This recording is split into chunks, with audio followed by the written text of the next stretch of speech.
Hi! Happy time zone, everybody. I hope you're having a good day. Hope you've had a good week. Happy time zone, happy time zone. Darcy, you're here so early today. Hey. Alright, so I thought we'd start today with a little bit of a close-up look at the Pokemon we made over the last 2 weeks, because at least one of them wasn't finished last week. And I'm really excited about one of the ones that we made last week. So let me just set up my other camera, because I can't do it until we're actually live, otherwise it gets a bit funny with me. So let's just unplug that. Okay.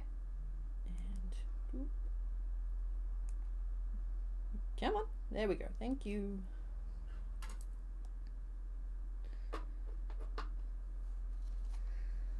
And we'll just turn that on. Alright, I'm going to disappear from the screen, but you should still be able to hear me. There we go. Hello. So, here we have Marowak from 2 weeks ago, named Chewbacca. I finally finished the skull by doing like an extra face piece.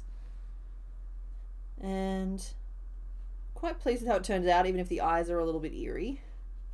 And that I just pulled out Cubone from storage as well, so you could see them together. Let's just say Marowak had a top percentile Cubone, and that's okay. So we'll move those two out the way. You guys saw Abra last week, but he's still out, not in storage yet. And we also showed Firo last week, so he's just sort of still around. And last week we made Rhydon, Donathan, as it were, aggressive T-posing, ready for his cuddle. And then you guys might be able to see in the background the one I'm most excited to show you. Y'all, he's so good. He's so stable. He's just really excited to be here.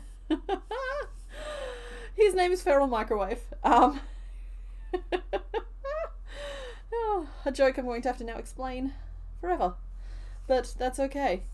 He's just a stable little pile of pebbles. I hope you'll forgive me that he doesn't have the 14 stones that we counted. I think he has 10. But there he is. Hello. I'm ready for my close-up. Okay, that's all. I should be back. Hello! Yeah, so we made Onyx and Rhydon last week, and I just got a little overexcited just then to share them with you. Let's just move these out the way. There is spoilers all over my desks at the moment, though, I mean, most of the ones of what you can see are probably just the tapestry behind me. We're making good progress there. I think I'm down to 101 squares now. So that video is still on track to come out in May, though I've got tens of hours of footage now, and I'm really worried that we're going to hit the 100-hour mark with him. The eyes are perfect. Yay! I couldn't get the pupil blink, so we just went with a still image. Yeah, he turned out, Onyx definitely turned out big. I'm not mad at it. He's one of the biggest ones I've made so far, but he definitely belongs to that like very select group of Pokemon that I think I've just like absolutely nailed. Diglett's one. There's been a few along the way. I think Flygon is even one, but yeah, he's just really good.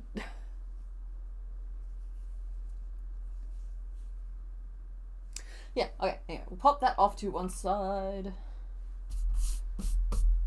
Oh, that's not good. I'll deal with that in a second. Also, yes, Mr. Bones is here. Okay, so let us have a look at today.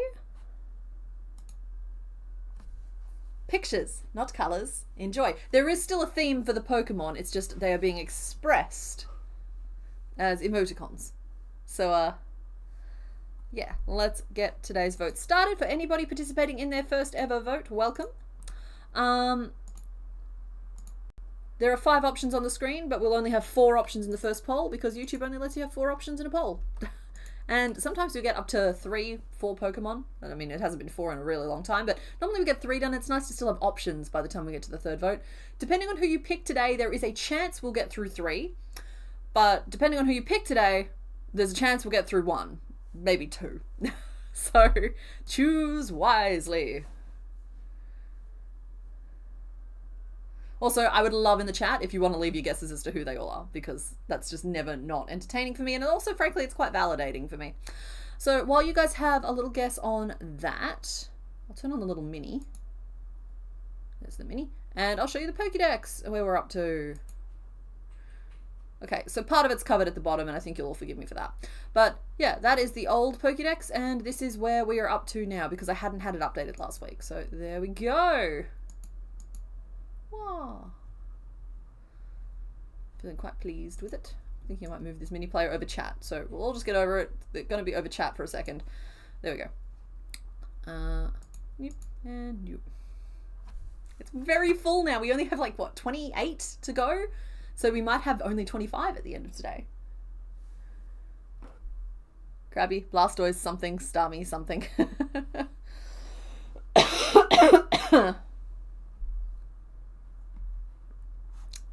Cool. Everybody having a good little vote. And I will go back to the other screen. Nope, not that screen. That screen. I can turn that one off. Okay, cool. So many moving pieces. You forget which ones we've already done? Yeah, that's fair. I have to double check sometimes now as well. So yeah, we're really quickly approaching the end of Gen 1, and then might be a brief break in between. We'll roll into Gen 2. Got to work out how to cut that together into a video for the main channel, but that's a me problem.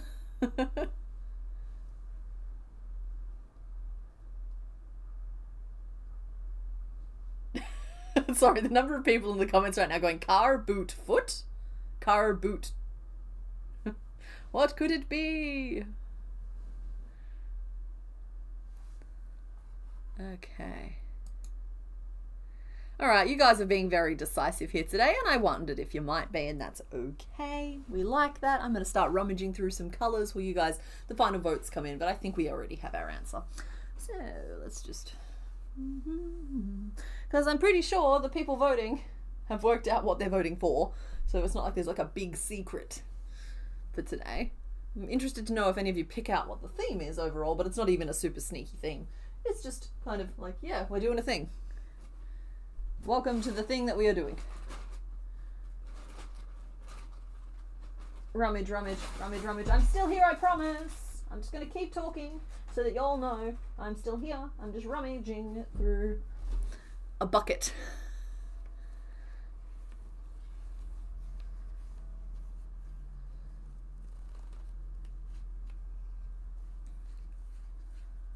You'll always be present for live streams with CK even if no Pokemon. Well, that's very nice of you. Thank you.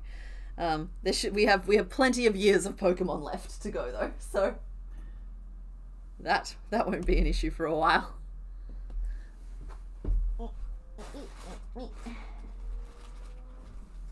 The colour I'm looking for isn't in the box, which means we're going to be pillaging the wall. Alrighty, so let's close this poll. I think we have our answer. Thank you to everybody who voted. Yep, okay, so the answer was number 2 with 40% of the vote, followed by number 3 with 27%, number 4 with 19%, and number 1 with 12%. So, let us reveal who is behind door number 2. Door number 2, where, of course, the clue is the wet tortoise. That's not an eraser. That's an eraser. Okay, cool. And we're just going to have a little erase up here. And I think you all saw him coming. It's alright. He saw you as well. We're going to start the day off with Blastoise. There we go. Ah, don't erase number 3. What are you doing? Making a mess. That's what we're doing. We're going to make Blastoise first today. Big Pokemon, yeah. Like I said, I was very upfront. Like, depending on who you pick, we may only get through one today. But I'm going to do my best to, like, make him very chibi. Like, I know we've made Squirtle and we made Wartortle about the same size. But with Blastoise, we'll see how we go. I'd like to make him nuggety so that we have time to do some others. Now, let me just reset all of the things on the screen. Pokemon count. Here's our 124th. And we need a sprite. Still set to Rhydon, but let's change that up.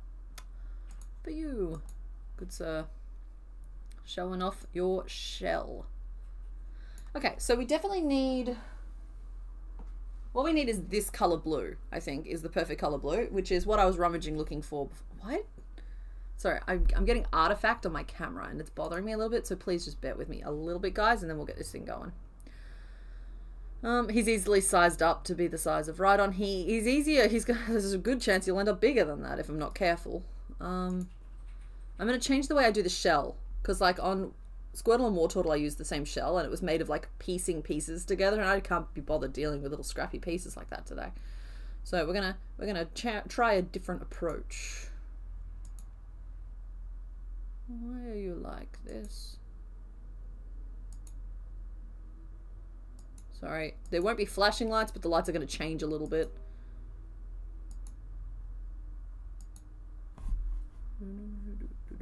So that gets rid of that artifact. It's just still very dark. I don't know why we're so dark today. Anyway, I think dark is better than having that weird lingering outline. So I'm just going to set it for that. And we'll make it work.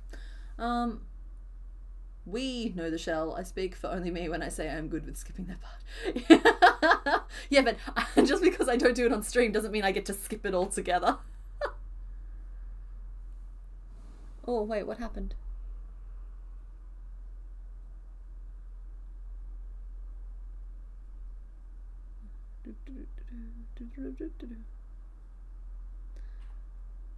Oh, right, yeah, sure. Yeah, Bowser, basically Bowser, blue Bowser. All right, I'm going to turn off my camera. I'm going to rummage around on the wall behind me. Haha, I'm still here. Okay, so I'm going to grab some of the colors called Saxe, S-A-X-E, and it is the most Blastoise color you have ever Blastoised. For the shell, I have not left Squirtle or Wartortle out. So we have the option of going brown marble or latte. I'm leaning towards latte. I have a fleshy tone, well, speaking relatively, of course, or we could use pale yellow for the belly, but I think that's closer, or we could use cream for the belly, but I think that's closer. Put that on there too. I've also got white for the guns and the claws and whatnot. And we will, of course, do a sketch in a minute as well. Okay, cool. Those are the colours that I think we'll need. Just like grabbing them early, and we're back. You want to call him Wowzer?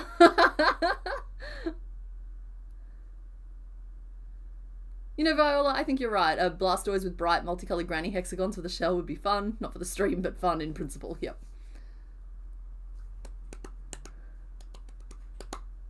And flesh. Okay, cool. So we like this. I'm sorry that the camera's so dark today. Sometimes it's just real finicky on me. That's an accurate read on those colors, by the way. I think they're pretty good. So that's the... Oh, hold on. I'll hold them. That's the brown we're thinking of for the back of the shell, but that is the other option. It's like a darker, grittier brown, which I don't think is going to work. I think those are our colors. He craves the mega potting. He does not.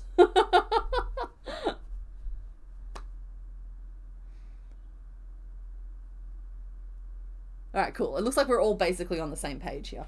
Pop the cream away. We're going to need white though. And now we need to do him a little portrait, because we immortalized them all in written form first.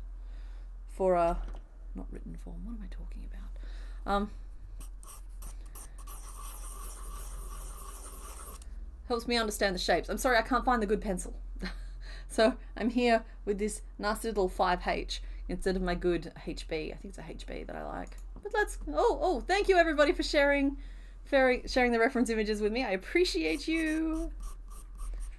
Mr. Bones, you got some good angles there. I'm glad that you've proven conclusively he has no toe beans, but he has way more claws than I thought he did. So it's kind of a net. We broke even. Oh my goodness, do his arms always stick out at such funny little angles?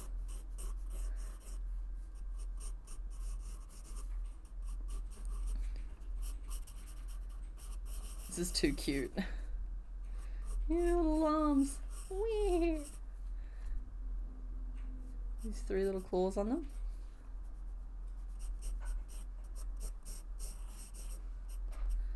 And how does this head work? Shall we have a look at that?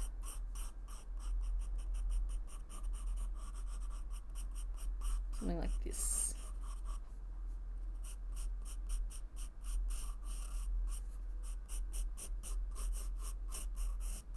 So the way this white piece kind of wraps around, honestly, is what makes me really nervous here, because that's a really tricky thing. Not a deal breaker, but just a bit tricky. And also the fact that the guns are recessed into the back. I can tell very easily now why I left this guy as long as I did. There's just a lot going on. So we're going to be cheating a little bit. And by cheating, I just mean we'll be building it up in a lot of little layers instead of trying to make things all in one piece. We should still be able to achieve a pretty decent result. I would hope.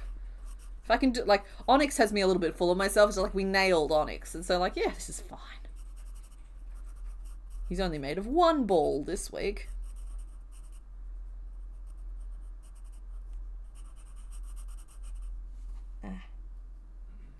As soon as I start messing with yarn, I start getting little fibers up my nose. Oh wow, this does not look like him. This does not look like him at all.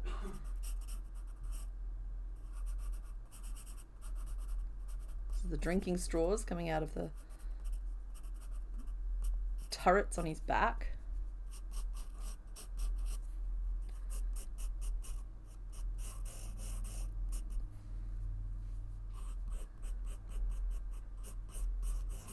There's some very solid legs.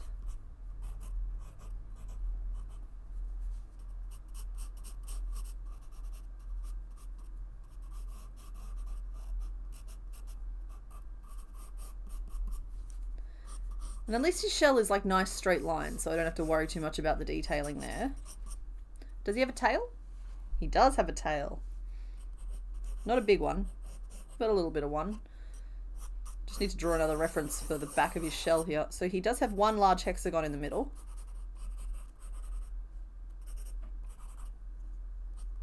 And then the gun turrets sort of are like two distinct sections coming off.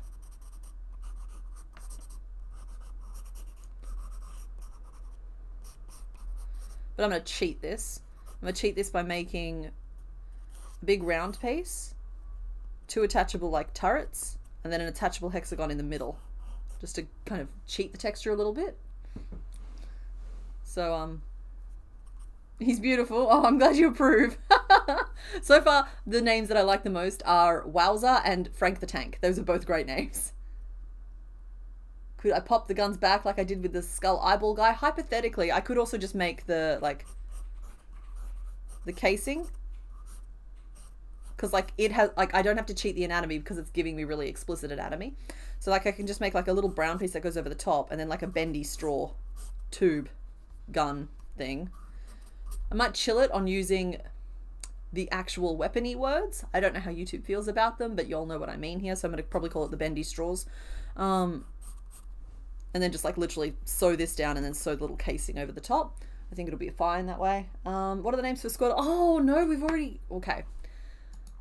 Somebody just asked what the names for Squirtle and Wartortle were, and it has abruptly reminded me that we have technically already named Blastoise, but I am open to renaming him. So one of the name options is already spoken for.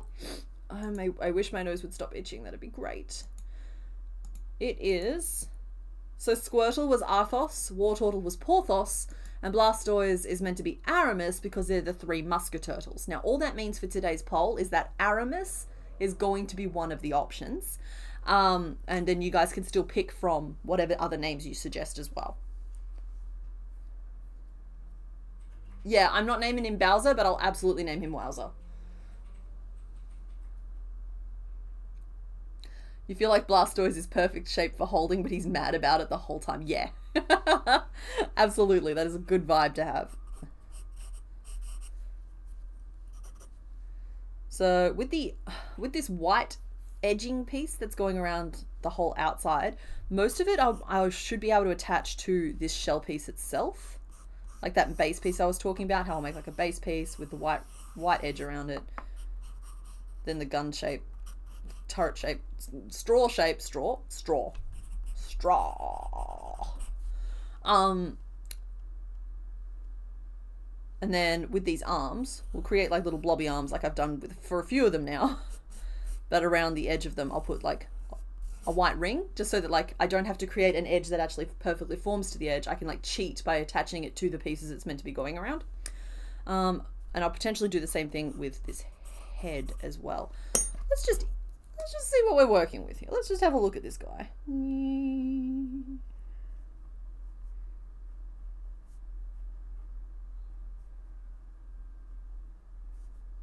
Trying him out with safety eyes. Yeah, we're probably going to go safety eyes.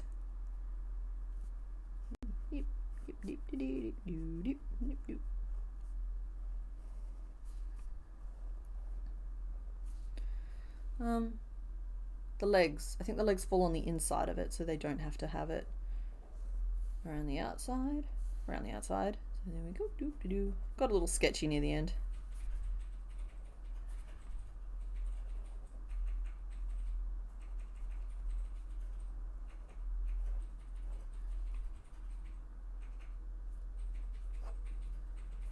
I can't even tell the anatomy of what I've drawn here, but I'm doing my best. There we go. I think that's roughly it.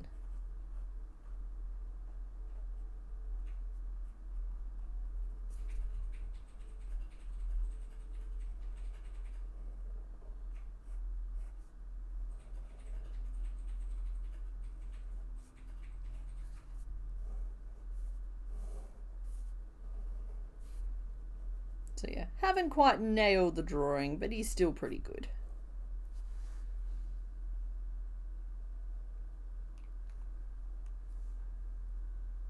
Pictures of him from behind look like he dragged the bedding with him from a midnight fridge raid. Yeah, a little bit. The downside to only having this particular pencil is that you guys aren't going to be able to see super clearly the more sketchy stuff that I do, but I can't ink all of it, unfortunately. I need some profile views of this head, but I see that y'all have delivered. So,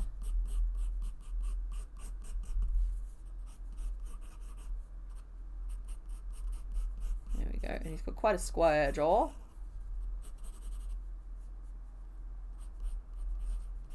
That's where the safety eye will be.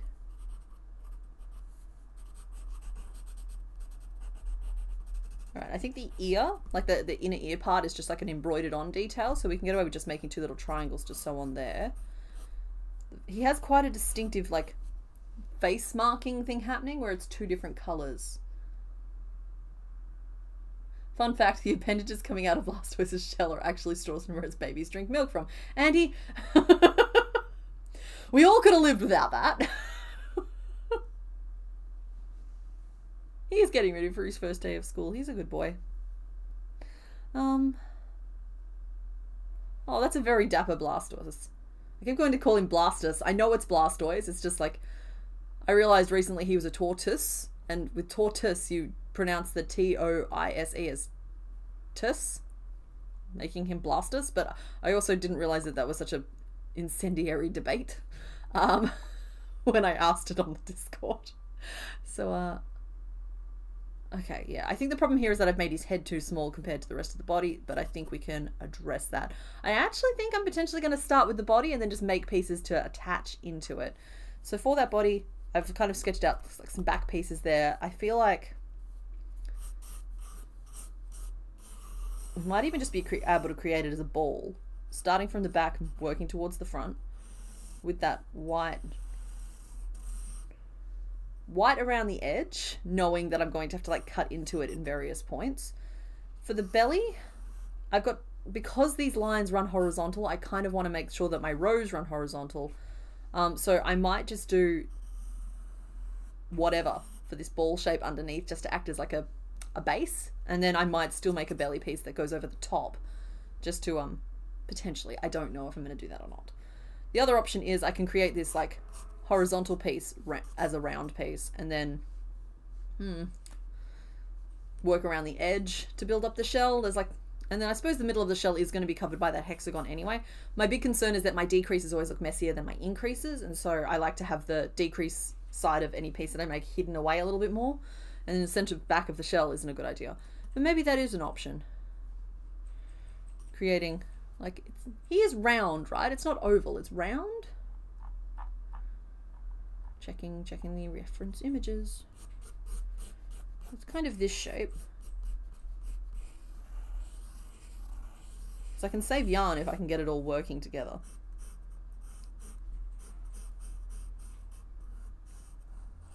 Cool, so that's the shape we want to make to start with. And we'll build up the shell behind it. All right, we're good. We're going to get started now. I know that we are 28 minutes in, oh my. So we're going to start with the body in our this color. This color, that's going to be the color of his underbelly. Even if cream might be technically more accurate, I like the look of this with the colors we have today. Sometimes that's the biggest hassle, is just make your colors look right together, and then you can argue with yourself later as to whether or not they're technically correct. And we're going to start by chaining. I think we want to start with, it's been a while since I've done a flat round, so we might just have to stitch as we go. When I'm doing like a round, I can get away with kind of like pre-writing it a little bit, just being like, okay, these are the steps I need to follow. But for today, we might just have to slow it on down a scooch. 3, 4, 5, 6, maybe 6. Then go in 1, 2, 3, 4, 5. Then I think increasing on both edges might be the answer, and an increase in the middle.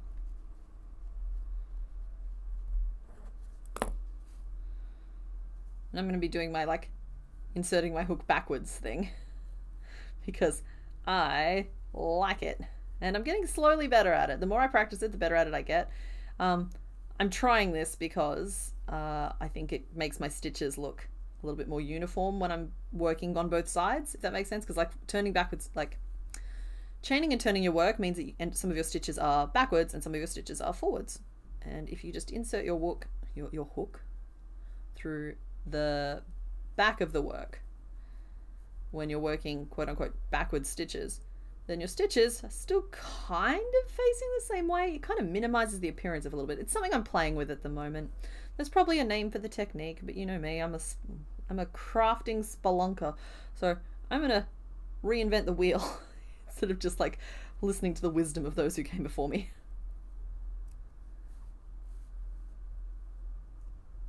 Come on. However, I'm a little less quick and a little less elegant with it. Oh, night breeze!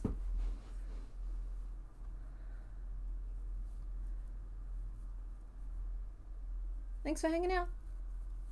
You've tried that and you got a big knot in your brain? Yeah, I had to percolate on it for a while before I could even work out what people were suggesting, because like there has been the odd person, not that the person was odd, but I just mean the occasional person. The person might have been odd, there's nothing wrong with that. Tell me that all they do is they insert their hook from the other side of the work, and it took me like a really long time to percolate on that comment and be like, hang on, I wonder if that's what they mean. And it turns out that yeah, it works really well, but like it feels clumsy to do. But then so did yarning under when I first started it, and so did working my hook in the right direction when I first started, and so did using a hook at all when I first started. So it's like, okay, cool, this is like anything else, I can learn to like this. Oh, I have the opportunity right now to make him so small, so little, so achievable.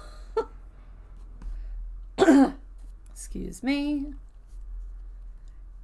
2, 3, 4, 5, 6.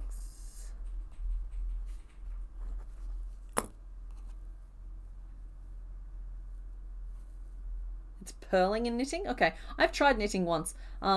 That was not something I felt particularly inspired to keep trying to do. Like, there's no hook on the end of the needles. How do you keep the yarn on there? Oh, I'm such a crocheter. But, like, knitting, I actually really like some of the different textures you can get with it, and I really like how quickly it works up. And so, like, I am determined to try it again at some point when I'm not under any kind of, like, time crunch, which probably means after I retire from YouTube. Maybe you should try again? Well, I mean, there's no harm in trying again, but also if it's making you miserable, there's no point in letting anything make you miserable either. Your crafting time is whatever role it fulfills for you, because like for some people it is business, and for some people it's an escape and it's a relaxation, or it's just a fidget. It's something to do at parties so that you don't get awkward. It's a conversation starter. It's all sorts of things, but like if it's making you miserable, don't do it. find a different way. See, all of my stitches kind of, like, don't get me wrong, you can still kind of see a difference because the lean, it kind of zigzags itself back and forth, but it looks way nicer. I still, to this day, don't have an example of what it is I'm trying to avoid out of my desk, but it's way nicer than seeing like every second row facing backwards, in my opinion.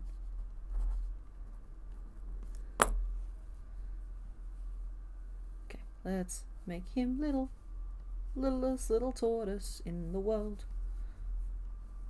Nah, he's already going to be huge. He's 10 stitches across. Like, I know 10 stitches across doesn't sound very big, but when you take into account the fact that those 10 stitches are meant to be like one side of a triangle, it means he's at least 30 stitches around, which is already kind of on the big end. In fact, it probably means he's like 36 stitches around. But what's fun about approaching it this way is that it means I'm going to get those horizontal rows on the front of the chest, but then I'll be working around the piece to form the shell, so I'll get nice circular rows on the back of the shell. I'm just like so fussy, and it's getting worse. I'm getting so fussy about the rows and where they're allowed to sit and where they're allowed to run on certain pieces. Like, I think I can encapsulate that pretty nicely with how I ended up assembling Onyx. Like, I wanted those rows to be as higgledy and piggledy as they possibly could. So my higgles have been piggled, and he looks great. It was just that perfect little dash of detail, because like obviously the sprite has like those little lines to make the rocks look like they have facets, and I knew that wasn't going to be achievable, but I had hoped that this could achieve like a similar vibe, and I like to think that I have succeeded there. So that was cool. Oh, Blasty Tot, yeah. Oh, he's a poplar. Poplar in your mouth when you come to Fishy Joe's. Where they come from is a mystery. What they taste like, no one knows. Chibi Blastoise sounds amazing. I've been wondering about this exact thing, and if there's a name for this idea, it's purling. Yeah. Yeah. I don't know if it's got a name. But then, like, I make a lot of things up as I go, and then I show them to the internet, and then the internet is supposed to tell me. That's you guys, by the way. You're the internet. Are supposed to tell me if there is a name for the technique, and if there's not, I name it and wait for someone to correct me. How many stones did he end up with? 10. He ended up with 10. And in the sprite, he had 14. So I was pretty happy with that. Like, he still looks very stony. I have not kept count of how many rows I've done, but that's okay. I will count later. Current name list: Wowzer, Frank the Tank, Aramis from the Musketurtles, and Blastot. Well, let's wait and see how big or small he turns out before we name him Blastot, because I don't think this is going to be like Pidgetot, where he turned out like literally a little tater tot. I think he's going to turn out to be a perfectly average sized Pokemon. Hopefully. Hopefully not too big. Because Charizard ended up really little, which was good. It was a good thing. We haven't made Venusaur yet, but I'm going to be trying to make Venusaur a tot as well, so he doesn't get out of hand, because he's got a lot of pieces, that guy. Lots of leaves and petals and spots and bits and bobs. No video on Thursday? Nope, no video on Thursday. To stay up to date with like announcements and stuff, I only really announce it on the Discord, because I feel like the YouTube community tab just doesn't reach you guys. Yeah, ended up there was a number of factors at play as to why there was no video on Thursday. Mr. Bones and I ended up going away for a couple of days, which was lovely. I can talk about that later. As well as the fact that, like, the video that was going up the Thursday and would have been up regardless of the fact that we were going away. The project, which is still sitting next to me and not finished, it's going to be this week's video though, whether it likes it or not, is not turning out the way I wanted it to. It's one of those moments where, like, I've trusted the process and the process is letting me down, but...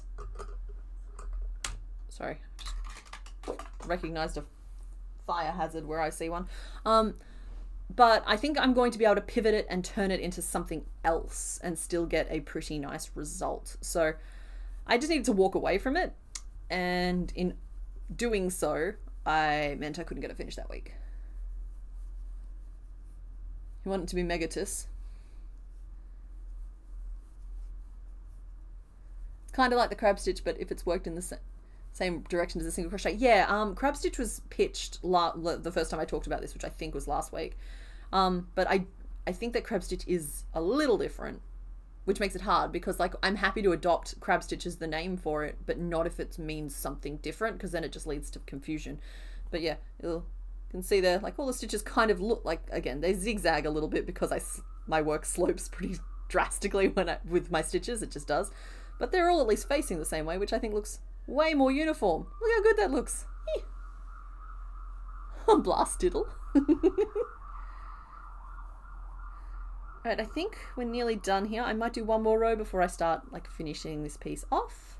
We're not nearly done with Blastoise, not by a big margin, but we might be getting done with like this base, this tortoise base.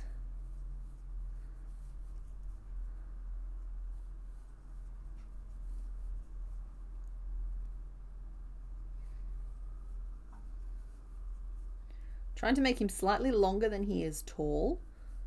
Slightly longer than he is wide, sorry. Because, like, while when I think of Blastoise, I think of ball, I think he is meant to be a little bit more oval.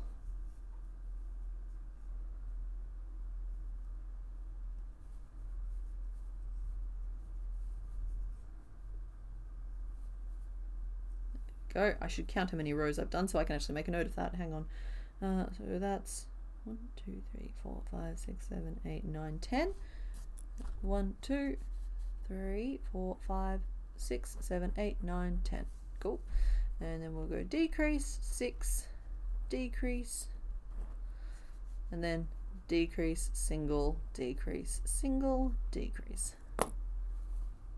Oh, night Roxanne, thanks for hanging out. Hello. Today's theme is water. We're doing water Pokemon. You guys got to pick from a series of emoticons that represented said Pokemon, and you guys picked the wet turtle, and that's how we arrived in this situation. It's like, it's one of those things, like, you may be wondering how we ended up in this situation, but like, no, here we are. Oh, that's actually, hang on a second. Guys, we might be finishing our first column. Not our first row, because there's still Venusaur to go on this row. Let me just pull up the Pokédex real quick. We are. Blastoise marks the completion of our first column of our Pokédex. I get that the columns run all the way down through the gens, but like if you pretend that it stops at Gen 1, this is it.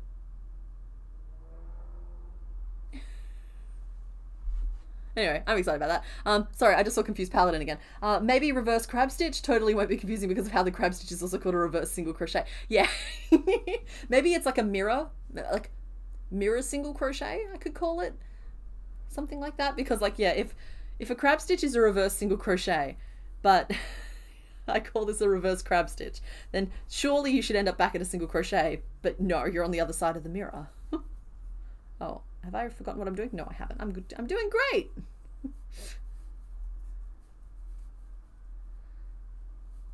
It's really exciting. It's really exciting to finish our first column because like that's it. We've reached the start of the final chapter.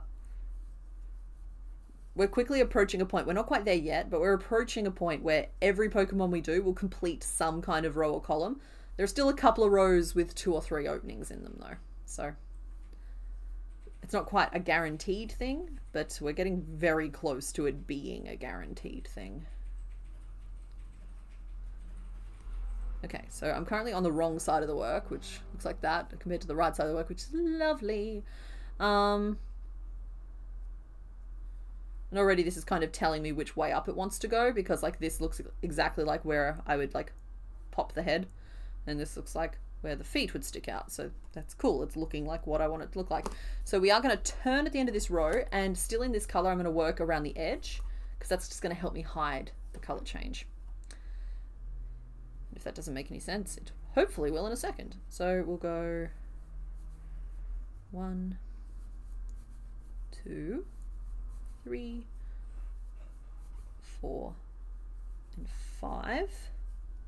Now we want to go down the edges, which I know is everybody's favorite thing, but you may notice that I try not to do it in my patterns anymore, because it's not my favorite thing, but sometimes it's just a really helpful way to turn a sharp corner. 1, 2, 3, 4. And the benefits of doing these Pokemon 5 is that it forces me to do techniques that I wouldn't just like actively choose to do, because I feel like they're the best choice for the shape I'm making. And in doing so, sometimes I fall back in love with them, which is nice. 6, 7, 8, 9, 10, 11. I hate it because it's so imprecise. Like, I get that it's meant to be 1 stitch in the end of every row, but like, when is it ever exactly 1 stitch in the end of every row? Because like, that was 11, but I feel like it should have been 12.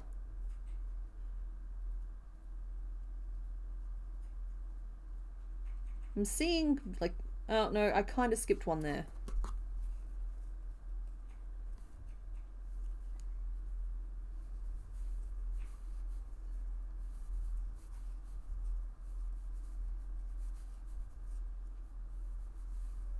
Okay, let's give it a little count. 10, 11, 12. Excellent. 12 edges. And then we should have 5 across the chains. And 12 edges. And we'll change to white. Happy time zone, Makona Barb!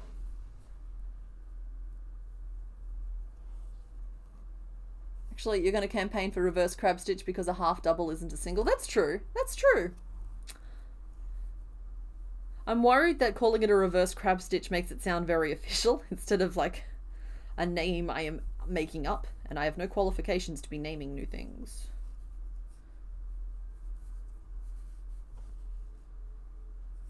I could even possibly just call it like a left-handed single crochet, because like, isn't that just like you give your hook to your other hand and let it do its thing? It's just because I'm right-handed, I have to turn it and work it that way. Anyway, it's going to be one of those things where when I use it in any official patterns, I'm going to have to talk about it. And that's fine. That's fine. There's plenty of things like that. I always talk about my color changes.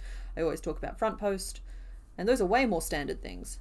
So it doesn't hurt me to talk about that stitch every time I do it, particularly as is the easy alternative of just work it the normal way, however you're comfortable. It's just if you want it to look exactly like mine, you're going to have to do the silly thing I'm doing. It's just, welcome to the world of silliness.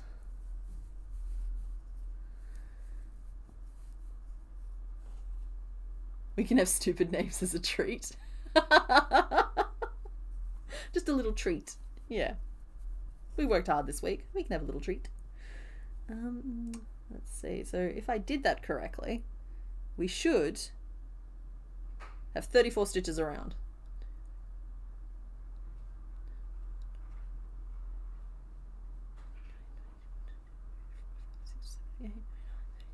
Two, 33, 34. We did! We nailed that! Hello! Hey, beautiful. Hey. Something I've noticed. Okay. If you work 1 stitch and then like you make it a little bit better and you keep optimizing it, it eventually always becomes a crab stitch. Crochet is not carcinization. All stitches must become crab. No, everything tends towards crab.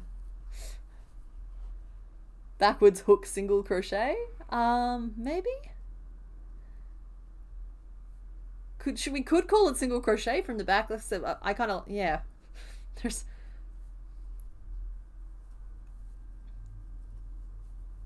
But as I mentioned, it's one of those things where like, sometimes I'll talk about how if you don't like doing back post, you can do back loop only, or you can even just do single crochet unless it's structural.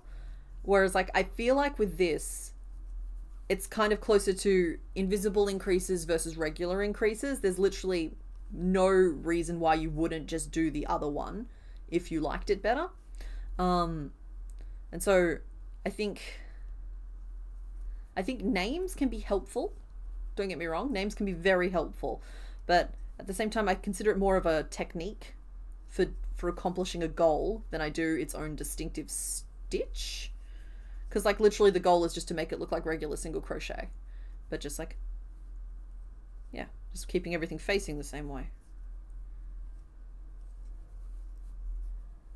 Coping mechanisms for those of us who aren't ambidextrous.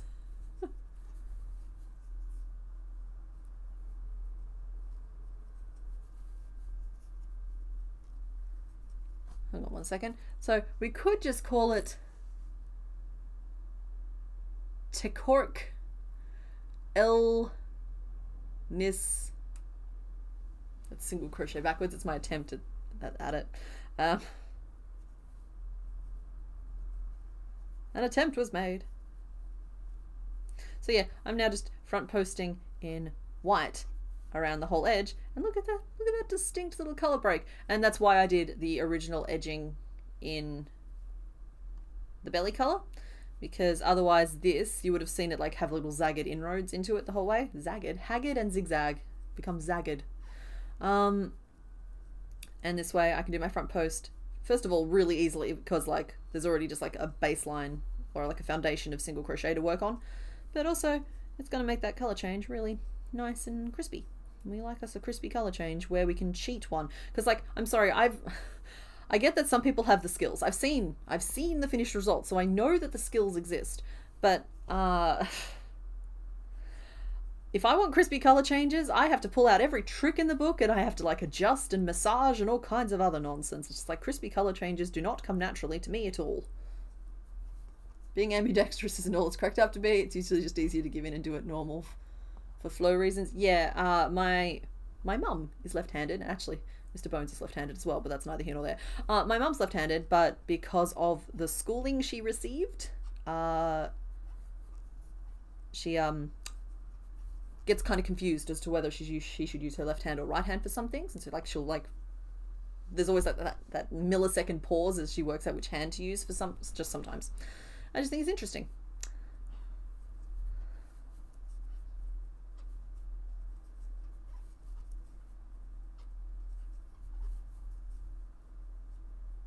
Okay, there we go. Glorious.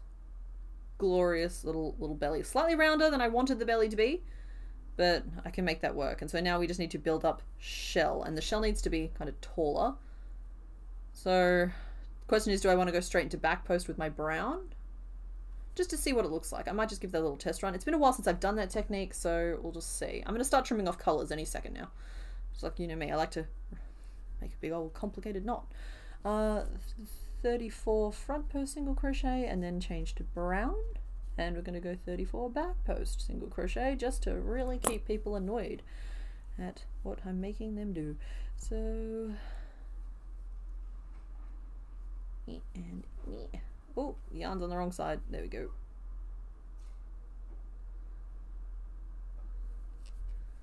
Just being real sure to keep count to everything here, because it could go wrong at any second. Now, anywhere I need a thicker white border than this, it'll just be attached to whatever pieces I'm sewing on, or I will have to do it as like a separate chain piece. But I think that in terms of putting down like the general baseline of that little white frilly edge between the shell and the belly, I think this is going to work. Oh, happy time zone, Bottega Channel. If I turned the piece over, it would be a crab stitch, so maybe reverse back loop crab stitch.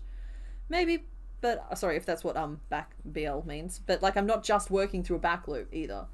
Like currently I'm just doing back post stitching, that's all this is, but the stitch we're talking about, it's worked through both loops. Or maybe that's what BL means, both loops. Yeah. Your brother is left-handed, but you grew up in a family of right-handed people. I'm jealous of the things he can do with being both left-handed and right-handed. Yeah, well, it's kind of like with scissors, you know.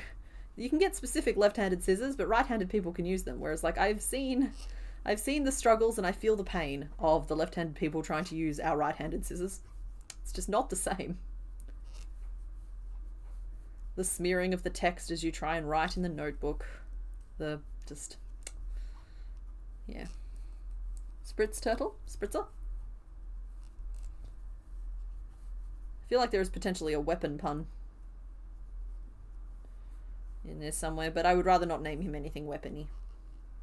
Even if I was the one who just brought it up. Let's not do that. Let's make him cute. Let's give him a cute name.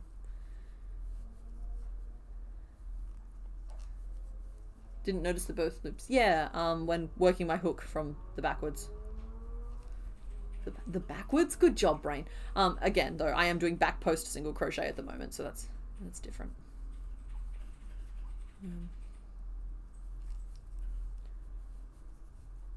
Cool. We're refining our tool chest. I'm almost at a point where I'm going to just like sit down and film a video of just like 100 crochet hacks that won't change your life, because I'm so sorry. 100 tricks. There is no crochet tip or trick that is going to change your life, even if those titles want you to think that there are. Okay. Don't get me wrong. Don't judge me if I end up naming my video something like that, but I read those and I'm just like, no, it won't. That's not changing anybody's life. So yeah, 100 tips or tricks that won't change your life, and just like offload all of the little post-it notes in my brain of the various crochet thingies that I do, that if I brought them up in every video would be 6 hours long. Like I try to like change up the ones that I mention, like let's see, the pug video, I mentioned that you tear your stuffing up into little pieces so that you can get a more consistent stuffing. It's just like, I do that all the time. It's just, I can't talk about it every single time, or there'd be no time for the rest of the video. Sometimes I'll talk about sewing techniques that I use. Sometimes I'll talk about different ways that I do different stitches, and sometimes I'll assume the knowledge. So like, yeah, there is a non-zero chance that at some point I will be doing a big old video like that.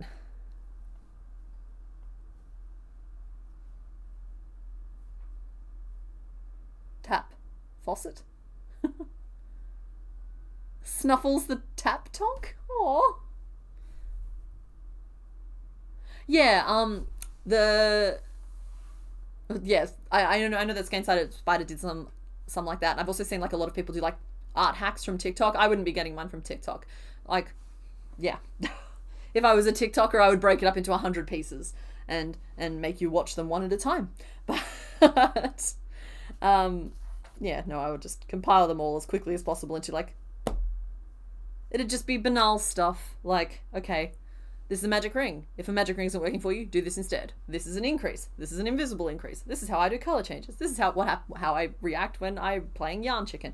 It's like, it's not the most algorithm friendly, but it's going to be just like a big old offload of all of the information so that it can act as like a reference point should I ever need it. Because I forget some of the stuff that I know sometimes. Hopefully some of you guys do too, so I'm not alone in that. Because yeah, like the debunking videos are a different thing. Because these would just be actual tips and tricks. They just won't change your life.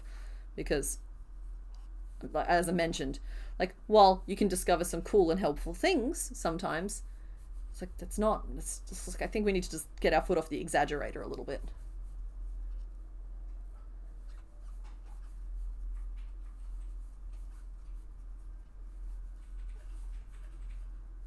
Started spreading your stuffing because it's a technique I've done in my videos. It makes sense. Yeah, good. You Crochetdex? Yeah, kind of. Yeah.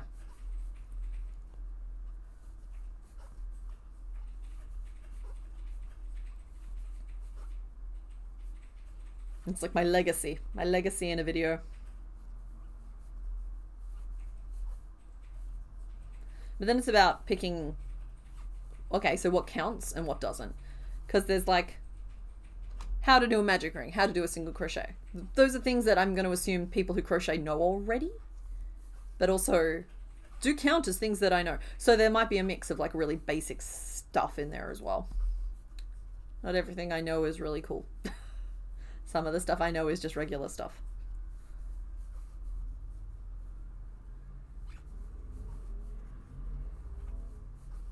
Now here's Mr. Bones coming through with the facts. Someone asked what's the difference between left-handed and right-handed scissors, and he has answered. The way the blades move. When you close your fingers, it presses the metal together, but if you use right-handed scissors with your left hand, the angle you apply forces the blades apart. Can I do hand thing on camera? Would you like to do hand thing? Oh, hold on. First camera first. Stop. Okay. I was going to do it on that one. No, Mr. Bones flesh reveal. Okay.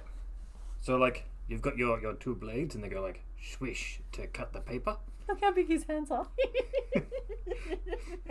But like if you use your correct hand, then like it pushes the blades over each other, which cuts the paper really good. But if you use your other hand, then it pushes them apart like this, and then the paper just gets like munted and doesn't cut and blah.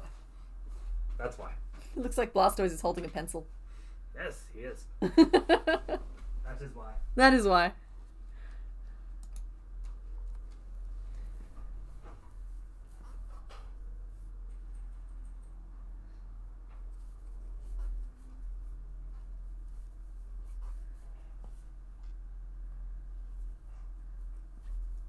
You always forget how to do the foundation single crochet because I do it so rarely and I always have to look it up. Yeah, I'm particularly bad when it comes to bobbles, clusters, popcorn stitches, puff stitches. Like the ones that all just create little lumps that look like this on your work. There's a million different ways to do them and there's a million different things they're called. And I know I call them the wrong thing, which is why I show what I mean whenever I'm talking about doing them. But honestly guys, let's be real here for a second. The way I use them, they are completely interchangeable. And that is why I just started saying in videos, like, use whichever one you prefer, because it makes no difference to this pattern. And it doesn't. It's going to look a little different, but it's going to look like the whichever one you want to make. I like the ones that are a little bit more consistent. Like puff stitches I don't like because I struggle to consistently and over multiple stitches pull up the loops to the same height and, you know, work them properly. And I also like the ones that have like a clear and definitive pair of loops that are the top of the stitch for working into in the following round. Now, that doesn't mean that I do them right. It just means that that's what I prefer in a bobble, cluster, popcorn, blister, bobble, whatever you stitch.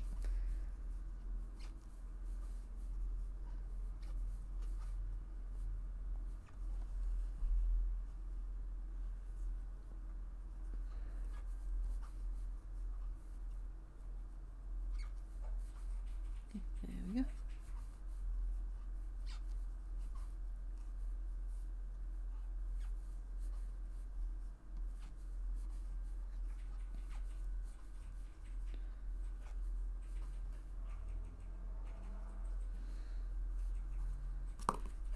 Maybe I split up into two parts. Maybe I do like the basics beginner one that covers like all of like the basic stitches.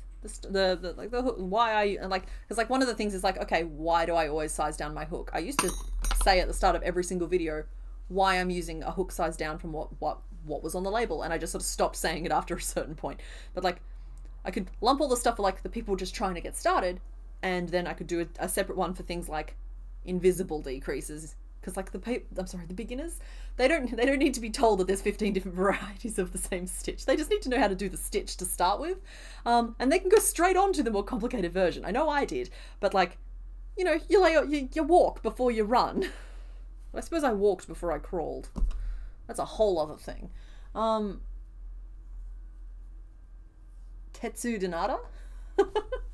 I'm trying to work out the etymology of that word, because like Tetsu sounds Japanese to me, but Donata feels like Spanish, maybe? I don't know. Not me understanding the difference between puff, popcorn, bubble, and cluster. Cluster being your favorite. That's great, Sour Sprout. Cool. You are now our community expert on those, and I'm going to be coming for you every time I get lost.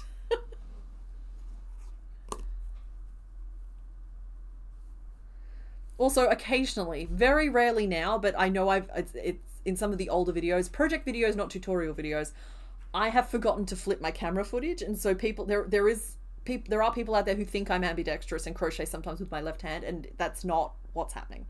It's just I've taken like a different angled shot, and I haven't realized at the time of editing that the shot is mirrored. Yeah, I'm not ambidextrous. I try to teach Lefty to be better at some things. We're gentle with ourselves, but Lefty is just not quite as on the ball as Righty is. Okay, so that was 2 rows of that so far. I'm just like building up some shell dome. I could like start closing it in now. I think that's actually not a bad time to start closing it in, because he's not. Oh, he's a little pudgy. Well, we're at 34, so I could just remove 4 stitches and that would like gently slope it without like sucking it in all the way. So let's do, I think one there looks good, and possibly one there. So that would leave 1, 2, 3, 4, 5, 6. 1, 2, wait, hold on, is that a stitch or is that a thingy? It's a stitch. 6. Okay, so that's 5 single crochet and a decrease, and then at the end it's a decrease and a single crochet. So that uses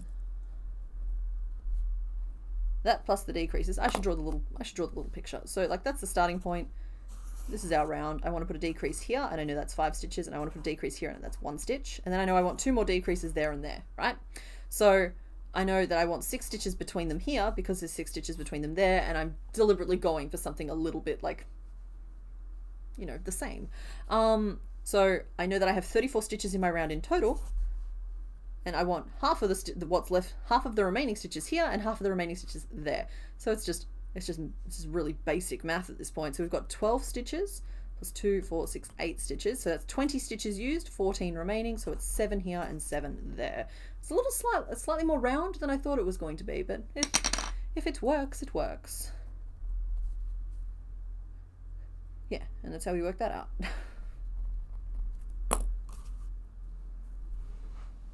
You're left-handed, so patterns sometimes turn out slightly weird if they've got designated left and right limbs because they're flipped. Yeah. I have wondered about that. I think I've actually spoken to you about this before. Because like I'm fascinated at the difference, but I'm also not equipped to design left-handed. I'm not, because like it would be the same for me as designing a pattern in theory and putting it out into the world completely untested. Because like if I'm not able to complete the pattern myself, I can't in good faith put it out there unless it's like labeled a billion different ways, but like that's just not the goal here. So Mitch and you just had an impromptu lunch date down by the river, and I got rid of some of the capsicum celery pasta from your salad, and all was well until the Silgar Nation attacked. Thanks in Discord.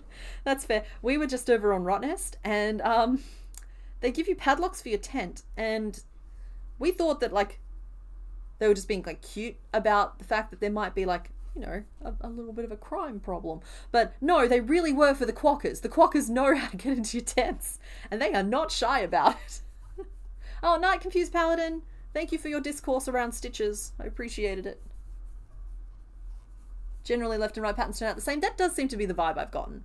But I also know that I play in kind of like complicated territory sometimes, and so if I better understood the differences, I feel like I'd be better suited. This is not coming out straight with those flat rows. I need to stop and reassess. Yeah, if I better understood the differences between what makes a pattern left-handed or like how they turn out, I would better be able to advise people, which is kind of my job.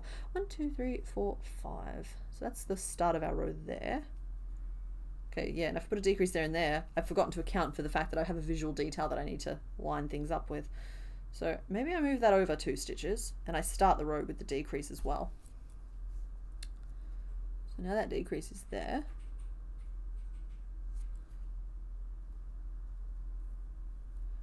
One, 2, 3, 4. We'll do 4 in between them. So this changes the numbers on this chart here as well, because I'm basically moving my starting point to here. I'm changing these 2 numbers to a 4, which means I'm changing these 2 numbers to a 4. 8, 9, 10, 11, 12, 13, 14, 15, 16 stitches used, which is way harder math for me. Come on, brain, do the thing. 18? 18 stitches left, so 9 and 9.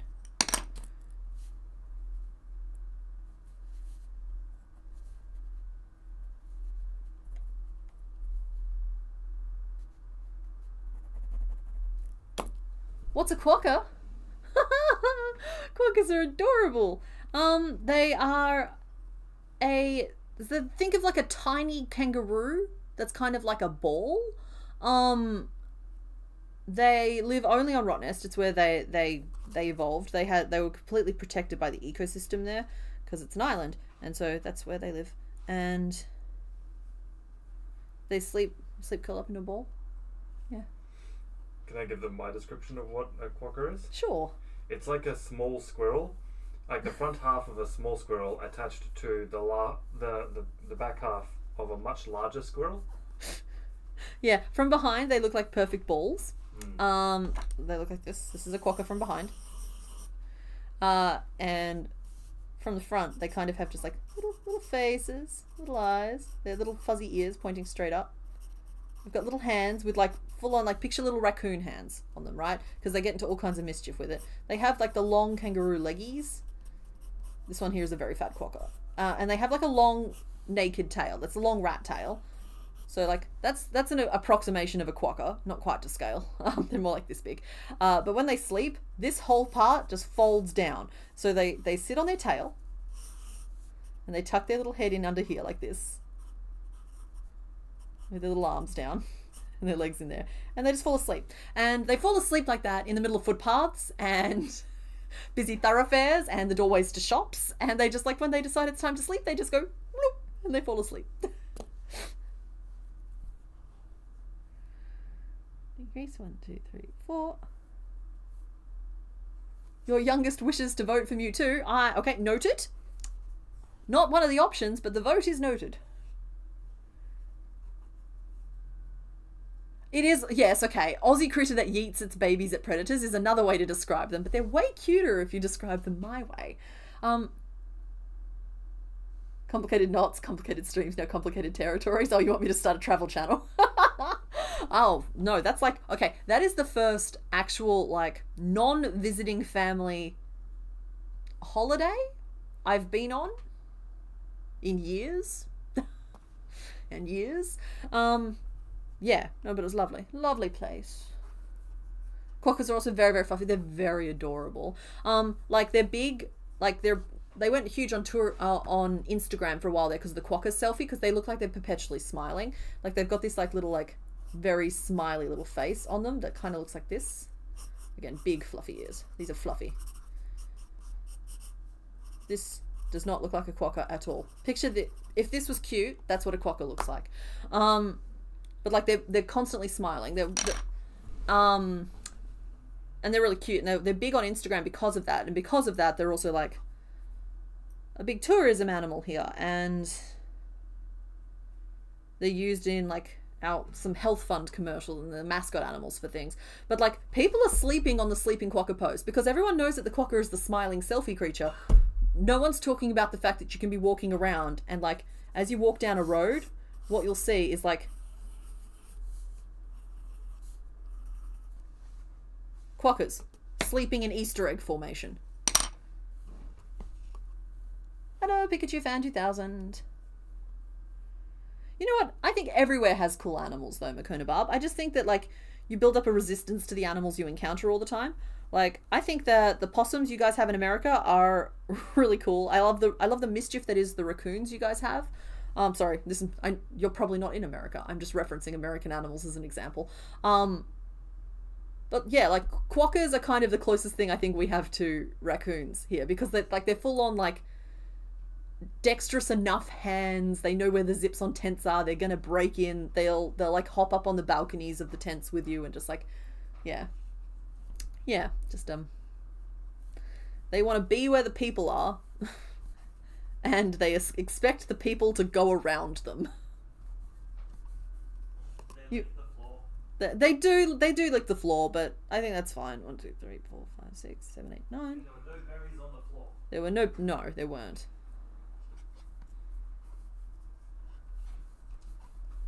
Oh, cool. Yeah, sorry, I just didn't want to presume. Yeah, raccoons are adorable and amazing, and it's the mischief. I love the mischief of it.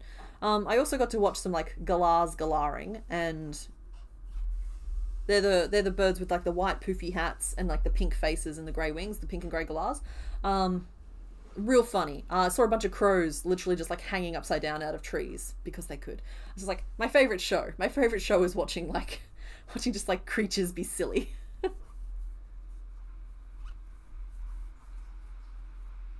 As a New Zealander, you love Tui's birds with cravats. What's not to love? Oh, I've not seen those, Bumblebee. Crows and crabs are the best animals in the world. I will die on this hill. You know what? You will have plenty of good company on that hill. Yeah, they do have big cheeks. Like I said, this is not like I was talking to Mr. Bones about this. It's just like I have not yet worked out how to draw a quokka. Nothing I do seems to quite capture them properly. This is pretty close. This is pretty close to what they look like, but that's also not going to read as quokkas so much. Yeah, everywhere has their cool thing. And I just think it's cool that we have creatures. Because creatures are cool. I've always been very creaturey. What an absolute unit. One night I saw a raccoon the size of a car's wheel, and when it was on all fours, it was 2.5 feet around and gave Medusa-esque death glares. Yeah, you don't get to be that big without, like, some tricks.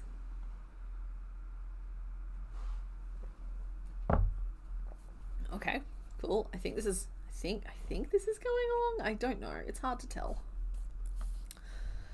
99, 18, 19, 20, 21, 22, plus 4, plus 4. Okay, cool. We're down to 30 stitches. So now I'm going to just, like, close off the back of this in pretty standard formation, I think. That seems right. Right. 3 single crochet and a decrease. But yeah, there's no real, like, cars or anything on the island, so we walked something like 27 kilometers in 2 days, which is both a lot and also not, you know what, like, I get that there's, like, bigger distances. Most people ride bikes on the island, but I was not able to because of, I've been having some back problems the last couple of weeks. It wasn't going to happen for us, but, like, went for a walk and swam in the river. Not the river. We swam in the ocean. I haven't been in the ocean in years. I saw dolphins, I saw whales, I saw all of the other aforementioned wildlife. The animals were the highlight for me. The food, everything we ate on that island was stale. Okay? I think that's just part and parcel of it, but otherwise that island is a perfect place, and I love it. Turns out it's my new happy place.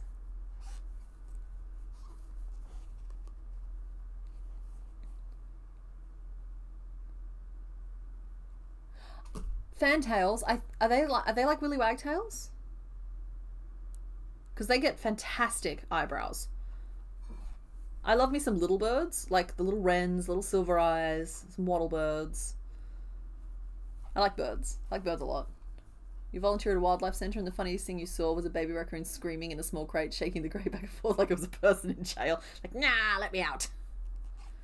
This is an injustice that will not stand. Name of the island, it's Rotnest, which is Dutch for rat nest, because folks who landed over there got a little confused when they saw the quokkas. That's an extremely abbreviated abbreviated summary of the history of the island. Yeah, Rotnest. It's lovely. It's 19 kilometres off the coast of, well, it's Fremantle, but Perth. You guys would know it as Perth.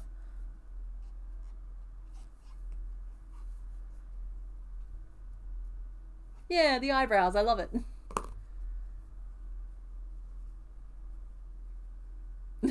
You're in Germany and would love to see a marten pattern. Their claim to fame is that they bite car wires. Are they like those little wild, like, weasel type things? The martens? That's the image I'm getting when I see the word marten.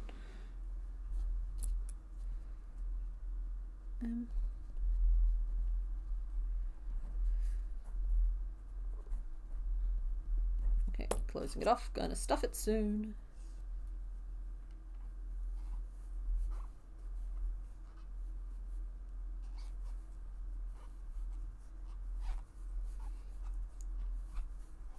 What is the theme today? They're all wet Pokemon or water Pokemon, but the clues are all emoticons, which is, I think, an important part of the theme. So yeah, you guys picked wet tortoise, which was the wet tortoise. And I'm going to do my best. I don't think he's a 2-hour Pokemon, because I've been trying to hold myself accountable to like a 2-hour chugging along type of thing. But we're an hour and 15 minutes in, even if we only started crocheting it at the halfway point. So I'll give him another hour, and then he'll potentially have a bonus hour on top. If he gets the bonus hour, we're definitely only doing 2 today. If he doesn't need the bonus hour, we're all Gucci. We're all good. But honestly, there's not that many pieces to him once we nail this body puck.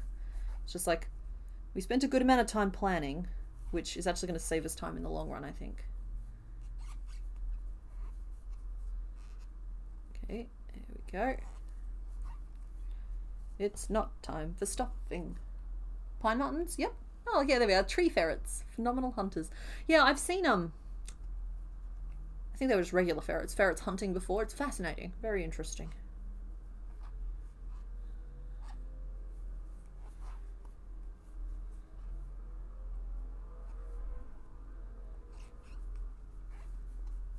I think a quokka is I think how I would describe it is if a kangaroo was a rabbit, it'd be a quokka, but with a long naked tail. It's they've got the rat tails. I can see why it confused folks. Night, Jamie Bond. Thank you for hanging out.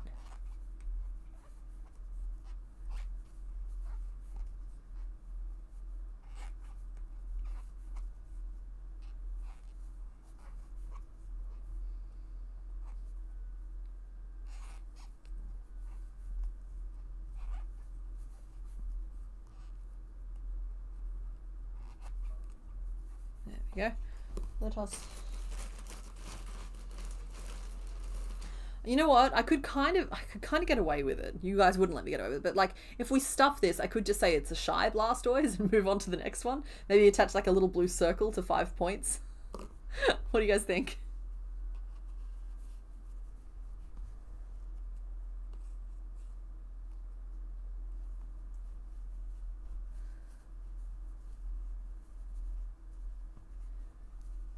In one episode of Wild Kratts, the brothers were in some sort of forest and Martin transformed into a martin, and that is stuck in your brain rent free.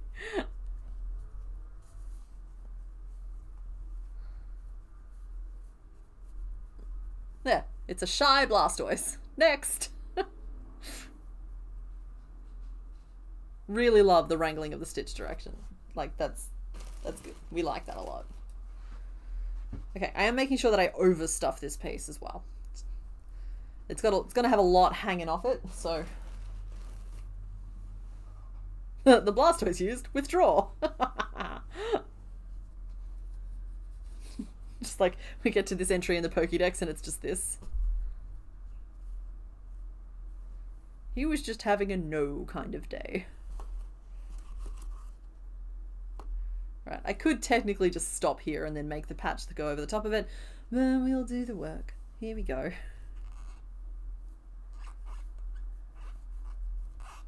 Hook's already squeaking, so that's only going to get worse as the day goes on.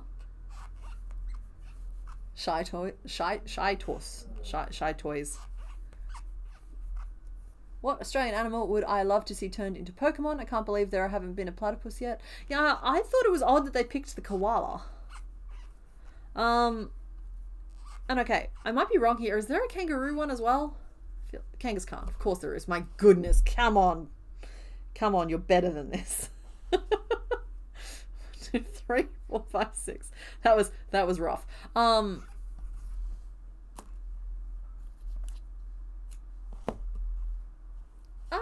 I don't know. I think that a lot of our wildlife is a little understated. It tends to all be kind of like very dusty browns and greys. And they tend to all be kind of like little brown furry blobs. And that doesn't mean that they're all not distinct and cute in their own ways, but like it's subtle. Like we don't have anything with like a bright red stripe. Well, I mean, we probably do, but you know, we have red-tailed black cockatoos. They're defined by their bright red stripe. But a lot of our like mammals / marsupials are just like little brown fuzzy things, and you can tell them apart if you can get close enough. I have a soft spot for, I don't know. I have a soft spot for a few different things, but honestly, I like watching them all.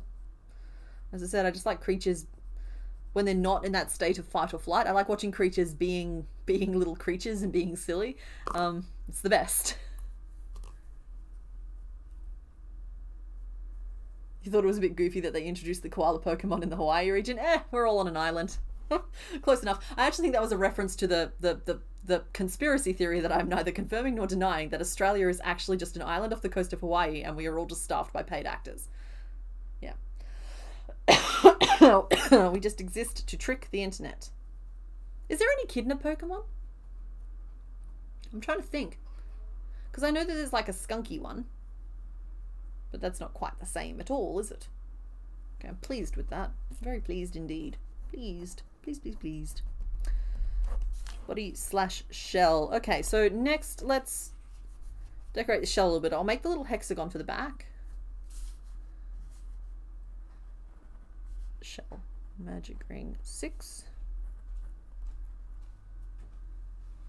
What's up? There is an Echidna Pokemon, but you're not going to pick it. Cyndaquil. Oh, yeah, of course. Okay, look, you think you need a complicated knots jolting pattern? I needed complicated knots jolting pattern.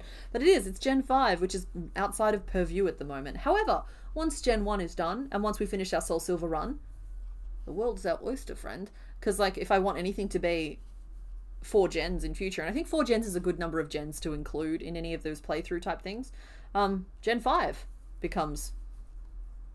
Gen 5 enters the chat, 3, 4, 5... 6, and we're not far from the end of Soul Silver, I don't think. Again, it depends on how much of the post game we choose to play, but once we complete the Elite Four, I'm going to feel fine with like ending it.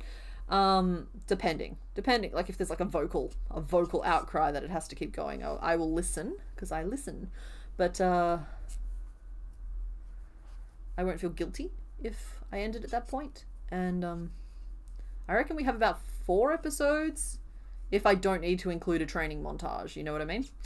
So, because I think we only have 1 badge left to go, and I have been trying to get like 1 badge per episode. So, like 1 badge, a couple of episodes training and getting to the Elite Four, and then like an episode where I try and beat the Elite Four, and that's kind of like the thing.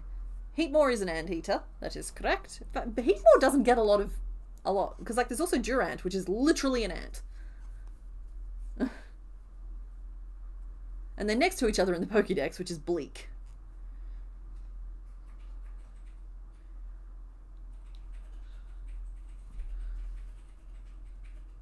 Is that the right size?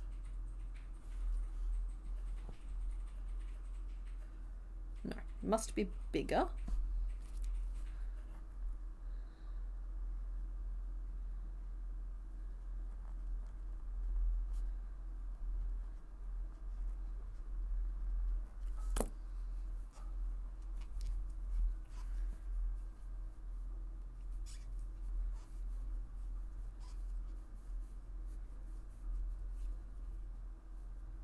No, I think Pico is too aggressive. I think just chaining 2. Even chaining 1 in the middle of the increase should do the trick. I'm just trying to like really enhance the corners of the hexagon.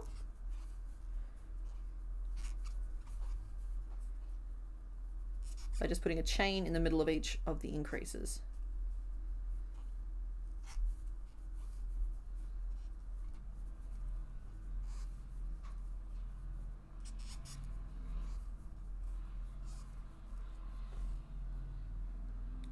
$16 badges?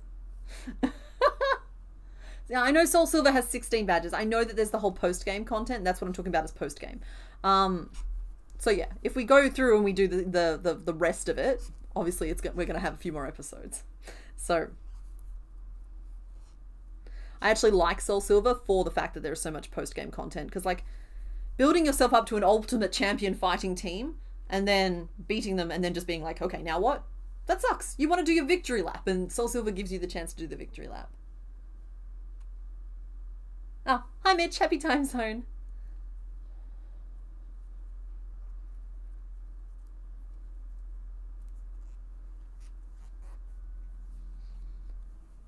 There we go. I have not been counting this at all, so I think there's 1 more corner to go.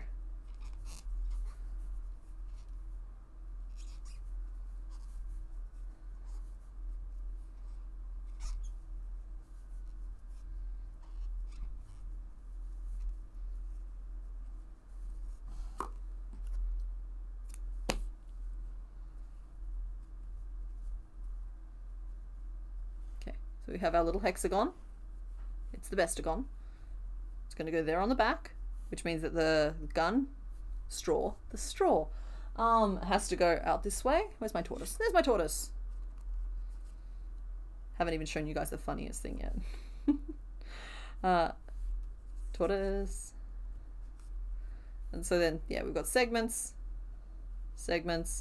straws, and then a segment. So the straws will fill out those 2 bits, and I might just have to do another piece for the bottom, but that's different than having to make a bunch of different pieces and piece them together, because we've just done it like this instead. The funny thing that I wanted to show you guys is that my curved needle is wearing out, right? I'm retiring it officially as of today, and I got replacements. Now here in Australia, I went on Amazon, right?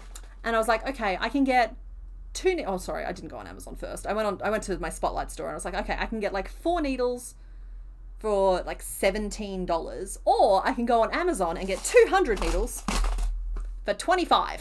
So I now have 200 curved needles, and I'm very happy with myself. I'm just going to go for a quick little break. I'll be back in a minute. Don't go anywhere.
Yay, LeChonk!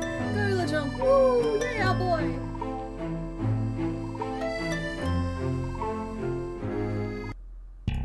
Right, sorry about that, guys. Yeah, I got 200 needles. They are 4 different sizes, but all of them have eyes big enough for yarn. And so I have an embarrassment of riches, and I'm going to work out how to safely convert some of them into earrings for myself. Yeah.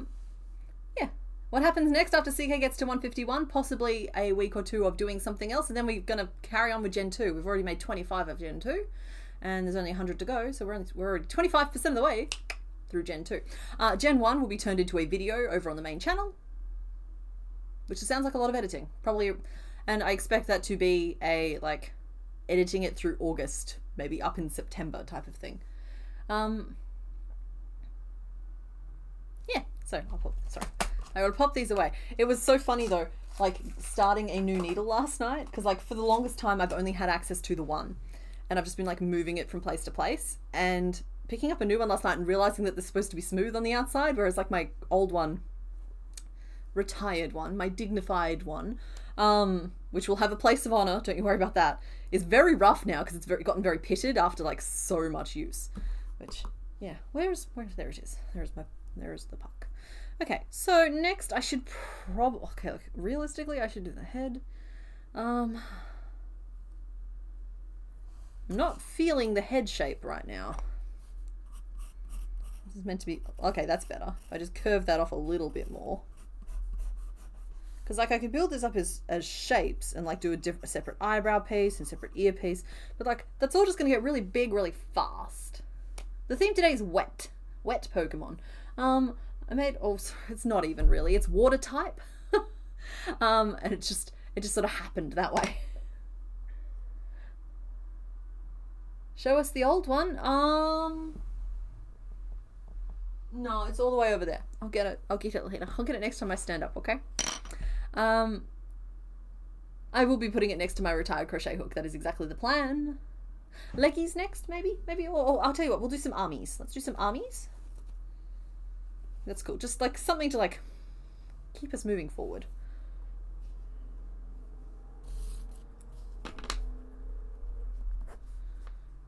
Arms. Okay, so the arms have those 3 little claws, and I guess I need to decide now if I'm going to like crochet them in or just stitch them on. And I'm honestly leaning towards stitching them on because they're meant to be quite small, but the toenails are quite large, and I will crochet the toenails in.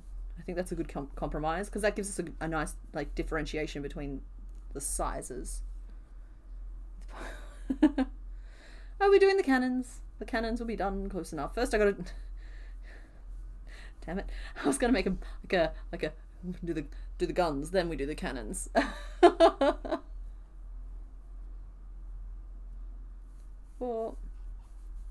5, and 6. Oh, ow.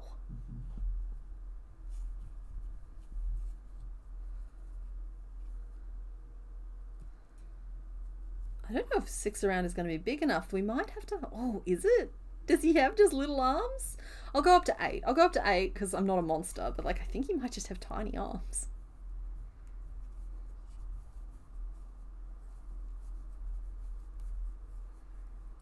There's something on my glasses. There we go. I got it. One of my top 5 Pokemon of all time. I love that you're asking this question. I hate trying to answer it. I'm gonna do my best. I wander around. It depends. It depends on what the depends. Like, because like the 5 that I would want to keep as pets are probably different than the 5 I would always have on my team, or the 5 I really want to make. And I understand that you've asked a very simple question. I'm overcomplicating it through overthinking. Joltik is on the list. Gyarados is on the list. Crobat is on the list. Man, I love so many of them. Because, like, if we're talking about just, like, my crochet renditions, Onyx and Slowbro have to be included, but they're not technically, like, my favorites to interact with in like, Pokemon land. You're working on your cross-stitch today, so you're probably going to lurk in the background. Love that. Darcy, that sounds great. I've been working on my tapestry. And I've been cranking up some Survivor Australia. And just, like, getting through it as much as possible. You can kind of see me working on it in the background there. I'm almost finished row 4? No, I'm finished row 4. I'm finished row 4. Which is, yeah, a lot. Gengar. Yes, Gengar. Thank you, Rainstorm. That's a very, yes, Gengar is absolutely one of my favorites of all time.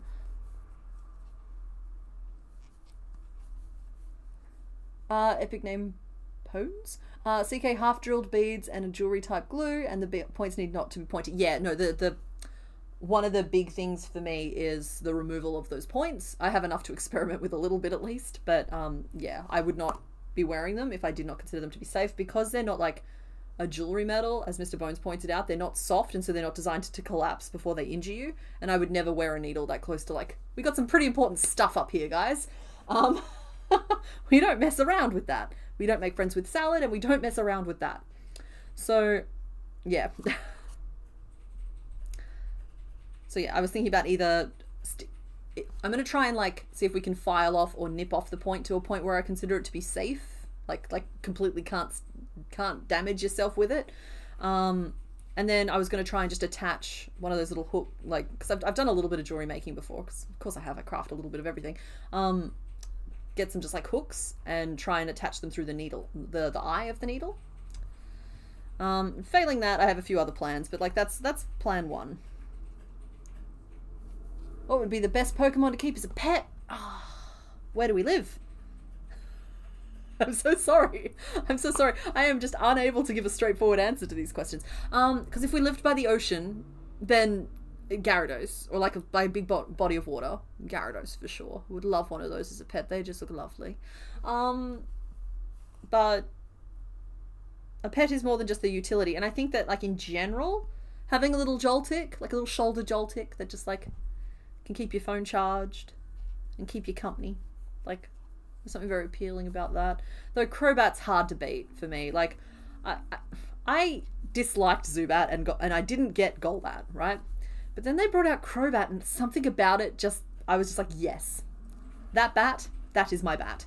And yeah, it just became, he became my bat. Also Gengar, yes. For my apartment, yeah, probably Joltik for my apartment. Though Gengar could make life interesting. Though my apartment already has a ghost, and I don't know if they'd get along. And by ghost, I mean my apartment has airflow issues that cause some strange things to happen sometimes, and a little bit of a wiring issue that also causes strange things to happen sometimes. Otherwise known in the vernacular as a ghost. Doors that open and close themselves at 3 a.m, lights that turn themselves on and off, that sort of thing.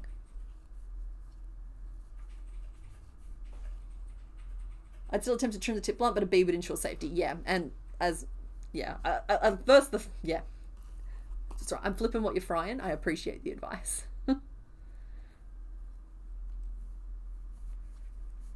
Coughing would love the car park and the smoke, and he can float off the balcony. That's true, he'd be a good buddy. But he'd have to stay outside. And that makes me sad, because, like, pets are part of the family, which means that they're not just the outside creatures. That's very farm of me, though, because, like, the outside animals have jobs. The inside animals are pets. Doesn't mean you love them any less, it's just one group has a job to do. Okay, tiny Blastoise. I think I've made your arm too long, but that's okay. Some of it will be eaten by the white. So, let's see, 1, 2, 3, 4, 5, 6. It's 6 rows in total. 2 of those are base rows, so 1, 2, 3, 4. And we change to white, and we're going to do 8 front post single crochet around. Oh, not coughing in the rain. Don't be mean to coughing. It's like I have a soft spot for Trubbish, but I also don't want to hang out at the city dump.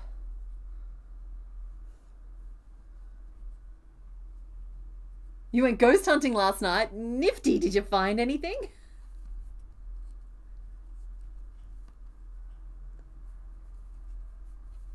Did you have a suitably spooky evening? Fun fact, Joltik can't produce its own electricity. It sticks itself on other electric types and absorbs the static electricity. Oh, that's fine. He and I would get along just fine. My hair generates enough static electricity to run a small apartment building. He could be sitting here as my little beret and just like reduce the frizz and the static cling. Did I watch the new Gengar animated Pokédex video that just came out? Oh, no, I can guarantee I did not. I am woefully incapable of keeping up with the actual modern Pokédex lore, like Pokemon stuff that keeps coming out. I'm interested in all of it. It all just misses me somehow. An old courthouse turned museum in a town about an hour or so away. It was cool, yay. Because here we've got like Fremantle Prison, which is meant to be kind of like a haunted destination, but I've not been. It's like, I don't like to mess around with that stuff. I have a very, very live and let live type of attitude towards ghosts, where, if you ask me, I don't believe in them, but also I have one that follows me around wherever I live. So, like, yeah. Like, I'm not superstitious, I'm just a little stitious, I guess. Arcanine is your second favourite for a pet? I'd be worried he'd set the house on fire. Because, like, I've had dogs that just chuck tanties when they don't get their cheese tax. And, like, tanties are dangerous when you're a giant fire puppy.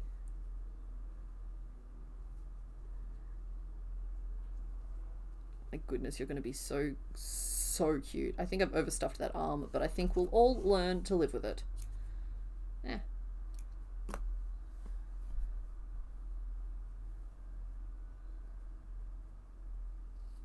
Ooh, you heard so much come through the spirit box, and some spirit dude called Roger came through. Lovely. A little Sprigatito? Would it ever evolve, though? That's the real question. I suppose only if it wanted to. Oh, that pin's doing something. That pin has a job.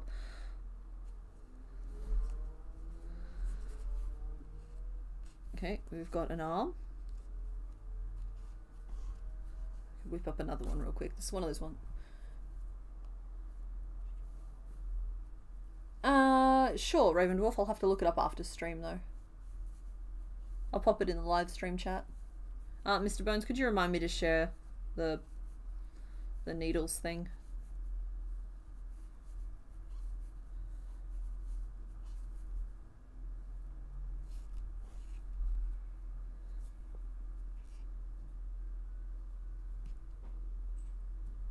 Please note that while I am currently satisfied with the use I've gotten out of those needles and the use I see myself getting in future, I am not endorsing the quality or the shop because I did not do any research into any of that. So I might have lucked out, for example, and just pulled out 2 needles and found that the eyes were big enough, but the rest of them aren't usable. But I was aware and I decided that gamble was worth it when I was making that purchase. So please use your own best judgment.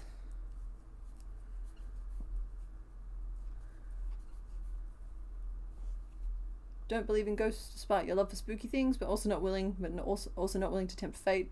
Keep my distance from haunted and cursed things. Thank you. Yeah. Anxiety Bakes, who shows up here sometimes and lives upstairs, and got me some new yellow yarn, actually. I now have the perfect yellow to fit between my pale yellow and my yellow, and it's great. Ghosts don't stick around her. They're like, if she's in the room, there is nothing spooky going on whatsoever. So, like, yeah, I know that if my ghost ever gets out of hand, it's just like, I'll go hang out with her for a bit. The ghost will not follow. They're, like, allergic to her or something. Do I have a spreadsheet or list of all of my patterns? I have a YouTube channel. And a woeful lack of organisation for someone who used to work in business administration. Yeah,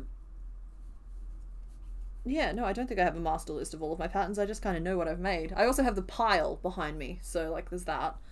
I tend to scroll back through YouTube and just see what I've made. No, cool, awesome. As long as the disclaimers are understood. There's a reason I don't do sponsors or affiliate links, because I feel like there is no level of comfort I could achieve, regardless of how much research I did into some of these places, to make me feel comfortable in, like, firmly attaching myself to them. But also, yeah, I'll show you guys the ones that I bought. Just purchase at your own risk. Hi, Ghost Barrier here. Ah, see, Anxiety Bakes. She's right here in the chat.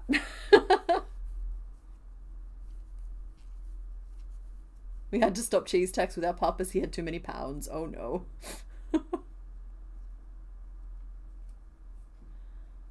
According to our vet, 5 pounds over is too much for him. That's... Oh no. I was going to say, labs and retrievers are particularly bad because those animals have no stop in them. They will eat. They will eat the lot.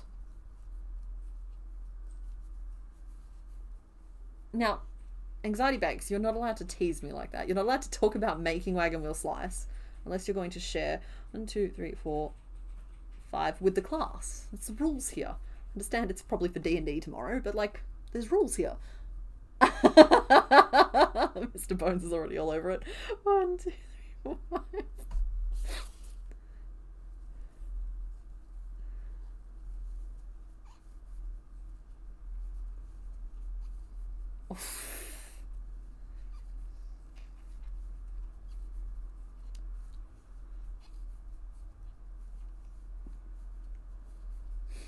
Sorry, I'm just processing the fact that I could eat them. Yeah, your child golden retriever ones ain't your aunties. Yeah, I'm telling you, golden retrievers will eat. They are eating machines. They have one job. And it's hard, but someone's got to do it.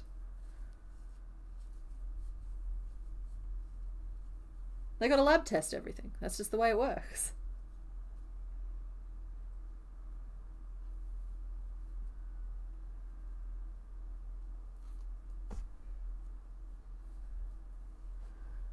Are you familiar with what a wagon wheel is? Because that kind of might answer that question. So a wagon wheel is a layered chocolate biscuit, where it's like biscuit, and then biscuit, this is a side view, and then in between you've got like marshmallow, and then you have like raspberry or strawberry jam, and then you coat the whole thing in chocolate,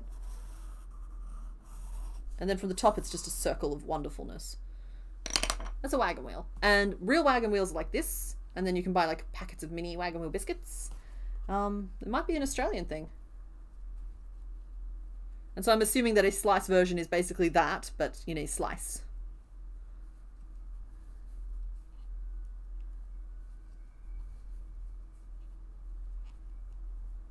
Sounds delightful. Sounds delightful, it does.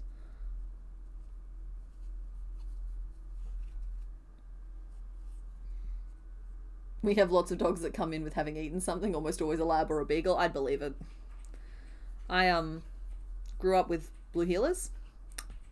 Those dogs have cast iron stomachs.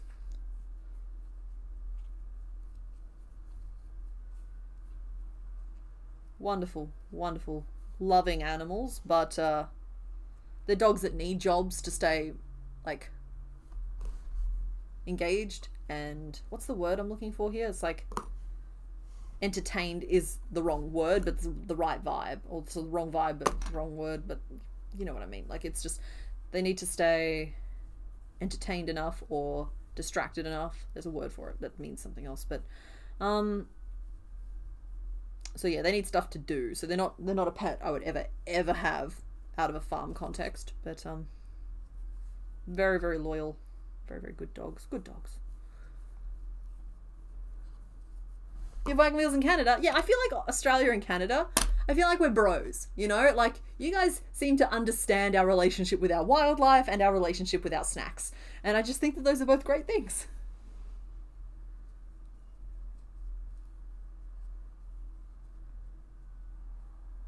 Healers are tanks. They're hard to get to when they've eaten things. That's what I mean. Cast iron stomachs, and once that they've eaten it, it's theirs. Odd thing happening with the blue heeler breed, though, is that, like, over time I've watched it become more and more like barrel, whereas like the healers we had growing up were a little bit more like dog shaped.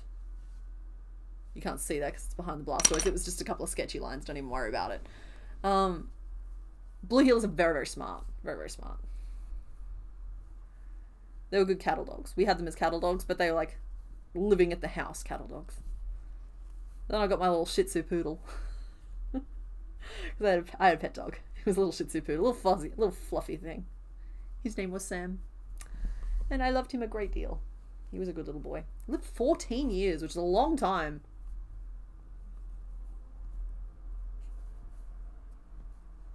Had an Aussie friend who called Canadians and Australians Commonwealth cousins. Yeah, that makes sense.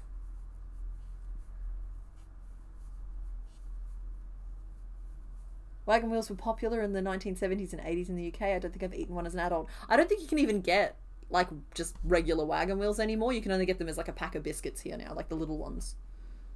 Oh, morning, Mark. You have moon pies in the States. They're cookie wafers with marshmallow fluff dipped in various flavours of chocolate. Oh. Okay. I'm partial to a royal, which is kind of like a variation on this, where it's like a big marshmallow and a layer of jam on like a shortbready biscuit, covered in chocolate, because like you got to cover them in chocolate. And so like that's what they look like from the side view, and from the top they are once again round, but they're smaller round. That or a caramel crown. Partial to all these sorts of things.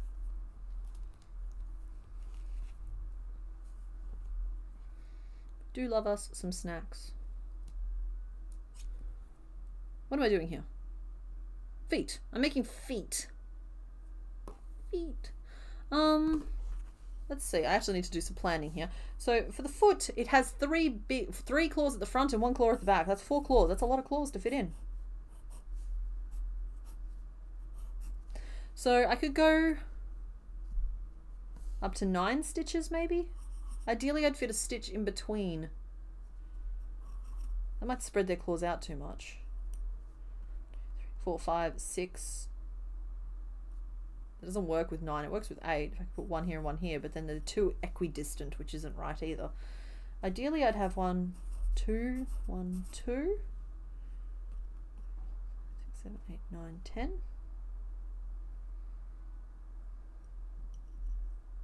At that point, I may as well just go up to 12. Is 12 too big? 12 are pretty big feet, but he has pretty big feet. I think we're going to go up to 12.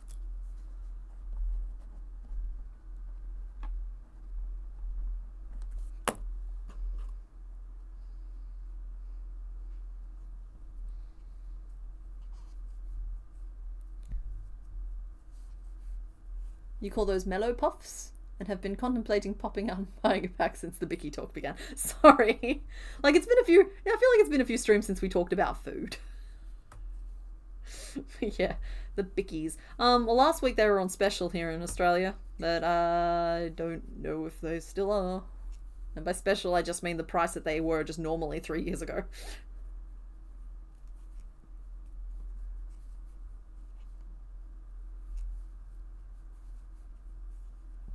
The dog's innocent faces are priceless when they've eaten something they shouldn't. Yeah. I have to admit, I do have a soft spot for animals who are clearly in trouble, but they're aggressively pretending that they're perfectly fine. And think about like cats stuck like in blind, like safe. Like I'm not talking about like injured animals, of course not. Like animals that are perfectly safe but mildly inconvenienced by a situation they've put themselves in, but they're pretending they're fine so that like they're just being really nonchalant about it. Like think dogs stuck through chairs, cats stuck through blinds, you know, that sort of thing. I think it's fun.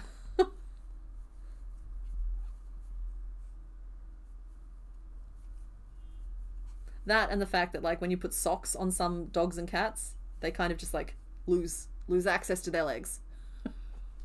Also hilarious. Animals just being that just like that little bit of silly. 1, 2, 3, 4, 5, 6, 7, 8, 9, 10, 11, 12. Okay, cool. So I'm 12 stitches around. Now the work begins. So let's finish the row. Oh wait, am I going to want to schloop in on that? No, because the foot's directly above it, so I don't have to schloop in here. I have to schloop in at the front. That's a technical term. So let's start here, just in case.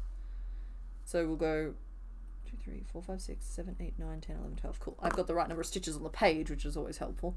We'll go 2 single crochet, and then we'll do a treble, single, treble, single, treble, 3, treble, 1. Now I think this main one might become a double treble, so let's just update that now.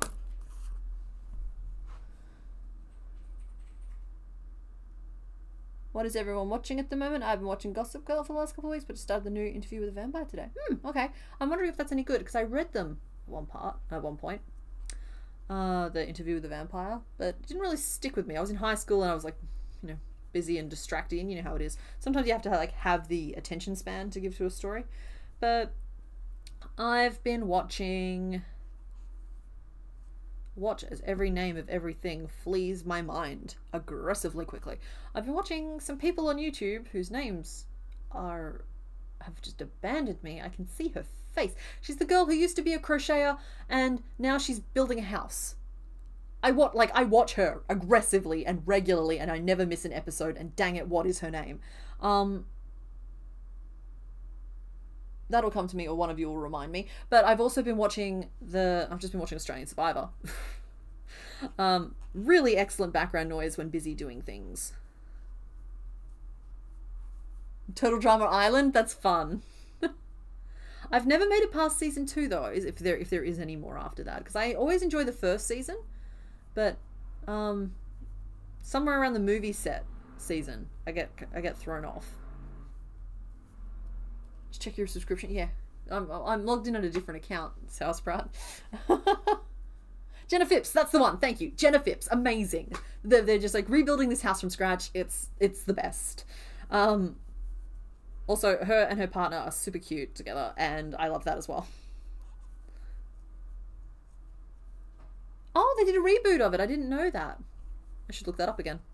I forgot to do a double treble. I just did a treble. Oh, Doctor Who. Okay, cool. Some Doctor Who. It's good. It's good and fun. Let's see. I finished watching Yellow Jackets. Did I finish watching Yellow Jackets?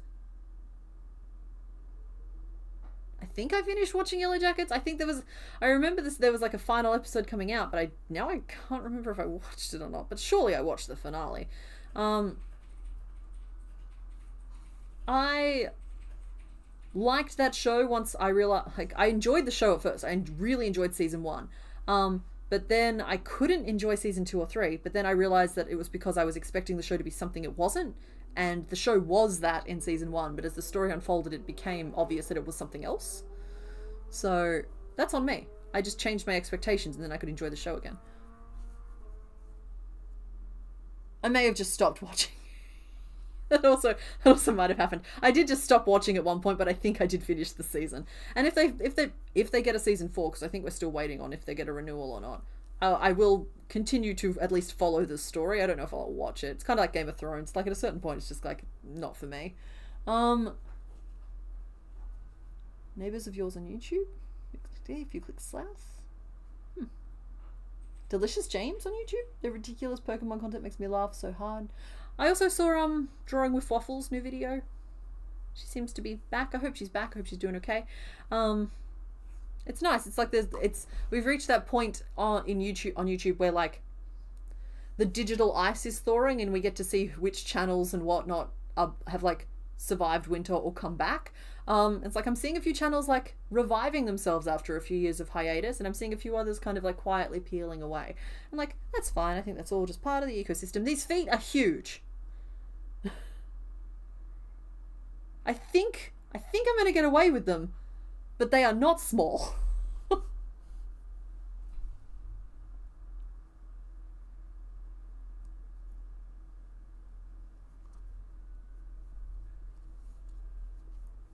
Okay, 1.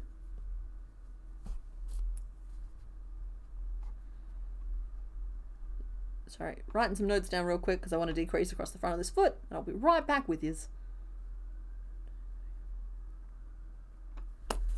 Oh, Mitch has been listening to Dungeons and Daddies. Yay! I know I finished season 2. I don't remember if I started season 3, but I loved it so much the second time.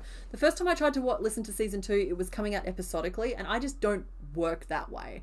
I kind of lose interest in between. I need to, when I feel like listening to it, I need the next episode to be available, because otherwise I'm going to like take that feeling of wanting to listen to it and putting it on something else. But once I could listen to it as I wanted to, and it was all out, and I could listen to 3 episodes and then take a week break if I wanted to, or like listen to it every day, it's great. I loved it. I absolutely devoured it. I still think season 1 was funnier to me, but season 2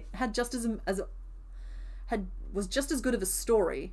It just hit in a different way. It was a different kind of story. He's only on season 1. Yeah, well, that's hilarious still.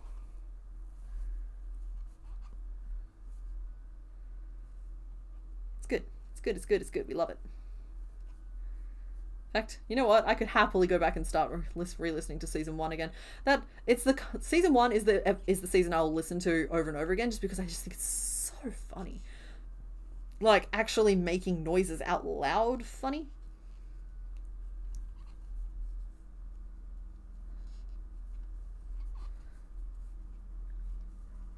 Yeah, Drawing with Waffles. I'm really glad that she's back as well, because I used to watch her stuff a long time ago, but then I didn't know if it was just that I had stopped watching, YouTube had stopped recommending it, or if she wasn't making content anymore. And I guess I got my answer, because like, you know, life gets busy and whatnot.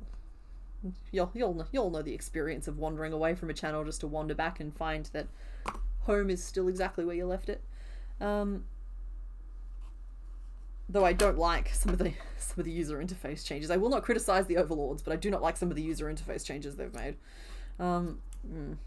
Just a complaint for another day. Yeah, I hope she feels like coming back, because I liked watching her do her artsy stuff. It always made me feel like things were within my reach, and also she taught me about the use of thumbnails, like not YouTube thumbnails, but like pre-sketching before sketching. Which you would think would be obvious, but really wasn't obvious to me. And it freed me that I'm allowed to do like little scribbly things and enjoy them, and that's fine. But also it taught me that like if I was going to do a more serious piece, you do the little scribbly things and then the big piece turns out better. 1, 2. Buckle my shoe, 2 single crochet and increase 3. 1, 2, 3, and then 5. Yeah, Dungeons and Daddies is truly funny, because like I've tried listening to Critical Role a few times and I enjoy it while I'm listening to it. It's just there's a lot of it, and you don't get a consistent experience. You don't get me wrong, you enjoy it. I love the people, I love the cast. Anytime I listen to it, I'm having fun with it, but it's not consistently hitting the funny notes that sometimes I look for. I like consistency and stuff, and so like something like Dungeons and Daddies, you know if you're listening to an episode of that, you're going to be laughing. And so like knowing what vibe you're heading in for is sometimes a really helpful thing.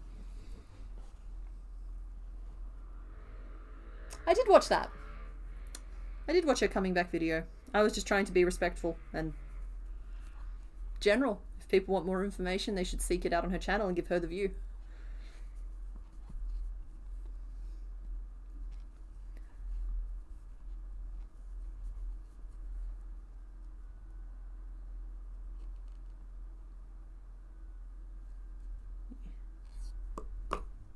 Okay, so we've got... Gotta try and keep this under control here, but I still need to grow the front back out a little bit more. So that's 3, increase 3, 6 single crochet. Shell with them. Well, yeah, he's shy, but he still wants to wave hello. I swear at some point we'll do the head. In fact, we'll do the head next. Because I'm putting it off because I'm scared of it, which means it's a good time to do it.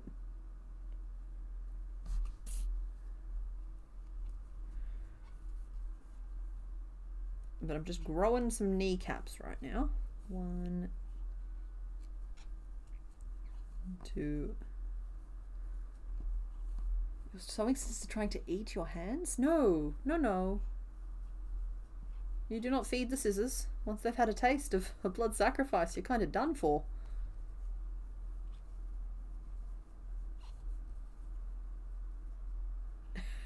I love that I've spread Dungeons and Daddies to you all. Now, Dungeon Crawler Carl. You guys have to go read that. And if you don't want to read, if you're not a reader, the audiobook version from Soundbook Theatre is phenomenal and well worth the listen. Not necessarily the theatrical experience, so they do try and sell that, and I know that a lot of people like that. It's like, I preferred the normal version personally. It was less distracting for me. Big fan. It's becoming a huge deal now. Like, I remember years ago telling you guys that I just read this book and wanted you guys to read it too.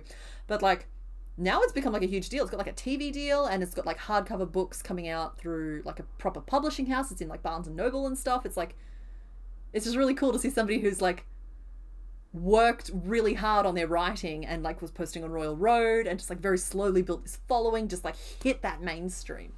It's awesome.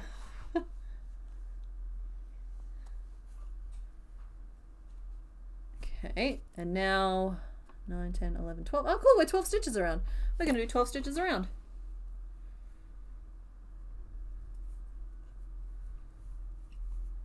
Come on, there we go. 2, 3, 4, 5, 6, 7, 8, 9, 10, 11, 12. Yeah, no, the good thing about being back to 12 stitches is, oh, sorry guys, I bumped you. I hope everything's okay. You just got a real sense of the 3 dimensions on the screen.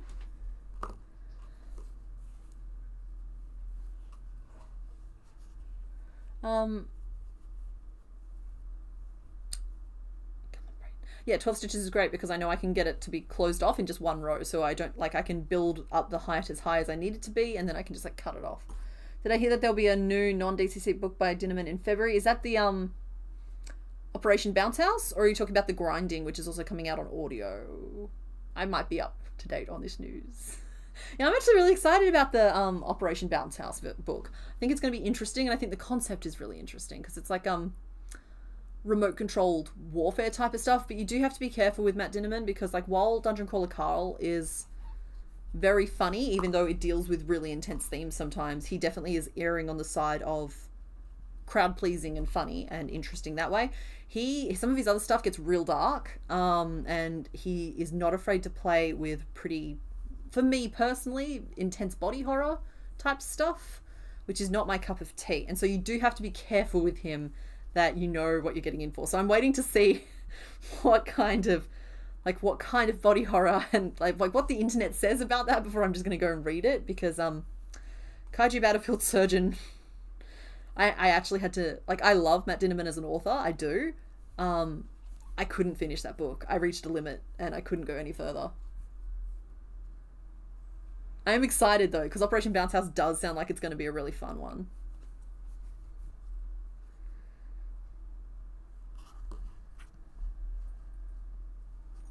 Okay, I think that's it. I think there's as much leg as I can in good conscience give you.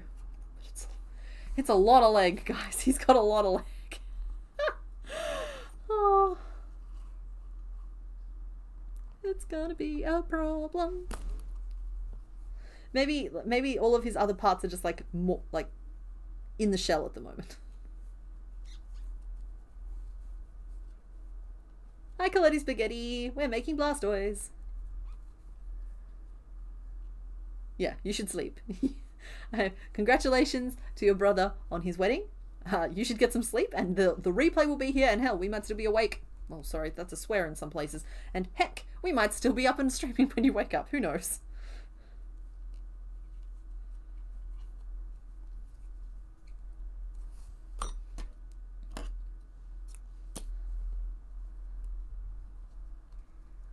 I feel like if I'm starting a new show or podcast that there are a ton of seasons or episodes, I get overwhelmed. It makes me not want to start them due to the amount of time it'll take to catch up. I have almost the inverse, where I usually would refuse to start something unless it's finished, because I've been burned too many times before with cancellations, and I'm not, and like I feel like it's something more and more people understand these days because of like the very cutthroat nature of streaming services not creating new TV shows. But like my using trauma very lightly here, dates back to Isabel Carmody and that Ober Newton series, and it took her years, I think it was even a decade at one point between books, and like, don't get me wrong, I remember enjoying them. I don't remember many specifics anymore, but like, think of your favorite book series and think of waiting 5, 6, 7, 8, 9 years between books.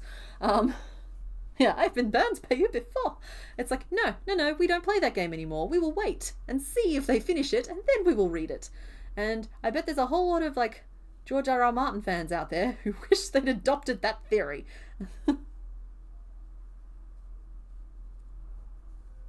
He got leg. That's fine. I can curl them over and make them look smaller, but it's just...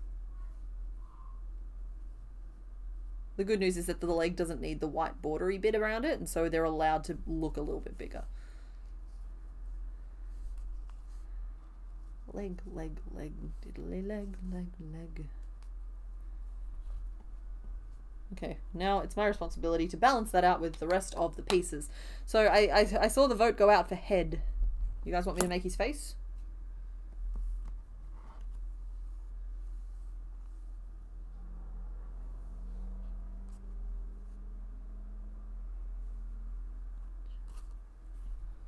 He's beautiful. Oh, thank you.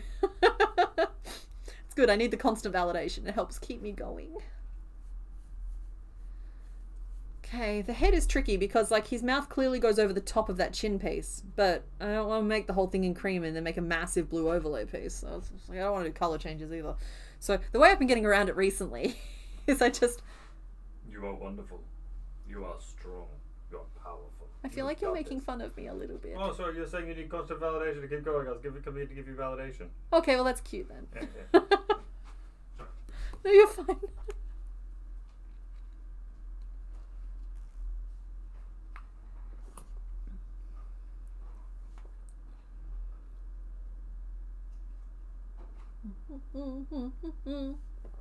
I have not been hydrating enough, folks. You gotta hydrate or dehydrate.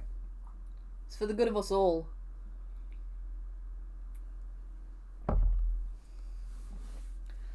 Alright, well, I've started a magic ring. Let's see where this goes. I think I'm making the tail. Something about these first 3 stitches just looks like a tail to me. He's got a little tail.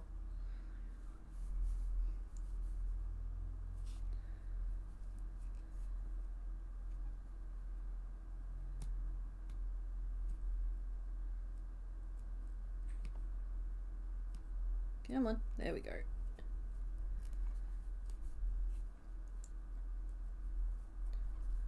Like he used to run for the snacks, yeah.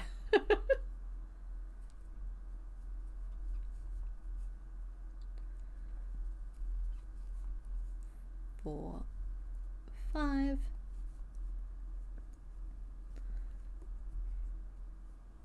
just not a lot to this tail. 1, 2, 3, 4, 5. Sorry, before I got distracted, I was talking about how the way I've been getting around doing full overlay pieces recently is just creating a lip to cover up any rough edges. And honestly, it works fine. It just means that, like, I don't know, it always kind of feels a little bit like cheating when the pattern I'm telling you guys to make or sharing or giving notes on is like a bunch of like little chain type pieces that you have to assemble like a puzzle. It leans way too heavily on somebody's like sewing skills and artistry rather than being like a set pattern that gives a guaranteed result, which is why I tend to do it more for the Pokemon than for anything else. But it's still very effective in getting you some really, like, Onyx's face is made up of a bunch of little scrappy pieces, but it was necessary. It was necessary. Figuring 5, and then we did 5 single crochet times 2, and I think we're going to go again. 1, 2, 3, 4, 5.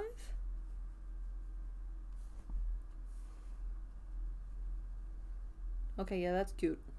That's cute. Oh, I haven't tilted him properly. That's why his legs look big. Because he's more like tilty. He's not straight up and down. He's tilty. So then the tail can go there. And it just needs that little white bit around it. So we'll do 1 more row of blue. I know I said 1 more last row, but you need to lay a foundation to be able to build front post on. Because otherwise it eats a row and makes everything too short.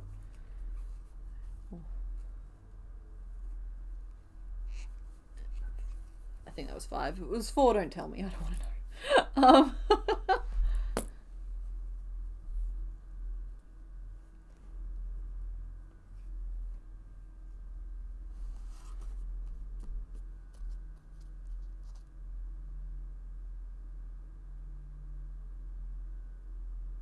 Yeah. Just read it. Sorry, Andy. I read your chat. I was like, yeah, that. Because I do not wish to take away from the work that has been done, because clearly the story he has written has resonated with a great many people, and that is something that should be respected. But it's kind of like with the whole Australia being an island off the coast of Hawaii conspiracy theory. The internet comes up with some really funny theories sometimes, and one of the funny ones that I heard along the similar vein regarding those books is that he's not writing them. He found them in like a trunk under a bed somewhere, and he's run out of manuscripts to share. And so like now he's just like, there are no more, because he found what he found, and then there are no more. But I think that's I mean, I can laugh at that while also being like, I would hate it if somebody reduced my legacy down to that. So maybe I should stop sharing that particular theory, even if I find it amusing.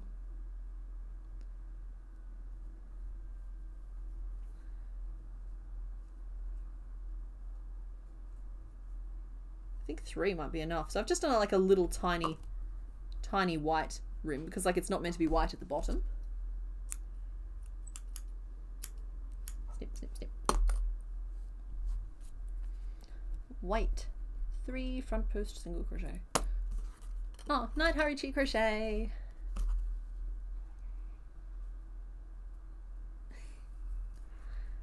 Okay, so now he has a tail. Stuff those pieces in slowly. Come on now.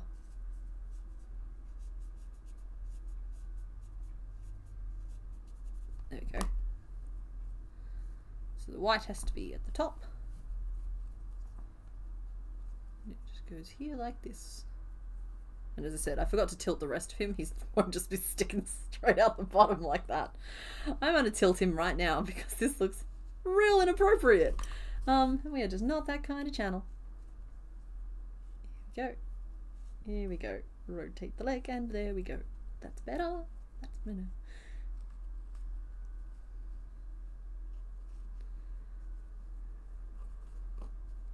He's still got very chunky legs, but there we are. Now he's tilted. So his head will go here. And we need to make the head.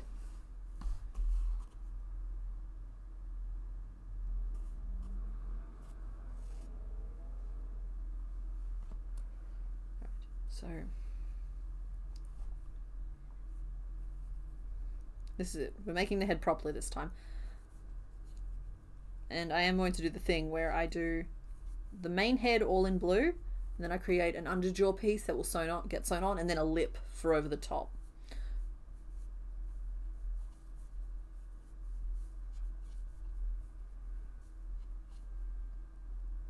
Rainstorm, you're doing fine. If it helps, the keyboard that I'm using for streaming, it's kind of like just a really cheap one that came with a computer at one point, but because it's wired, it's helpful. The Bluetooth keyboards are not for me. The spacebar doesn't really work, which is why, so like when you see me typing poll options and stuff, I just accept typos and move on. I feel like he does have very chunky legs, right? Like I feel like we're not completely disproportionate, but I think that the head will tell us if we're doing okay or not. Sorry, just doing a little quick time check there. We're not doing too badly, honestly. He still needs, like, once we've made the head, there's really only the bendy straws on the back to go. And that's pretty good. That's pretty good timing. We've successfully not megapoded him, which was my fear. Haven't written down any part of this head so far, so I really should do that. It's always scary when, like, it's fine when I'm doing it for, like, I'm making a ball, but it's not so fine when I'm doing it and I'm doing shaping. So, like, that to me looks like his nose, right? Yeah, okay, cool. We're heading in the right direction. Head. Magic ring 6, and then 2 repeats of a single, some ink stuff, and some single, which is 10 stitches around. And we'll just do 10 stitches around. Yeah. So in terms of what location, we're currently here. We've like made it wide enough. So now we just need to kind of go back 2 rows. Maybe 1 row, maybe 2. I'll do it and see. Then we'll increase at the top to create the eyebrow ridge. This is good. This is good. We're coming together.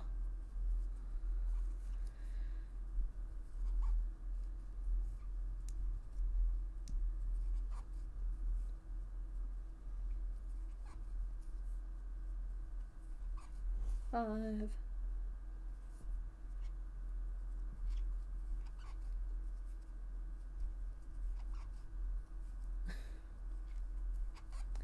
Eight. 9 and 10. Now, is that deep enough to be the nose? That's the real question here. It might be just because he's just not very big. I think that's big enough to be the nose. Okay. I'll make this the underside of the head so it gets covered up, just in case of any like jaggedy stuff. And we'll do our increases at the top here. Now those increases, the previous row, I'm just going to do some little sketch stuff. This is the previous row. We did this, and we went this way, and there was 1 and 1 and 1 and 1.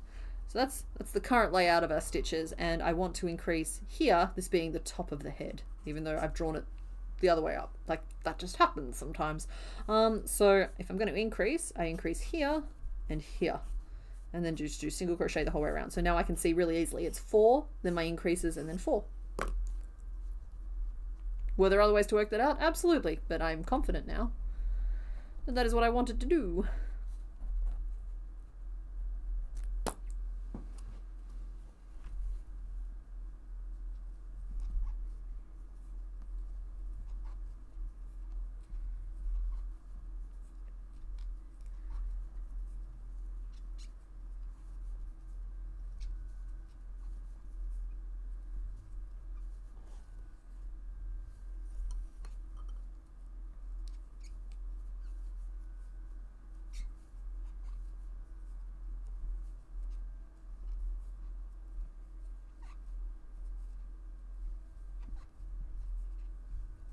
There we go.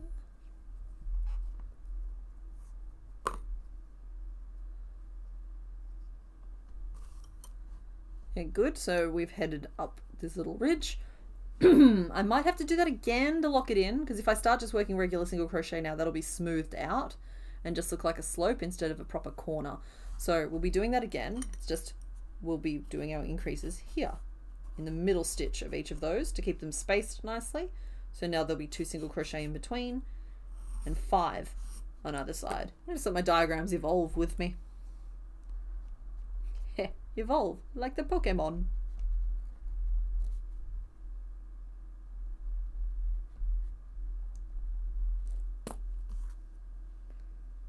Does Wowza have thunder thighs? No.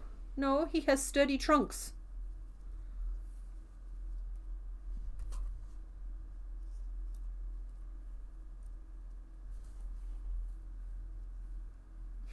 Y'all better be being nice to my Blastoise right now. It's like I can take it, but he can't. He's just a baby. Once you complete the head, he'll be able to borrow Squirtle's glasses. He will. Though I think his head is significantly smaller than Squirtle's. And we will be taking no comments on that at this time. He is a stable lad. He is. He's got all of his horses.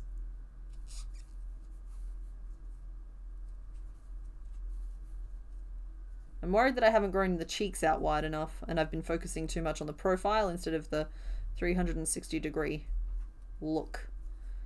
But it might not be too late. We'll find out once I finish this row and actually stop it wiggling around madly, and we can have a look at it. Because like I'm nailing this profile view, but I don't know if I'm getting quite the chunk of him. So if his eyes go like there and there, I feel like he needs more cheek. And I feel like it should have been added in that previous row. So I think I might have to go back. I'm doing a lot of thinking, aren't I? And add some increases just in this most recent row. In those 5 single crochet lines. So like 1, 2, 3, I think the 4th stitch there. So hypothetically that would make it. But I want it on the 3rd stitch there, so we're not quite straight. Maybe we do it that way. We just keep it straight. That's the 2nd stitch. That's even worse. There we are, 4th stitch.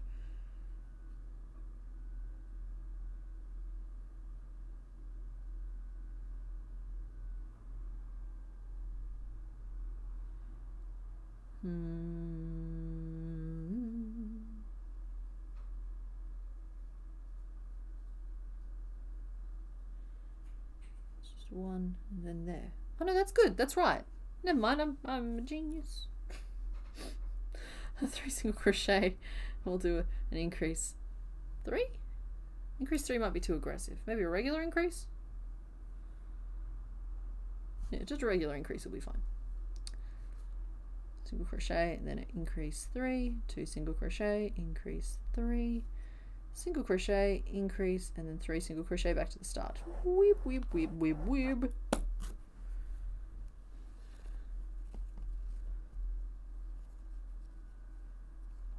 Okay, current name list. Wowza, Frank the Tank, Aramis from the Musketurtles, because the first 2 are called Arthos and Pothos, Blastot, Spritz, and Super Soaker.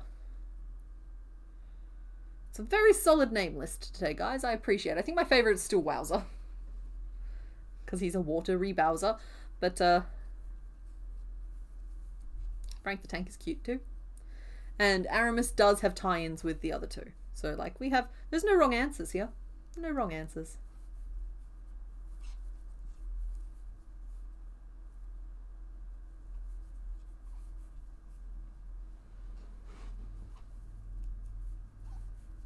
We're not quite, yeah, I'm not quite ready to do the name vote just yet, but we are approaching it pretty quickly.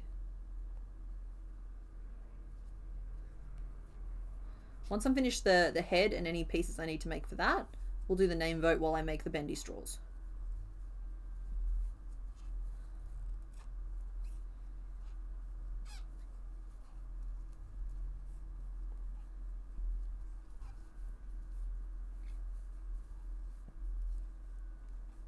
Nope, keep skipping stitches. I'm just gonna make you go back and do them again. Hands are trying to take shortcuts. Sorry guys, they're so misbehaving sometimes. Acting up in front of company like this.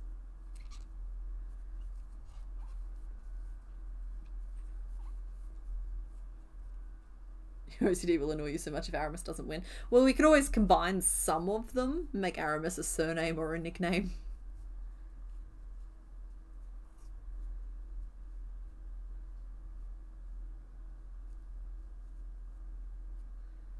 I don't know if I'm nailing this shape, but I'm doing my best. His head's a bit big, but I think it's okay. Don't know why I'm musical right now, but I am. I'm gonna hydrate. Everybody, hydrate or dehydrate, save your work, stop, stretch, do all the stuff.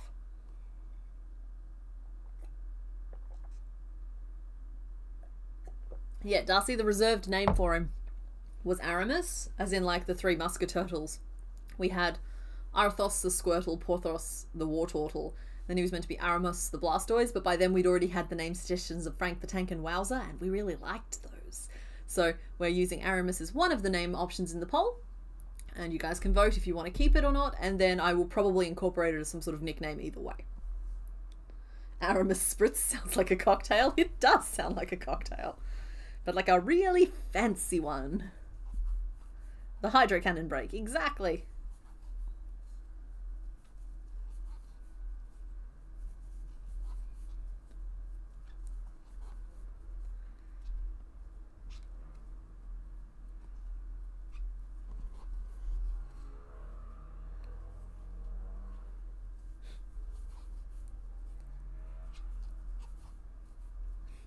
I'm ignoring that correction. I should have counted. I'm just going to have to count at the end of this row anyway. That's fine. I'm just doing some rows of single crochet to build up some room for a brain. And yeah, the head is coming together. Head's a little bit large compared to the rest of his body, compared to like the official artwork. But I think proportionately we might get it to work for us. Like you can get away with some stuff in the name of like making things cute. Making the head slightly too big is one of them. Not that I necessarily did this on purpose, but like it's just, you know, sometimes things happen. 1, 2, count with me children, 3, 4, 5, 6, 7, 8. Come on. 9, 10, 11, 12, 13, 14, 15, 16, 17, 18, 19. 19?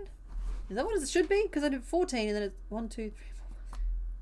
I had 14 and then I added 4. It should be 18. It needs to be 18. Hey, Autistic Frog Leo.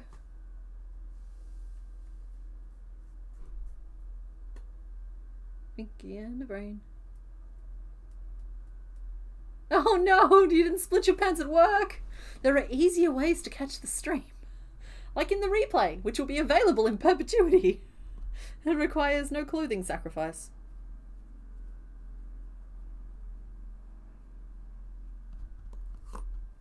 Oh no, if it's actually 19 around, I've got a problem. 1, 2, 3, 4, 5, 6, 7, 8, 9, 10, 11, 12, 13, 14, 15, 16, 17, 18, 19. I'm 19 around. That will not stand. Cannot stand. Sorry. Sorry, I know this is such a big time eater when this happens.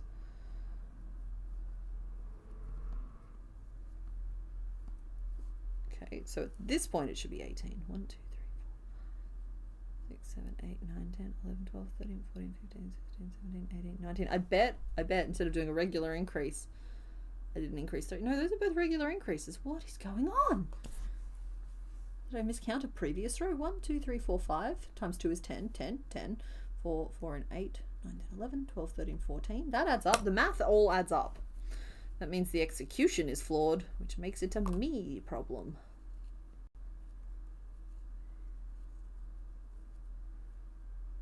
Oh, maybe I just like misread what stitches are stitches and which ones are not. That's been known to happen to me. This yarn is not holding up super well to being frogged this many times, but bear with me, yarn. Ah, there we go. It's the increase. 1, 2, 3, back to base. 1, 2, 3, 4, 5, 6, 7, 8, 9, 10, 11, 12, 13, 14. Okay, I have the right stitch count at the end of row 4. 3. The end of row 3. So now I can pop my stitch marker in, and we'll just very carefully proceed forwards and get back on track lickety split.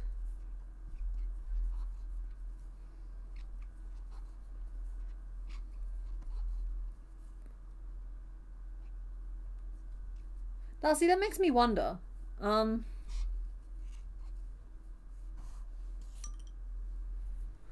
Why every 18 stitches? That seems like an odd number. Well, I know that it's an even number, and it's great because it's divisible by a bunch of stuff, but like, surely, is this just like, why would cross-stitch fabric come under the everything but metric system? Doesn't make any sense to me.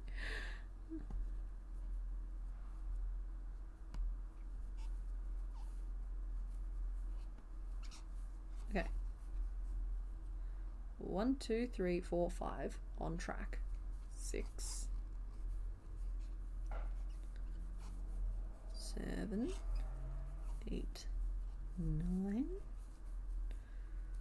10, 11. Forgive the counting, guys, it'll be over quickly. 13, 14, 15. Did I lose count? I think I lost count. 2, 3, 4, 5, 6, 7, 8, 9, 10, 11, 12, 13, 14, 15. Nope, I'm good. 15, 16. What? What?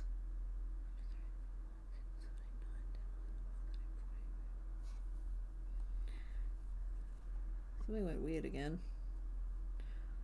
2, 3, 4, 5, 6, 7, 8, 9, 10, 11, 12, 13, 14, 15, 16, 17, 18, 19, 20. Oh, I'm a dingus. I'm looking for 20 stitches. Don't get me wrong, it was still wrong before, but it was wrong because it had one too few. And now we've got the right number. So in any case, going back and fixing it was still the correct choice. It's just now I've fixed it, and it's just it wasn't wrong in the way I thought it was wrong. You actually have no idea. I know that there's 14 count, 16 count, 18, 20, 22. Doing it on 18 count, but I've worked on 14 count. It was so easy. Yeah, I feel like, oh, because 10 count aider is a thread eater. Fair enough.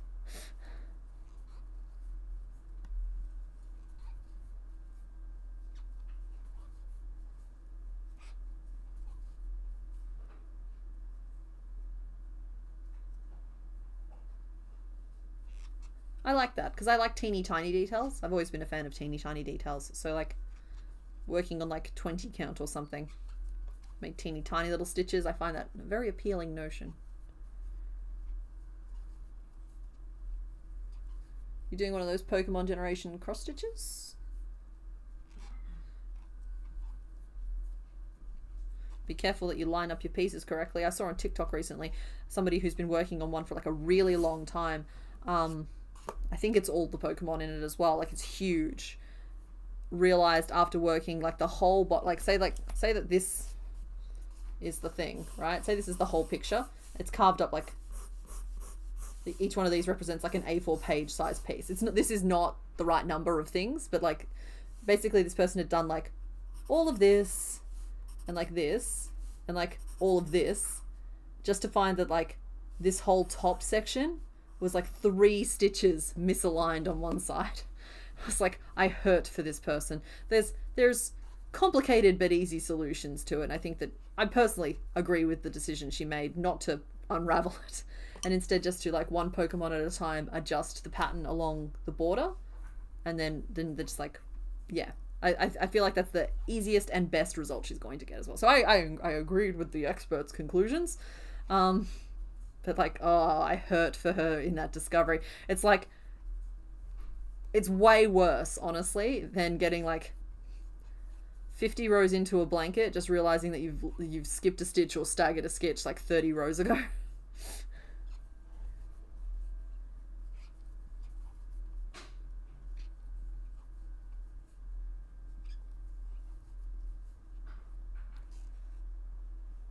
You're doing the Gen 1 pattern, we're doing it on a crochet background. Oh yeah, I'm, like I've mentioned before, I'm working on my tapestry in the background, and like I'm oscillating wildly between thinking it looks really crafty in like the bad way, and also just really liking it. So we'll see where it ends up. I still have to do some kind of like framing device for it.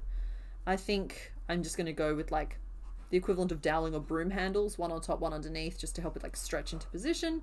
Maybe a couple of support rods hidden behind the fabric of it itself, so that it doesn't stretch too much, but helps keep it aligned and straight. And I need to do that before the video, because like the last thing I want to do is like finally finish stitching it and all of that, and then just be like, oh, okay, and now like at some point I'll hang it, and I guess you'll see that in a future video. It's like, no, you guys have waited. Well, it's been 6 months, I think, since I started that. I did have to put it down for like 4 months because of Crafting and Clash, but like it's been 6 months since I started it, and you saw that video. But on top of that, I hit 100k subs in January last year, like the 1st of January last year, which is huge and exciting and mind-blowing and all of that other stuff. But like the fact that it's 18 months later and I'm only just now like finishing up the celebration video. Yeah, I suppose I'm still at like 140,000 subs, so like it's good. It still fits. It still works. I just wanted to celebrate it right, you know? And I'm comfortable in the knowledge that the chances of me ever hitting 1 million are low. So that's fine. I don't have to worry about having to up the stakes for the next time. Just look at it as a mini project, 151 mini projects. Yeah. How do you eat an elephant? One mouthful at a time. But also don't eat elephants. They're smart and they think we're cute, like puppies.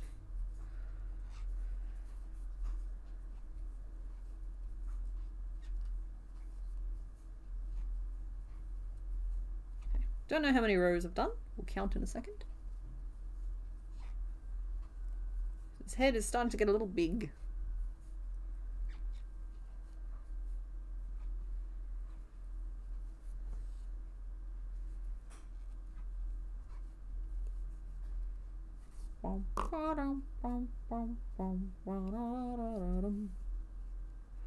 Oh no.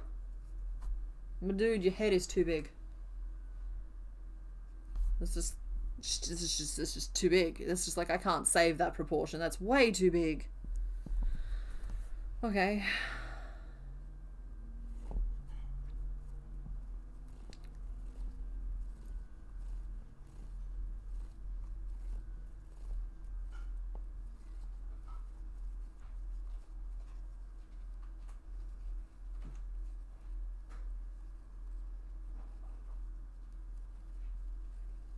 I'm frustrated because the problems I'm encountering right now are easy to avoid if you're thinking properly.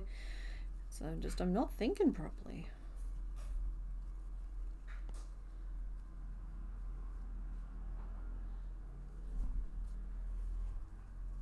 Because like that is actually the proper size for it, even if it doesn't look super good.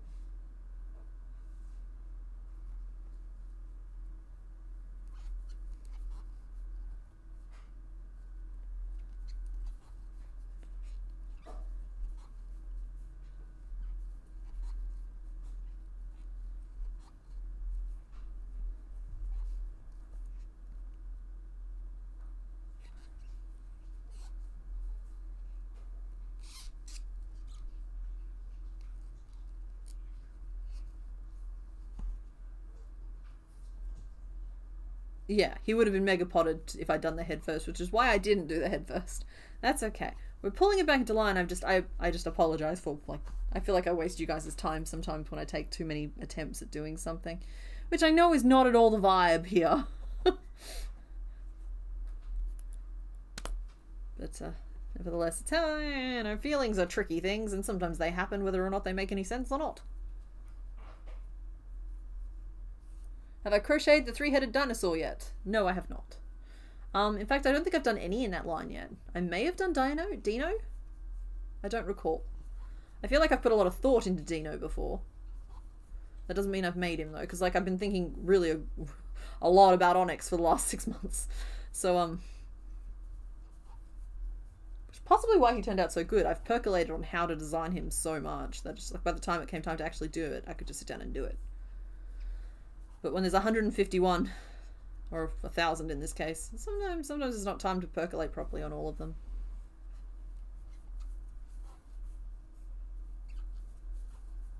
Okay. That is 1 row of single crochet around. And instead of being 20, it's 16, which is still probably too big, but more manageable.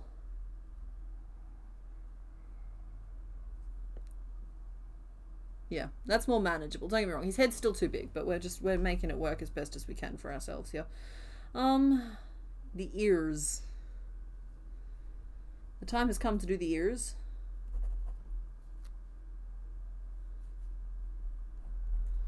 And I think I can stitch him in. But I'm not going to, because I can guarantee a result if I just sew them on. If I just sew them on, I can get it done. Let's start closing off the back of the head. Or do I do a row of 16 instead?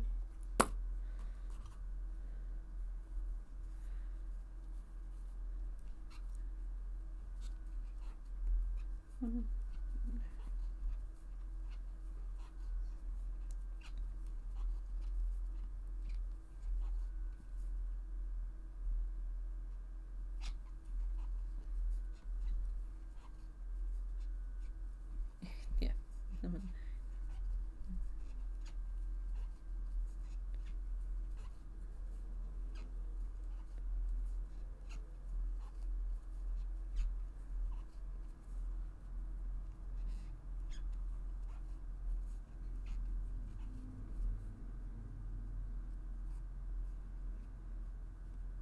Okay, so we're going to do single crochet 3 togethers in the 2 back corners of the head, which will encourage the square shape. But we've got to position them just right. So it's too tall. There, I think, is the right answer. And there, with 2 in between, 3 before the end.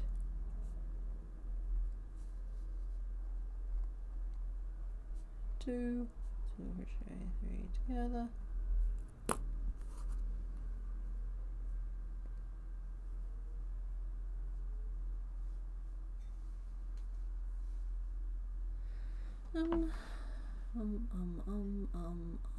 Let me just scroll on down.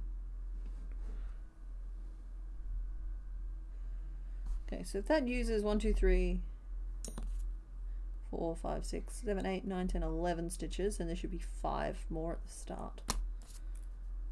That's going to get us down to 12, which is a nice number. We like 12. And then I'm going to put some eyes in.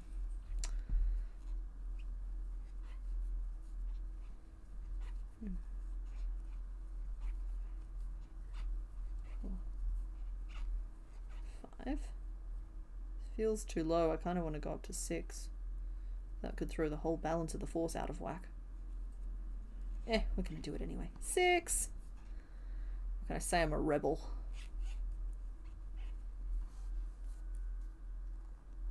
Things can work as much as they like in theory, but if they don't work in practice, they don't work.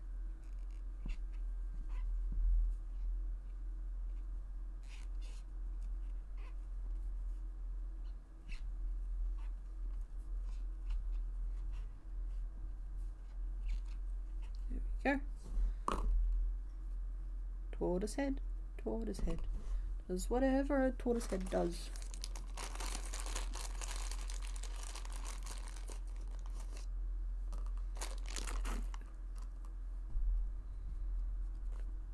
Where do the eyes go on a tortoise? Not the sides of the head. Ooh, do we have ourselves an ambush predator? I think we have ourselves an ambush predator.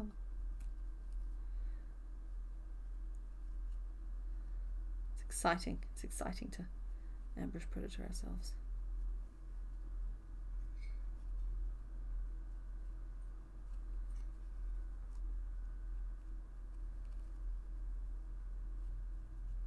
Gotta try and get these eyes in straight. It's surprisingly difficult.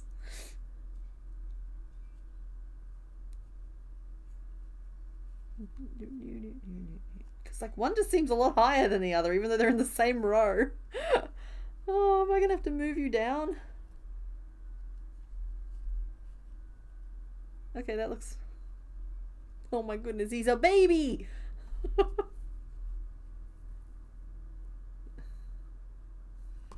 We'll fix it, we'll fix it. We'll add an eyebrow, it'll be fine. Eyes into row 1, 2, 3. 3. Okay, let's just contort, and we're committing. We're committing to this eye location. And we'll make it work. It's always fine once you decide you have to make something work. There we go.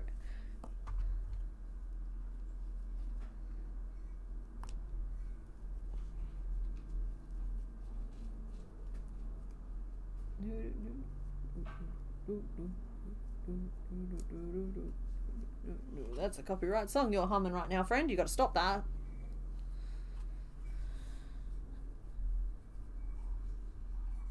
You left before crocheting had begun and just got back. You haven't missed any shenanigans, I don't think. I think we're just having a very nice, normal time.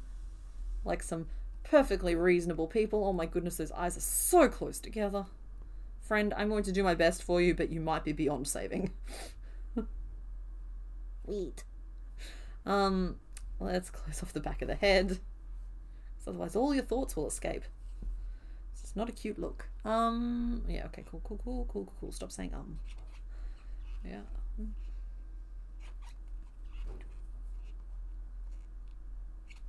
3.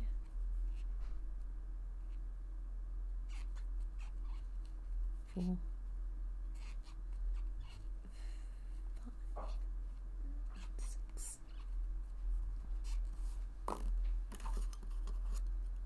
Eyebrows will fix it. Yeah, eyebrows always fix it. It's just like it's really funny to see how surprised they look in the meantime. So he's slightly off center, but I think it's gonna be fine. I think it's fine. I think like there's nothing that can't be corrected slightly or forgiven so far, which is good. That's the sweet spot.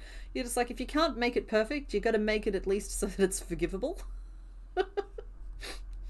Unlike Glasgow, who I'm sorry, I still put in the unforgivable category. That and Raticate's mouth. Raticate's mouth is unforgivable for me, and I don't know if I'm ever gonna get over it. That was words. That was words. You'll have to take my word for it. Oh, we're doing fine. We're doing fine. The eyes are scary? No, they're fine.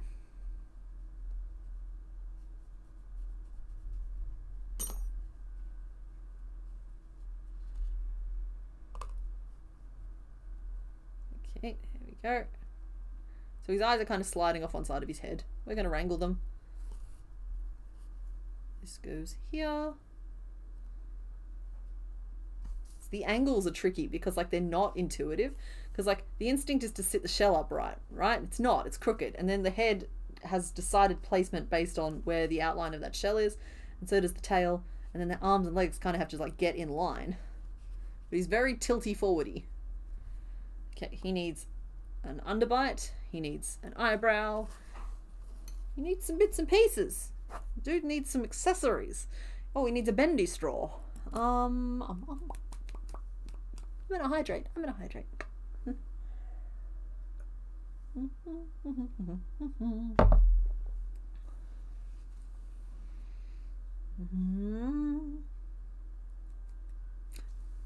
Let's do his underbite first. Anything I can do to bring him closer to looking like Blastoise is going to be well received.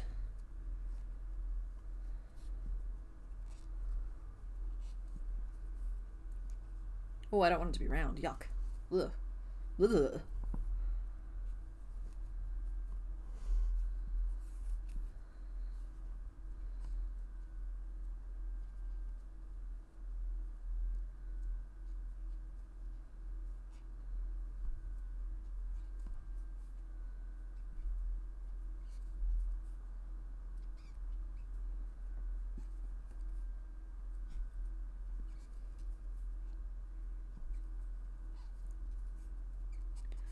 Right, you folks get ready. A name vote's going to be dropping any second. I'll make this piece and then we'll do the name vote while I make the bendy straws, or a bendy straw.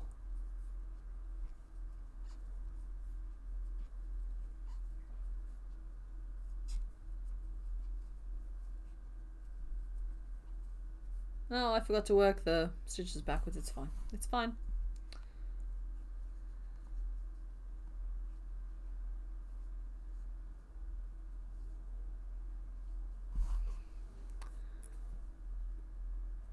Jaw. Chain 6, 5 single crochet. Ink, 3 ink.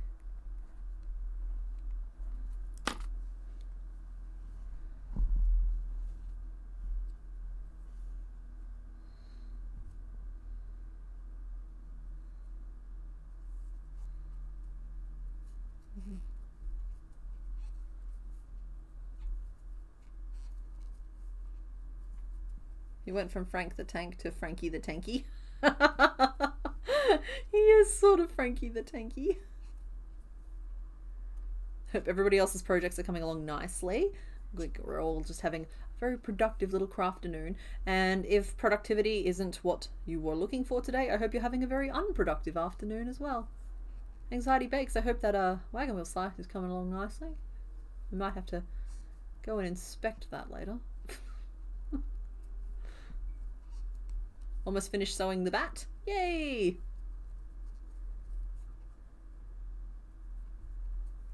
If you didn't sew it together, all you'd had is batter. The cake batter before you bake it. Yeah. Unassembled parts. Jokes are always funnier when you have to explain them. It's just if I can't hear the laughter, it's hard to tell if I've done it okay. You could just make the raccoon look like it had like fallen through somebody's garden and gotten like tangled up in a bunch of stuff. It would kind of be like Disney bounding as Sprigatito. I should have committed to the shape I needed this to be before I started sewing it, or making it. Okay, that's actually pretty good the other way around.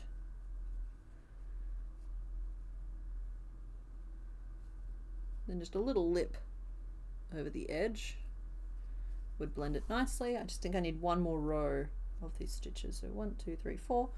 That's only 2 rows there. So that's 7 single crochet times.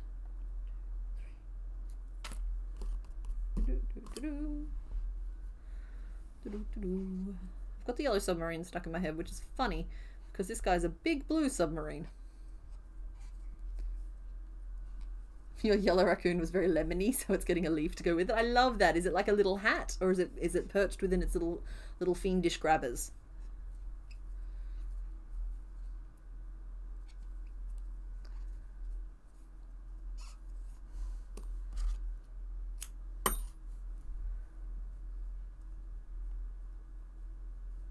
Puppamon. Crocheting Pokemon as puppets. Don't even talk to me about puppets right now. You have no idea the misery I am being put through by a puppet right now. You'll see. You'll see on Thursday. It's fine. I won't do the transition piece here. All it needs is a little chain piece. It's not going to be super interesting. I might give him some little ear corners just to help enhance the head a little bit, but in general we're coming out okay. So let's start this name vote before I start a bendy straw. The names are gonna be Wowza. Or is he Frankie? He's Frank the Tank. Or is he Aramis? Oh, that I can totally spell. It's something like that. The Musket Turtles. And we need one more. Wowza, Frank the Tank, Aramis, Blastot, Spritz, or Super Soaker. Well, you can only have one of Blastot, Spritz, or Super Soaker. And I think we were talking about making it Aramis Spritz, which I think was a fun name. So I'm going to combine those two together. Oh, no, I'm going to hit a bunch of random keys, apparently.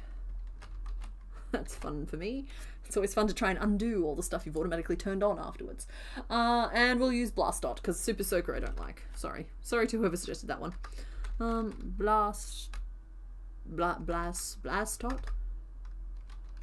Looks like Team Rocket's blast totting off again. Okay, that one's too long. Okay, so I can't fit from the Musketurtles into the poll option, but everybody who's listening, Aramis in the poll options is referring to the third Musketurtle because Squirtle's Porthos and the other one's Athos, or the other way around, something like that. I don't know if I'm spelling this right. Okay, it's accepting that spelling. So, cool. The explanation's not in there, but we all know who Aramis is. Go! Yeah, Frank the Aramis tank, wowza Aramis. You know, Aramis might get worked into them no matter what, just to, like, make it better.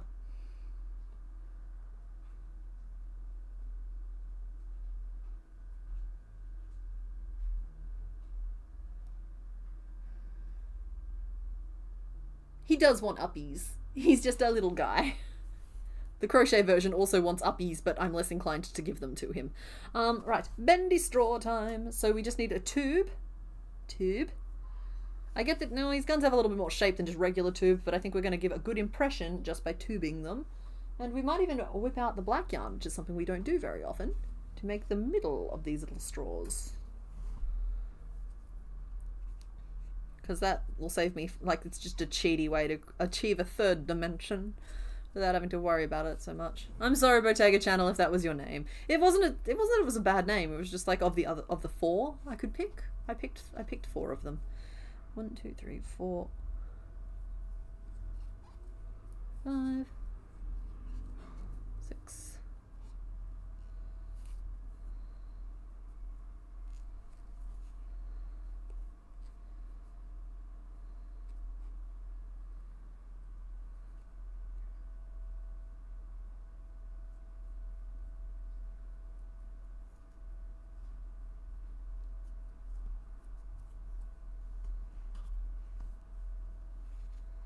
I really thought we had a chance with Wowzer, but I think Aramis just had the legacy vote, which is fair. And Aramis Spritz does have like a fancy flair to it. I can get on board.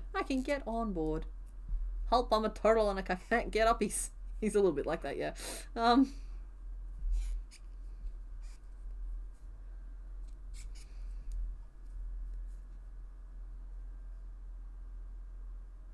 I think I only did a ring of 5, which is fine, but like not at all what I was trying to do, but we're rolling with it now. It's too late for me to go back and change it because I've decided it's too late for me to go back and change it. Otherwise it would have been plenty of time for me to go back and change it. Let me in, you nasty little loop.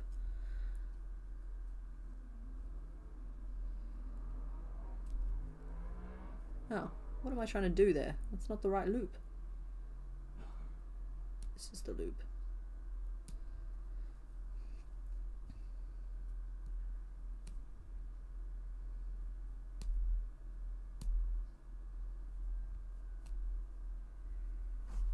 Now listen here, you're really annoying me in front of all of these nice people. If you don't stop, I'm going to frog you, and I'm going to put you to one side, and you may never get used again. I'll just cut this piece of yarn off. I know neither of us want that. So if you wouldn't mind just chilling out a little bit, it'd be good for us both. Okay? Okay.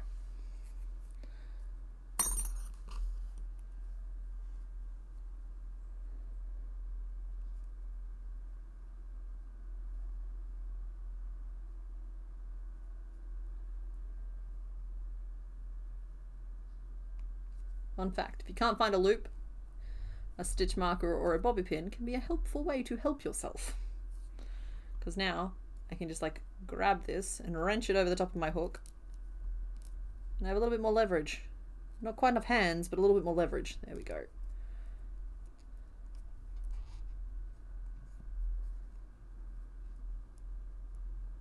Hoping it doesn't make me do that for all 5 stitches around there. It's only one strand of the stitch, mate. Come on.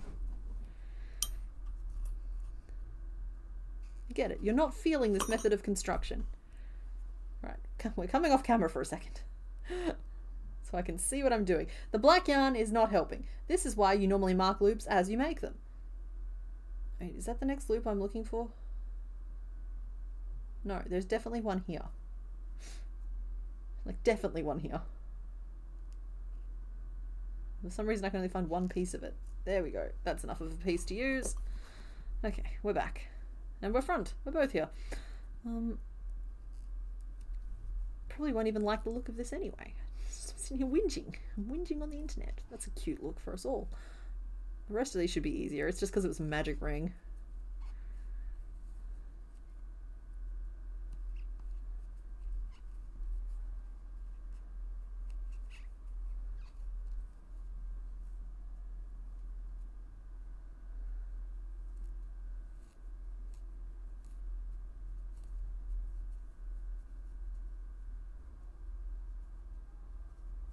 I don't know if I like this.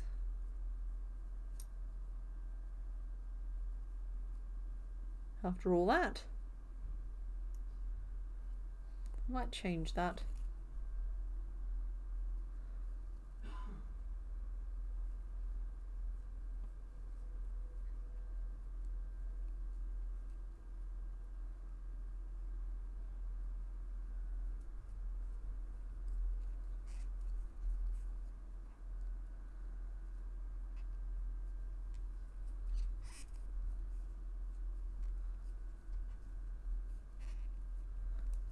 Oh, sorry. Sorry, guys. Have I seen the crochet blue animal trend? I mean, if you're talking about the one from a few years ago, yeah, I have. I just didn't feel like I had anything to really add to it. I think that the ones that have been done spectacularally well. And if I don't feel like I have anything new to bring to a design, I just let it be the design that it is. I have a theory for you. Okay. You should know I'm in a heightened, frustrated state because I can hear a dripping sound, so I'm doing my best to stay mellow. I think it's the kitchen sink. But after that, I would love to hear your theory. Just please remove one of the forks.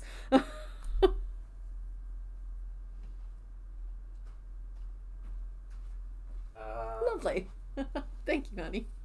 You know how you do the tubes which are only 6 around? Like the really tiny tubes? Yeah. If you did like a little tip that was black, right? That was the plan. And you put a bit of yarn on there. Could you like pull it through? Yeah. Because that would give you like, yeah, because it looks like you're going for like the black dot on the end of the squirty gun. It was going to be inset, but then I accidentally did Magic Ring of 5, and then it wasn't working, and so now I'm not doing that anymore because I hate it.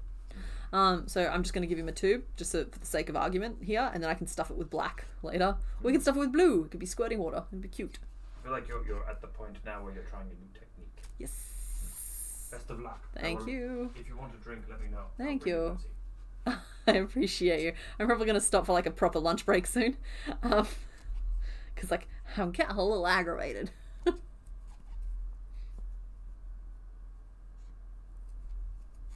Alright, I think we have our answer regarding the name though. His name is Aramis Spritz, which sounds very fancy. He's a sophistiturtle. No, we're not calling him that. I was aiming for sophisticated, and the pun did me dirty.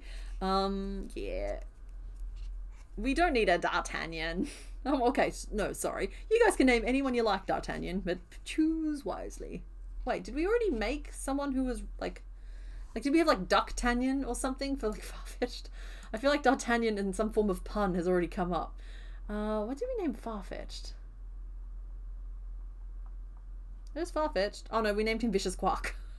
Never mind. I think we may be bandying about naming him. Oh! Is this who we were naming D'Artagnan? I think it might have been. I think it was a running joke that he got to be an honorary musketurtle.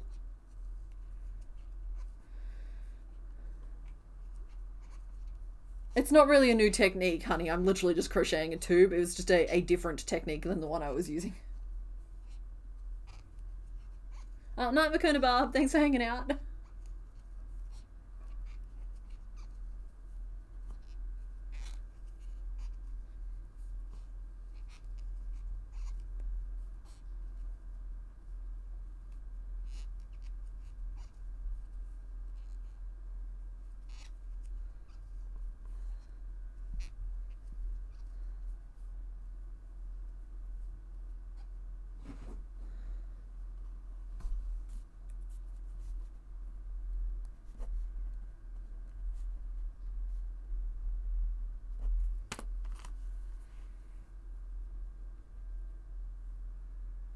Because yeah, just like leaving it open, it'll just be like a little tube.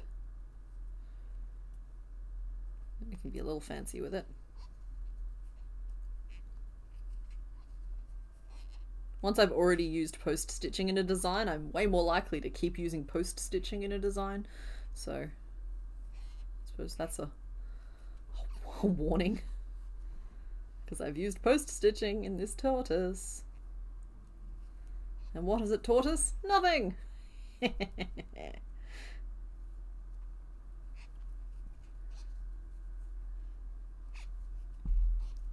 All hail the hardest working tortoise, I agree. It's been a while since we've celebrated the hardest working tortoise, actually. In fact, I think this one is the hardly working tortoise, but he is doing a good job, so I don't want to call him that anymore. It made sense back when we found him, like, pristine in a box, but he's been working pretty hard for a few months now.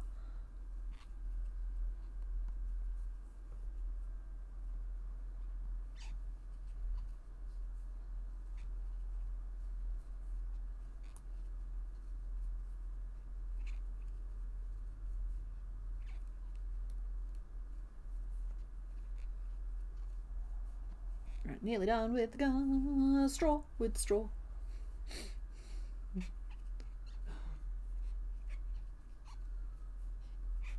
Okay, we'll do that, and we'll finish off, and it'll be good, and it'll be done, and it'll be nice.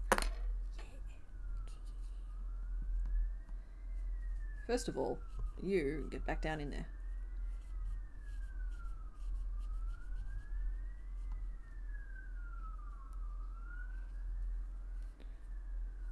You go down in there too. Hey! Randomly woke up at 2 AM and got to vote for a thing. You did! Yes, share your 2 cents on the name for the tortoise.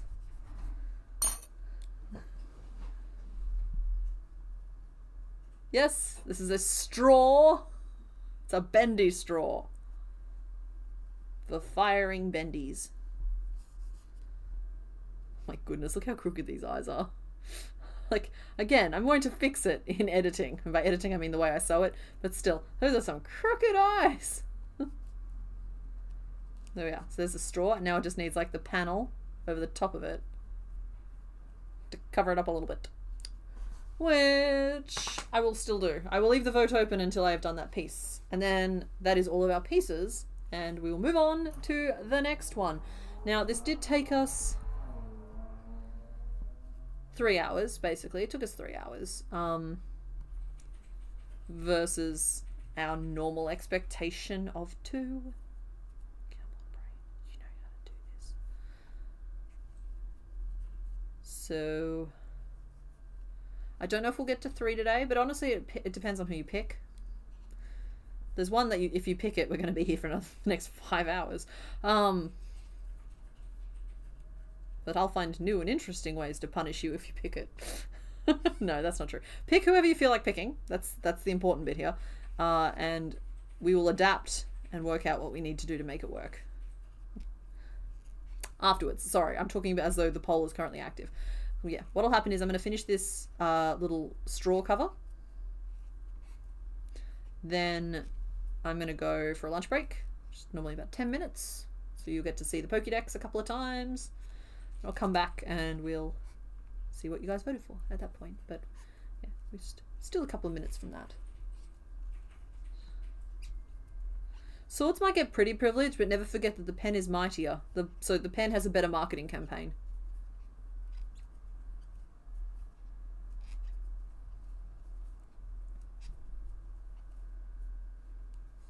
Is that a good size? Covering it up. Okay, cool. We're a good size so far, but I think we do need to like enhance 2 corners a little bit. So we're 1, 2, 3, 4, 5, 6, 7. Haven't been writing this down at all. Great. Oh my goodness, I didn't finish writing down the straw.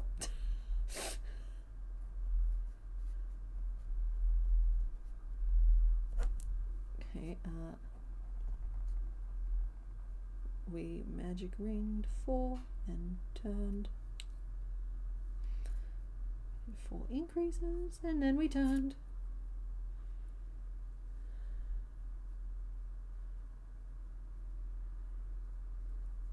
Did we? Because I've only got 7 stitches here.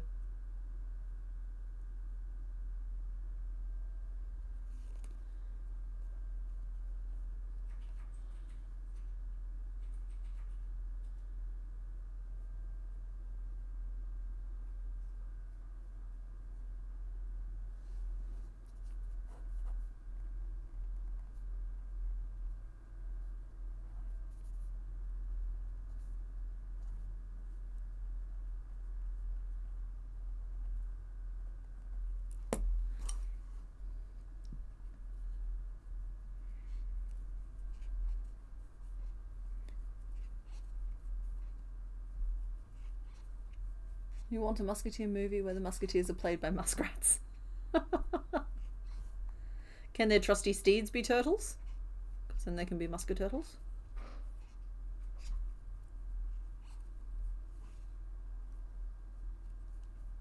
Oh, see, that's dangerous. I've just read the comment. As a writer and an artist, I agree with CK. What did I say that you're agreeing with? Because I'm just like blurbing along right now. I have no idea what I've said that's worth agreeing to, or even required the agreement of someone, and now I am very tense.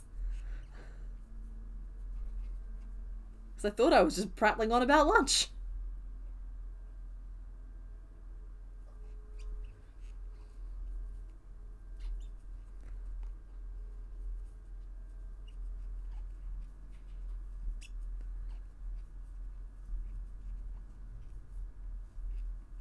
And I think one more row of this should do the trick.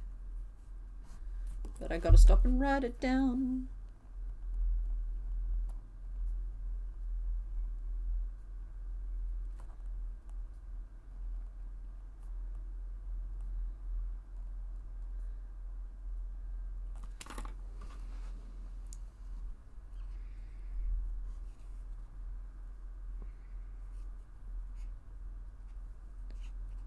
Oh, the pen is mightier than the sword. Cool. Awesome. Thank you. Yes, I agree. I agree with your agreement in agreeing with me. Of course, the pen is mightier than the sword.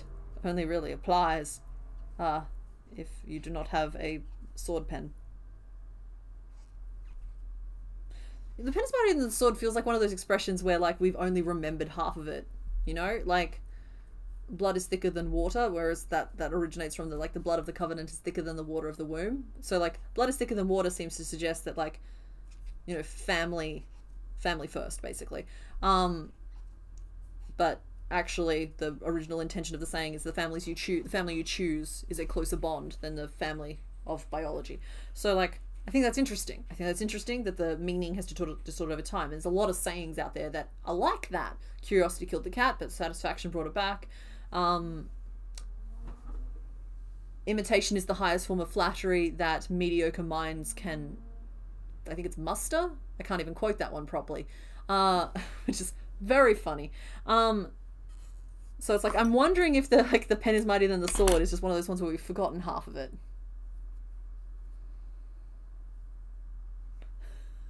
The letter opener pen is the mightiest of both worlds.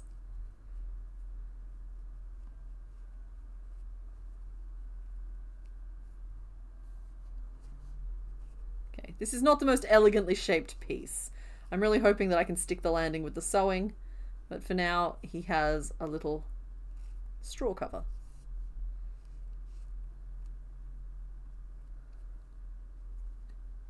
There we go. So, like, yeah. He's got some rough edges, but he's done okay. And he is little Mr. Aramis Spritz.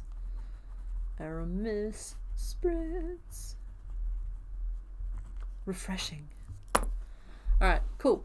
I'm, as mentioned, going to go scoff down some lunch. So I will pop the vote back up on the screen for you all. Like that. We've made Blastoise in the middle, depending on who you pick. We might get only through one more. It's up to you guys, really.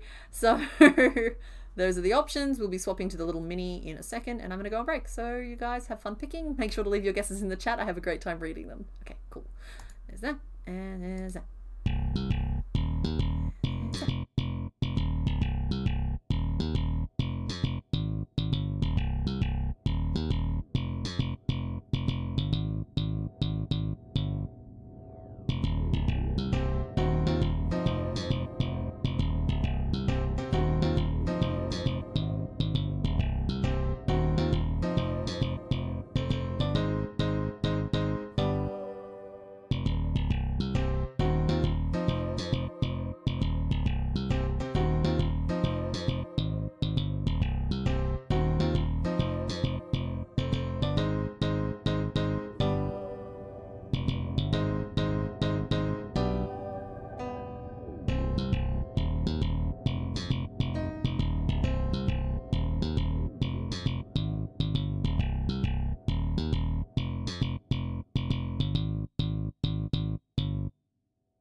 Sorry guys, I forgot to start the poll.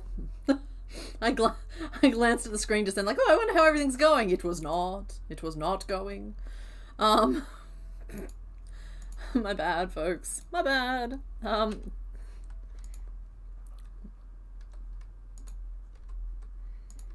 There you go. Sorry, everyone.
Happy birthday from all of us to you. We wish it was our birthday so we could party too.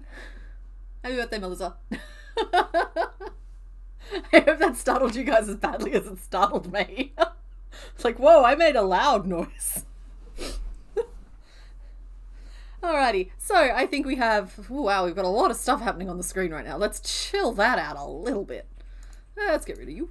And let's get rid of you. There we go, that's better. Alrighty, so, we do not shame people for not liking the video. This is a hangout, we do it for fun. Exactly. Alrighty, you guys, I will close off the poll that I definitely started on time and did not forget to create earlier. Cool, so you guys have selected number 3 with 41% of the vote, followed by number 4 at 23%, number 5 at 20%, and number 1 at 13%. And tell me, Purple Menaces, do you guys have hives yet? Because it's been a couple of weeks since you've been able to pick a purple one, and I'm just wondering if that's starting to get to you or not. Just idle curiosity. Inquiring minds need to know. Car shoe foot, let's go! Or truck shoe foot. Yeah, it is number 3, which is a car, a boot, and a toe. I wonder what that could be. He's in here somewhere. Oh, there he is. We had to excavate him. I think it's hilarious that you guys picked the 2 that kind of look like rocks. Kabuto has won. We're going to make him. We're going to make him right now. I'm going to clear a little space on my desk, because we're a little bit crowded from the Blastoise shenanigans. But let's make us a Kabuto. Let's reset all the things on the screen too. So we need a sprite. There you are.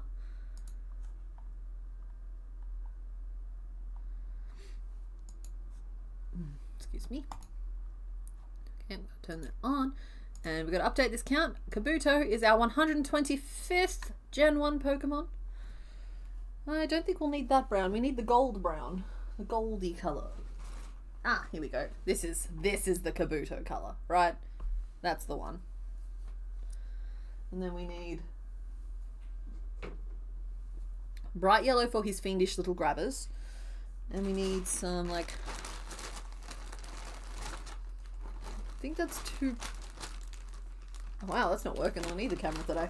I need to find the right shade of pink for that. I'm thinking maybe that colour? I think that's a good colour for it.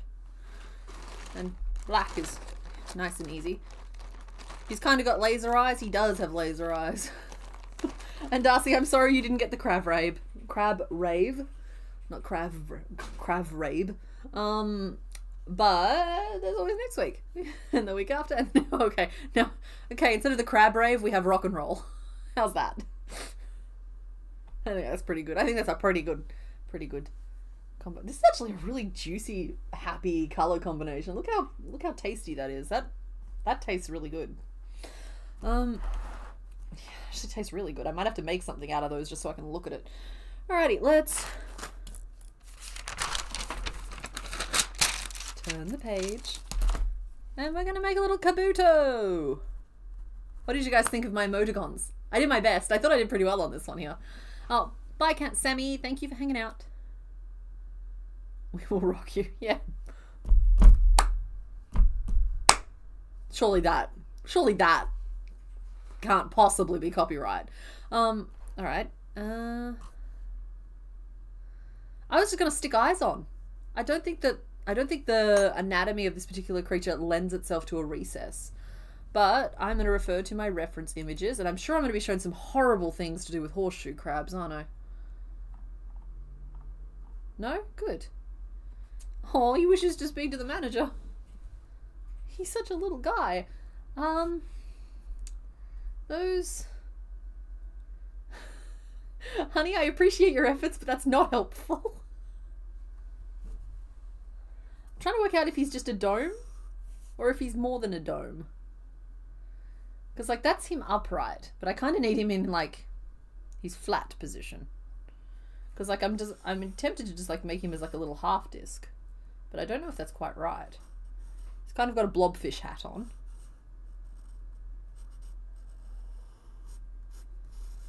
Like this. And then he has knee and knee. As well as, like, two glowy eyes. Like, there's just not much to this little guy, but he's cute. And we will make him so. Like, is that it? Is that it?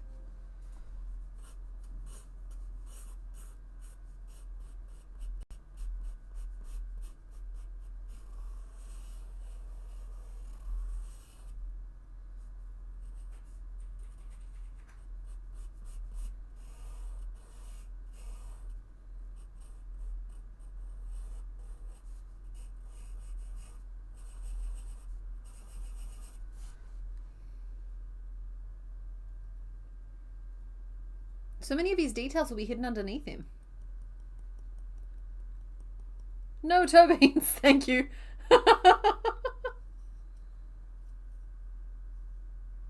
CK, it was too easy, give us harder. I did my best. Okay, that was 1 AM last night. I'm just like, oh, they're not going to want just colours. I've spoiled them now. They expect fancier things.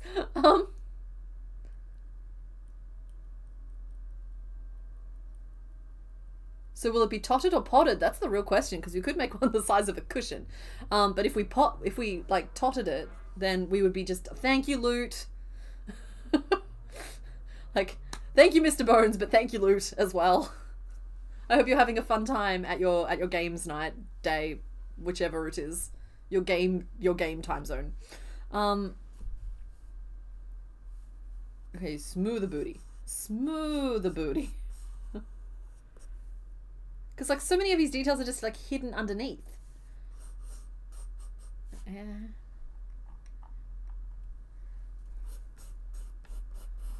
It's like the shell from on top looks like this. It's got like these divotty bits, which is fine because I'll just do the same trick that I did with Marowak, where I made a skull and then I did like a flat piece that I've just sewn on top, but what it's done is just given us this raised edge.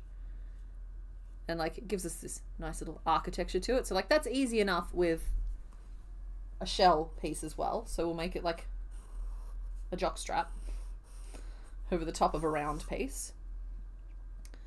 The little black filling is really nestled on in there.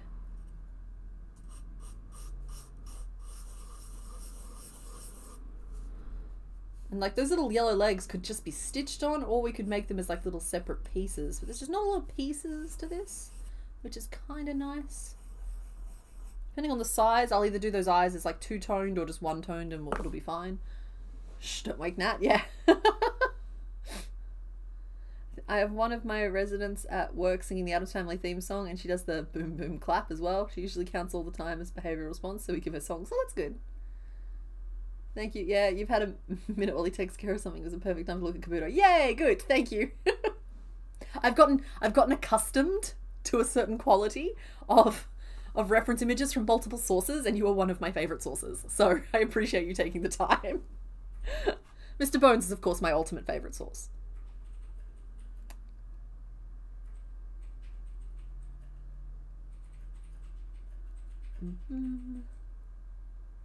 Yeah, Jackie, I'm in the same camp as that, but I discovered this fact about him a little while ago. It's just like the fact that he only has 4 legs is actually really upsetting to me, because he looks like he should have 6. He just, if I was drawing him from memory, I would draw him with 6, except that I learned that he only has 4, which is weird. Yeah, anyway, if I have to do the eye, if I get to do the eyes as two-toned, I'll just literally put some pink around the edge. It's just the plan. We have a plan. I guess we should just sort of start. We could start by making like a little black nub, like a little black bean, and then do the shell piece as a piece that fits over the top so that we get that nice layered look, and then just like add details. So like, yeah, let's just make ourselves like a little black bean.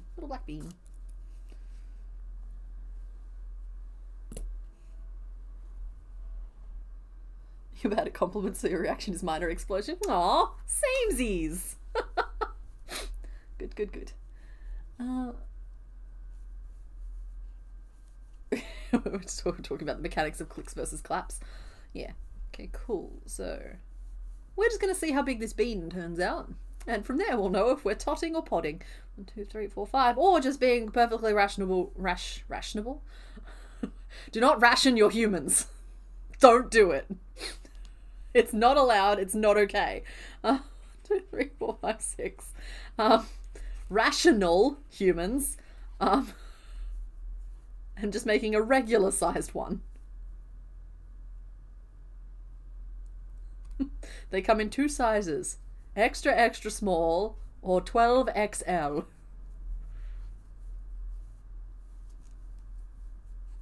Yeah, he's definitely gives me horseshoe crab vibes, which is like perfectly acceptable rock from one side and nightmare hell dimension from the other.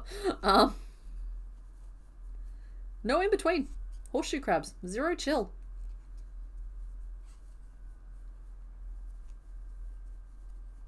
They are his blushing, smiling cheeks. I like his little fake out eyes that he has on top of his shell as well. And honestly, he looks to me like he should have, again, this is a horseshoe crab type of thing, but he looks like he should have like a long stinger tail. He doesn't though. I don't even know which one of these to even ink, because like, first of all, I don't know where my pen has gone. Oh, there it is. Her problem solved. But like, none of these is really portrait. They're all very like diagram. But maybe we'll do this one. He can be waving hello.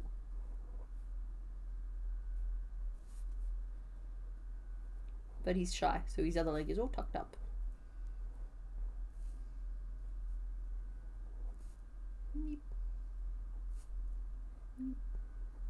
He's happy to see you. Doing everything I can to give a rock a personality. Are these nostrils on top, you reckon? Like little blowholes? I might just pencil that on in. Where's my pencil gone now? Yeah, not having the best day. The stationery should be stationary, shouldn't talk back.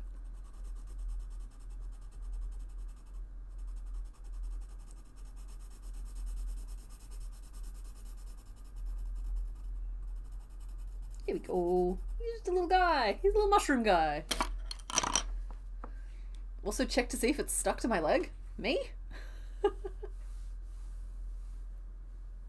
Ah, the needle. Right, yes. I have to be extra ultra careful that I don't drop any needles or pins because like it has just a completely different set of stakes when you're sitting on an inflatable ball the way I am. Dropping a needle could result in me just like rapidly vanishing from frame. Which is just like adding a fun degree of tension to stream, frankly. Use a dome with a concave booty. Yeah, that's fine. We can manage that though. Also, I relate to that sentence a little too much and it makes me uncomfortable. Ah.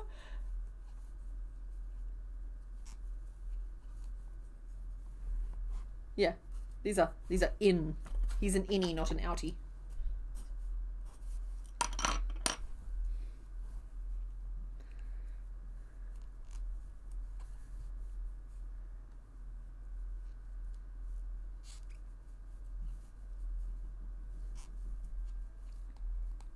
I would name him Helmet. Yeah, I think I've named... Excuse me. I think I usually name him like Helmet or Trooper in my games, just because like when he turns into Kabutops, I like the name to fit both. Both. Would it pop and I fly up into the air, or would there just be a... Well, from experience, there'd be like the popping of a balloon, and then I would just be like... I would just be gone. It was like, woof, down I go. Because I've had it happen before on these, where like I think it was a pair of nail scissors, and I was like gesticulating as I'm prone to do, and I think I must have just like swiped downwards, and it just like took the ball out, and the air leaves rapidly. The ball does not wish to be domesticated. The air inside wants to be free, and yeah, that's the sound it makes, by the way. That's me sitting on a bowl.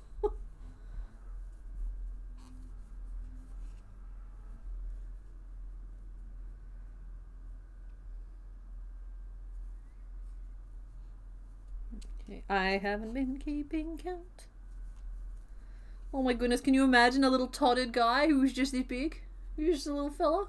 We're not doing that, but we could.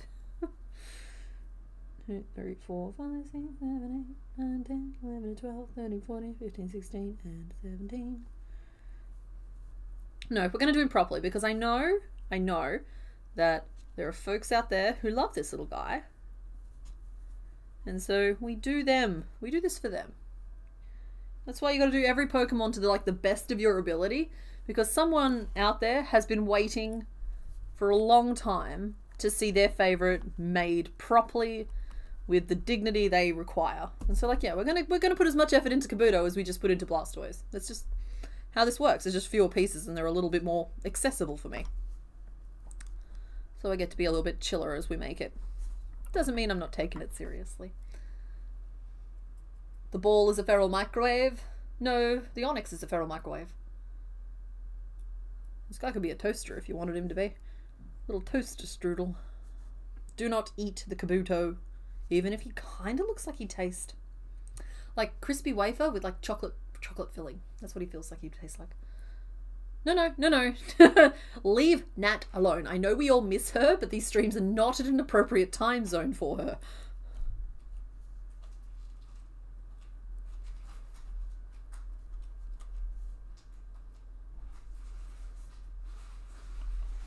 You can hear Mr. Bones getting his rummage on. Yeah, good, Fluffy Chomper. This one's for you, and for anybody else who loves Kabuto.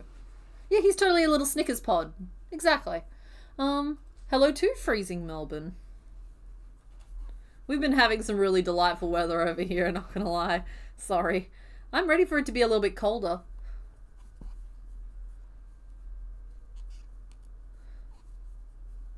I will say though that this morning was the first morning I think all year where you have to close the bathroom door to take a shower, not for privacy reasons, but for survival. Because otherwise it gets really cold in there. Oh, you're still so confused from the feral microwave chat last week. And well, don't blame me. Alright? At worst, it's 50% me. All I was saying is that a microwave is dangerous, but we forget that because it's like a domesticated appliance. Like we feel like we've tamed them, and so we don't feel like they're dangerous anymore. And someone suggested that me referring to it as a domesticated microwave suggests the existence of feral microwaves. And there's something about that just captures the imagination, isn't there?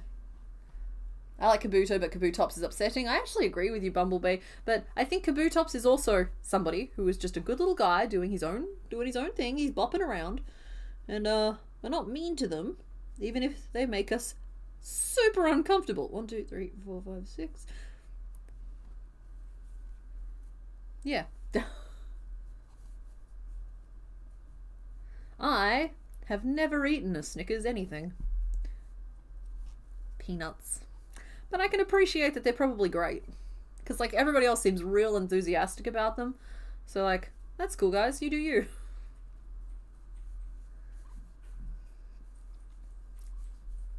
The feral microwaves are the ones that are being used as mailboxes out in the country. Nah, see, they're not even dangerous anymore. That's more like taxidermied. That's a taxidermied microwave.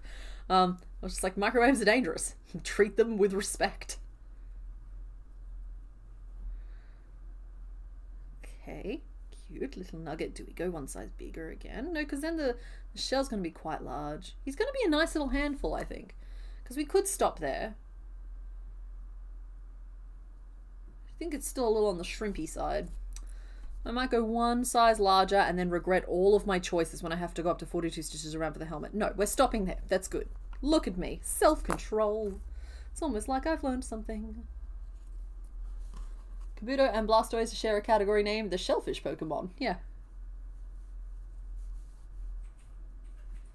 It's 10 degrees, but it's going to hit 15 later, which is respectable UK May weather. That's nice.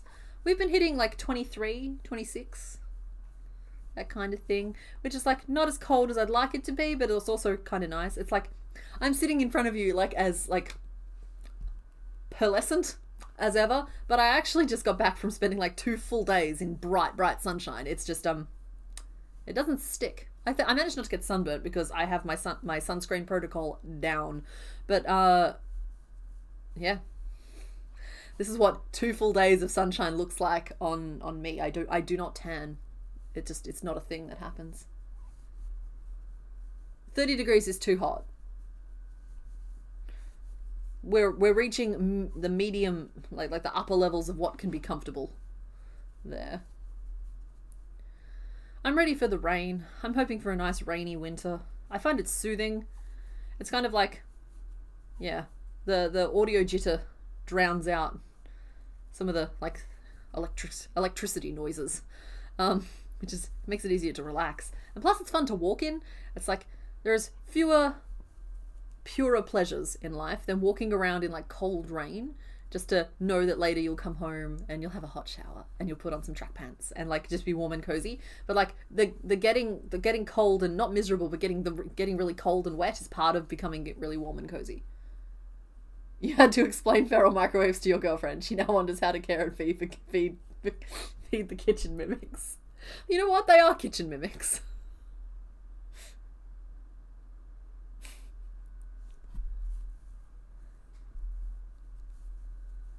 Sorry, I have a soft spot in my heart for anything Mimic related. I don't know what it is about it, because like it's not like I've ever played D&D, but something about Mimics just captures me and I cannot escape it. Like, I think that elevators would totally be contemporary Mimics. Or lunchboxes, or even fridges, I think, would have a good time as a Mimic, because like they're things that would just naturally attract people and people would like step up to them. Elevators are just funny because people would step into them. Anything that humans would like willingly enter without thinking twice, I think is prime Mimic territory.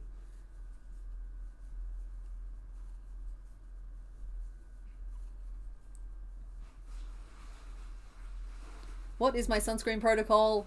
Always want to get yours better. SPF 50 only.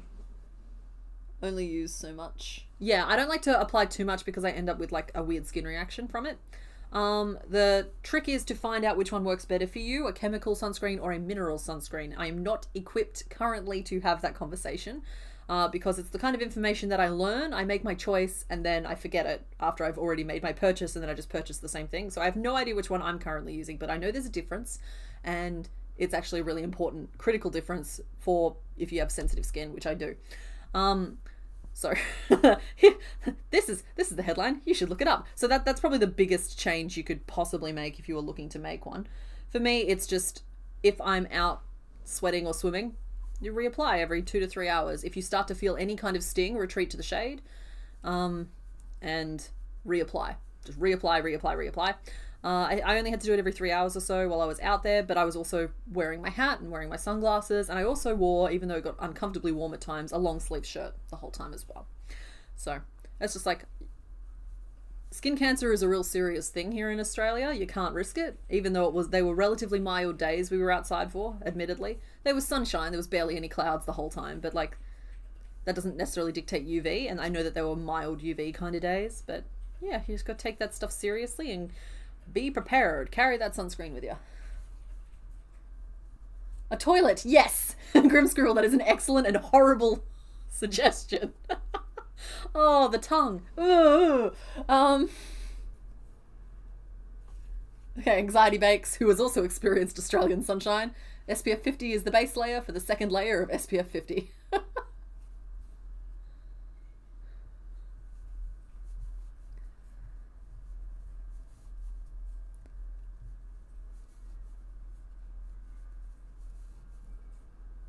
Vending machine, yes, vending machine's a great one. Kath. Our theme is water Pokemon. The clues were all in emoticons, and we've made Blastoise, and now we're making Kabuto. And now you're all caught up.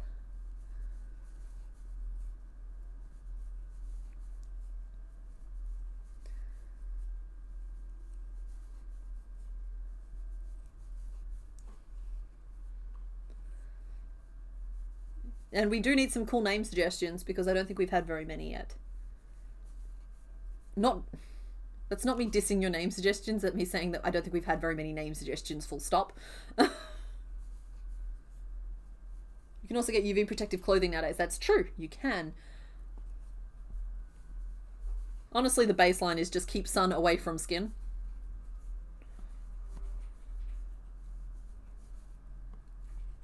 Blastoise is called Aramis Spritz because he is one of the Musketurtles.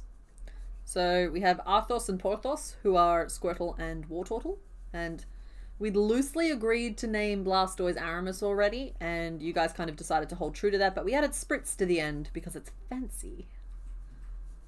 Kabutio. Sedan Shoe. Well, we could name it Sedan Shoefoot because that was what the emoticons were. Or Truck Shoefoot. Okay. Little Bean. Hello, Little Bean. I know where you've been. I don't know how many rows I've done of you though, so hold on please. I think that was 4 rows of 24.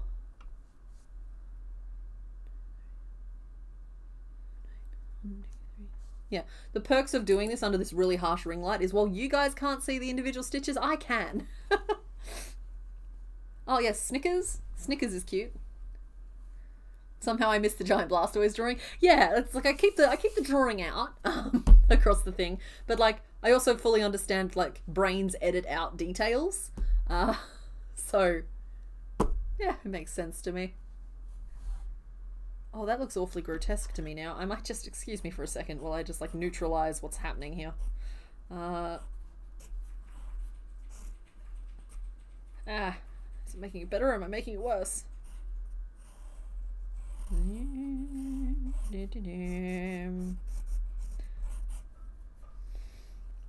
I can't fix it. Slip, slop, slap and wrap. And slide. Slide was one as well.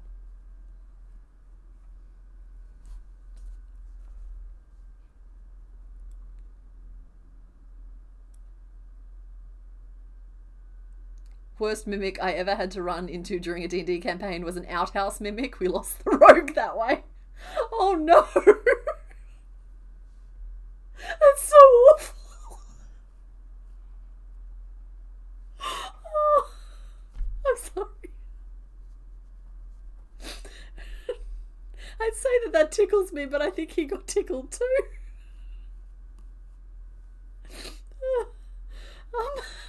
I'm good. I'm fine. I'm not that tickled. I'm fine. That was just very funny to me. Slide on sunnies. There we are. The feral toaster to scuttle after the feral microwave. Well, they could be buddies. They've spent a long time underground together.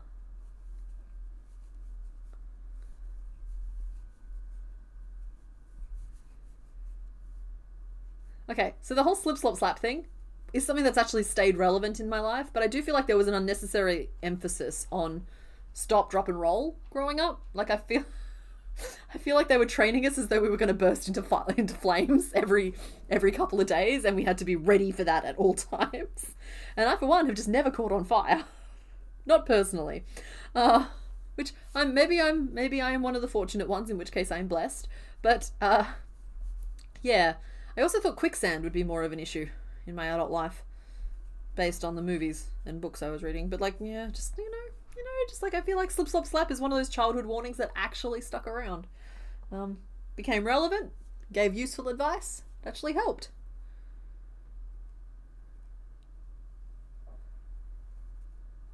We need a whole range of feral appliances. Hi. Also, eating before swimming seemed much more dangerous. Yeah, because you can totally do that. It's just don't strenuously do anything after eating.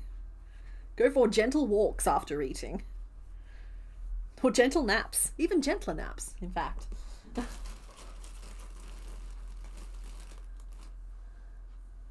Well, technically it's stop, drop, cover your face and roll.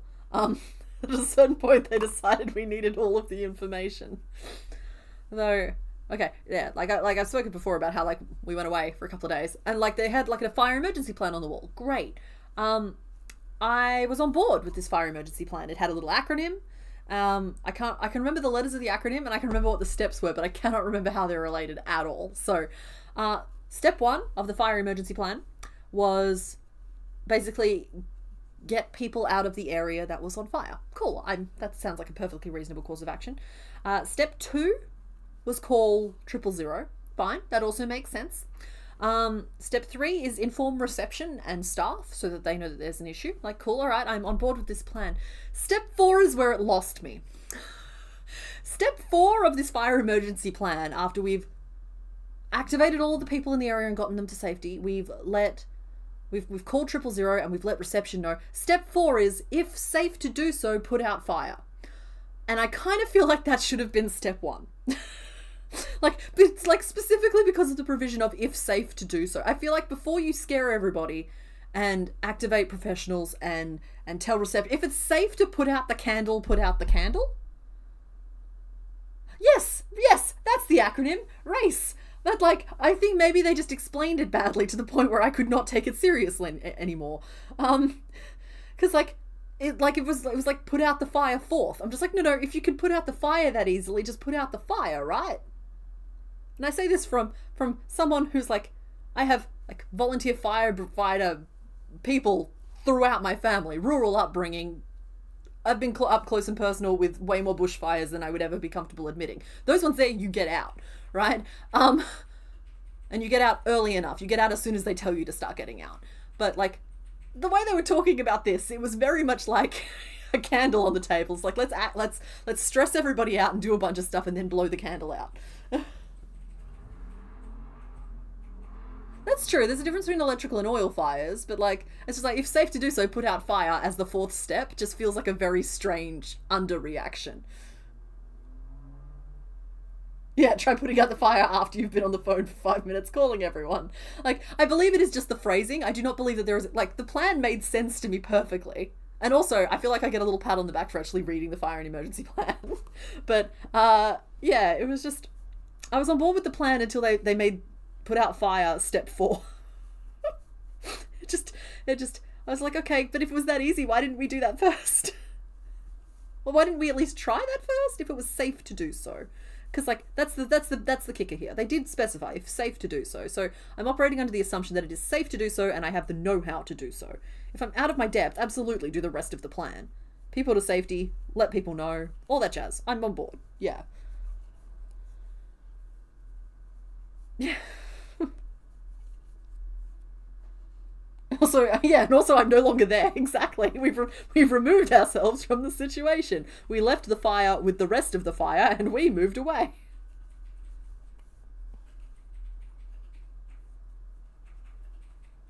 Say hi to your dog for me. Good luck on your journey. I hope to see you soon. And if not, welcome back.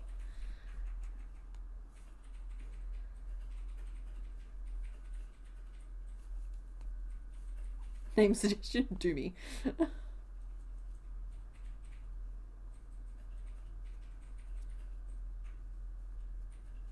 You remember the race acronym because race is like rush and go fast, which would probably cause panic. Yeah, it's like you're meant to like calmly leave the area. You know?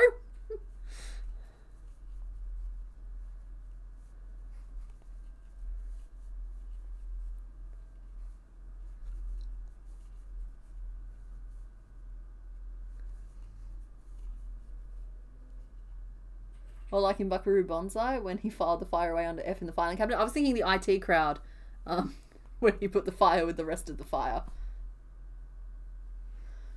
New fire plan. If you see fire, make very loud panic noises to alert others while, if safe to do so, put out the fire. Yeah. It's the equivalent of seeing like a hungry mountain lion. And instead of doing whatever it is you're supposed to do when seeing a hungry mountain lion, you make a bunch of phone calls while the hungry mountain lion is there gnawing on Steve. Poor Steve.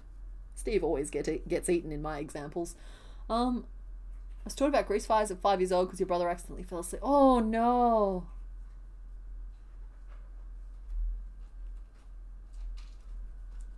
I hope everyone was okay, Lizzie. I also know an unusual amount about how to handle a bear, considering I live in a country that doesn't have bears. We don't have bears. No bears. That being said, if I saw a bear, I could take a bear. I could take a mountain lion. What is it? If it's brown, lay down. If it's black, fight back. If it's white, good night. Yes, 100%. Or it's the albino bear who keeps getting... Or it's the albino bear that keeps getting shipped to the Arctic.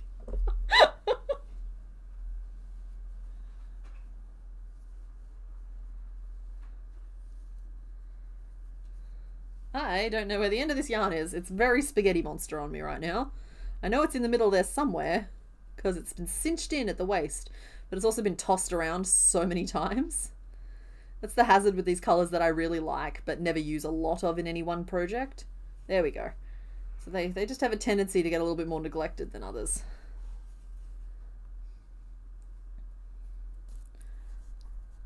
Single crochet, decrease.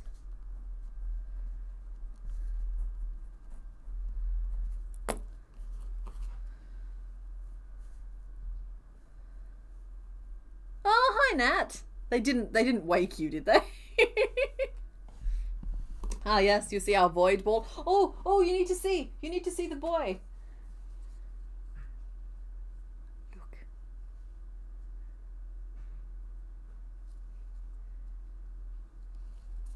He and Caterpickle, best of buds.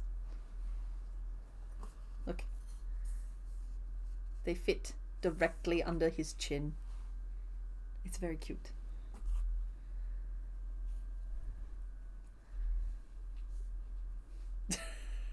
Like, no pressure, Nat, but everyone always gets really excited when you show up.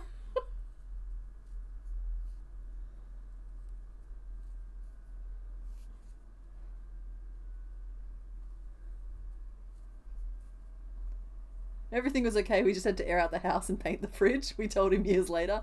Baking soda for grease. Yeah. Yeah. Sand.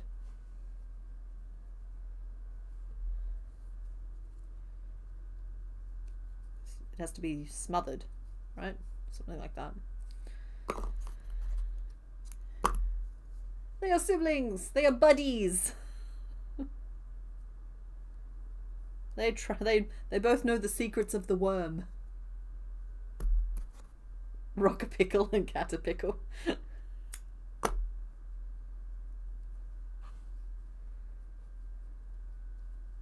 This eye might be too big. Nevertheless, it's the eye we have. I might make it slightly smaller, maybe.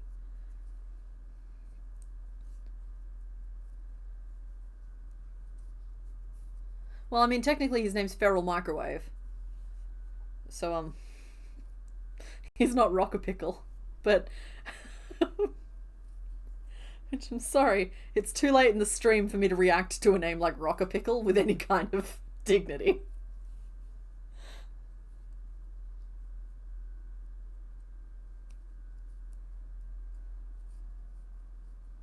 Okay, there we go. This eye is now 4 stitches around. The first one I made was 6. This one's 4, so he's gonna look a little at us.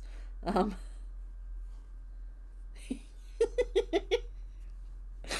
so tempted to leave it like this. This tickles me so much. Look at his little dumb face.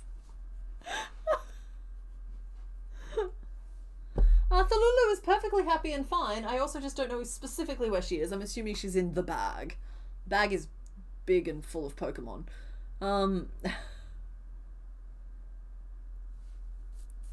So yeah, the eyes are gonna be magic rings of 4. So I should take the larger one off, right? Yeah, I should. The larger one needs to come off, and then we'll just unpick 1 and 2.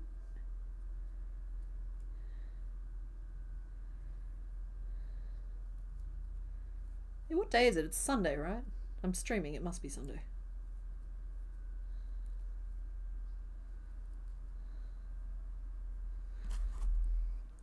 Sorry, I'm just adjusting this eye down a size or 2.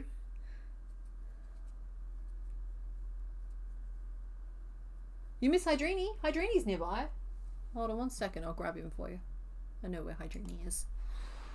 Some of them live on a shelf, always within reach for various reasons, but I'm trying to stick to like Pokemon rules where you have 6 out of the box at any one time, because this room's already pretty crowded, like without introducing a whole cast of characters to the different shelves. Yeah, there they all are in ascending order.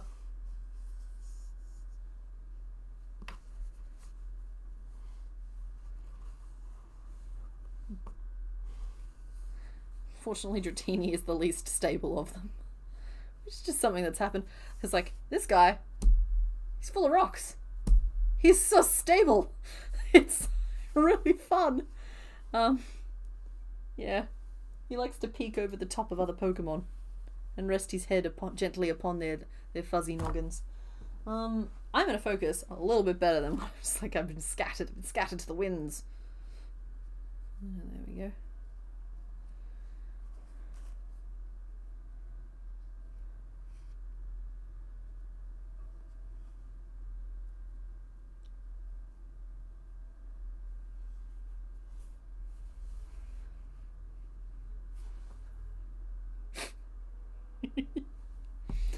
I amuse myself. Alright, let's make some little leggies.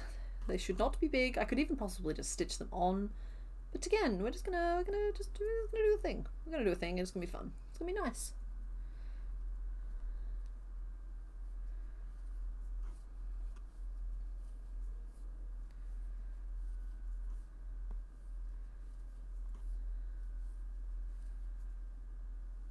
It's 5 around. Honestly, I could possibly even just do these as like a little applique. That might actually be the way. So we'll do 5 around and a picot and then a slip stitch into the first one. I think might be just the thing.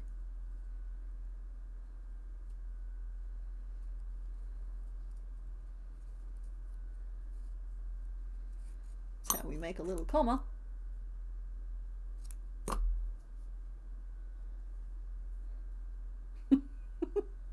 Everything was fine until the fire pickle attacked.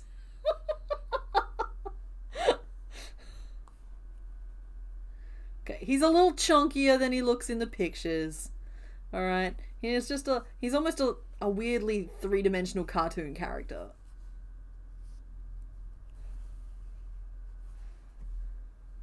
He's being propped up by his friends.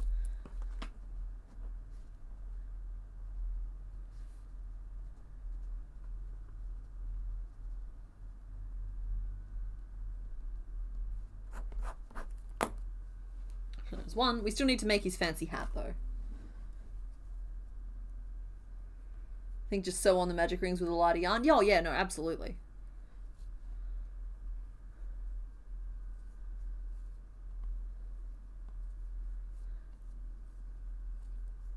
Who would be the fire pickle though? That's the real question here. Who is fire pickle? Scolipede?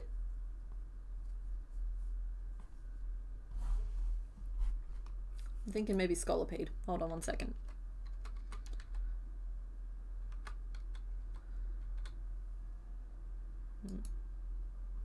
No, not Scolipede. That's not who I'm thinking of. There's like a fire worm. There's a fire Pokemon who is a worm. Like specifically, Scolipede is not who I'm thinking of. I am on Bulbapedia right now. I'm scrolling all the way down because I'm pretty sure it's a later one, but that could mean it's any of the later gens. Could you help me by showing me the correct pictures? Who am I thinking of? It's not Orthworm. He is just wormy. He's not fiery. He's like a centipede type creature with fire. I can see him so vividly in my brain. He looks really mean, but so you know he's a good boy, because like the ones who look meanest are technically are always just the sweetest little dudes on the inside. There he is, Sizzlipede. Sizzlipede is, yep, there we go. Someone already got it. All right, hang on. Let me chuck it. Oh, Centiscorch is also pretty good for it. Oh my goodness, he has a little mustache. Oh wow. Sorry, I clicked on a thing and a thing popped up and then I had to deal with the thing. Let's pop you there. I'm gonna change the sprite for a second, okay, folks? Hold, please. Let's go. And we gotta go find you, Sizzlipede. That is our fire pickle.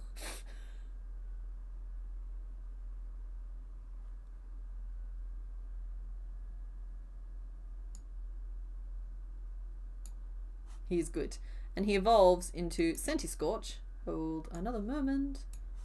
Oh, Gigantamax Centiscorch is cool too. Alright, I'm just going to keep flicking through pictures here. Hold on. He evolves into this fella. Was also very fire pickle. Who Gigantamaxes into this thing. Who I can't click on right now for some reason. Hold on, there he is. Oh my goodness, come on. There we are. He has like 3 pixels to share. But like you get the impression of what we're doing here. Yeah. He mad though. That is a fire pickle. I agree. So by the time we get to like, what? That has to be Gen 9, right? Or Gen 8, maybe. No, he's Gen 9. No, he's Gen 8. He's Gen 8. Yeah, he's Gen 8. Okay. Sorry. He is a firebug.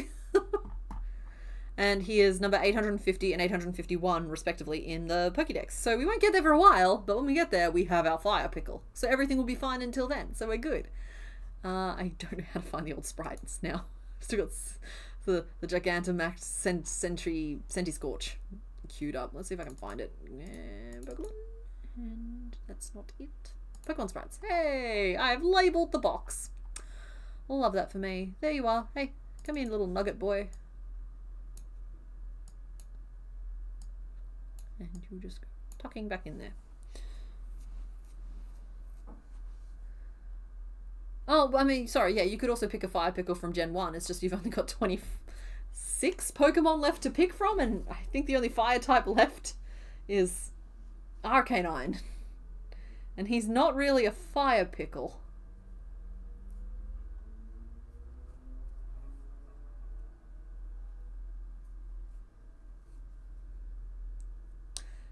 Yeah, I think they're called Red Rippers. Fluffy Chomper, thank you for providing that. It's tricky growing up in a time where nothing is named what it used to be named because we have to update some of this stuff.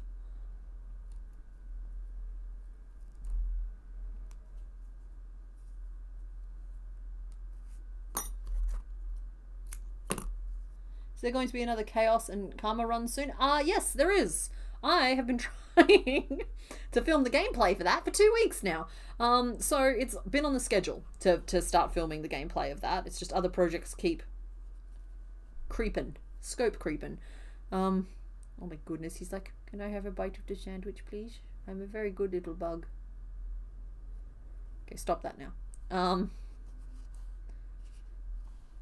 So yeah, there is going to be more soon. At the it's scheduled for June.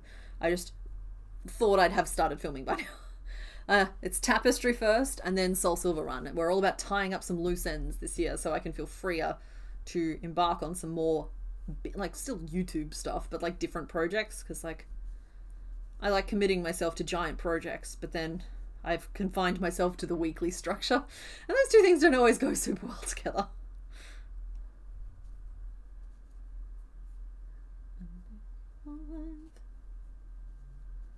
Was Blastoise super hard? He put up a fight, particularly his head. But we arrived at an approximation that will get better with editing. He's missing like a blending piece and a couple of ears. But he's pretty good. He's pretty good at the moment.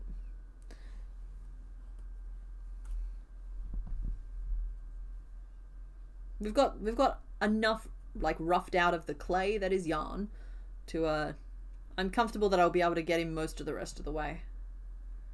To a, as I mentioned before, to a forgivable state. Like, sometimes it's all we can hope for. Get him into a forgivable state. There you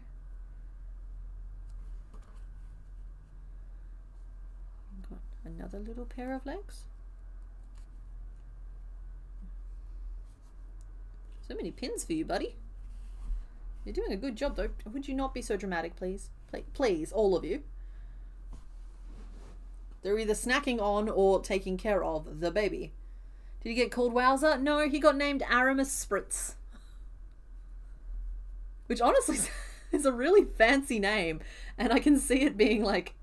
That feels like a very novel name. Oh yeah, Onyx is side-eyeing us all. Onyx has opinions.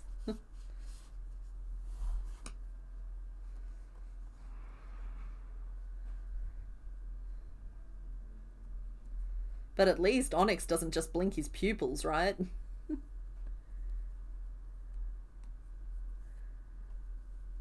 Wormpool looks like a pickle, but what kind of pickle is it? Honestly, there are so many wormy types. What kind of pickle would Wormpool be? A gummy pickle. He kind of reminds me of a gummy bear.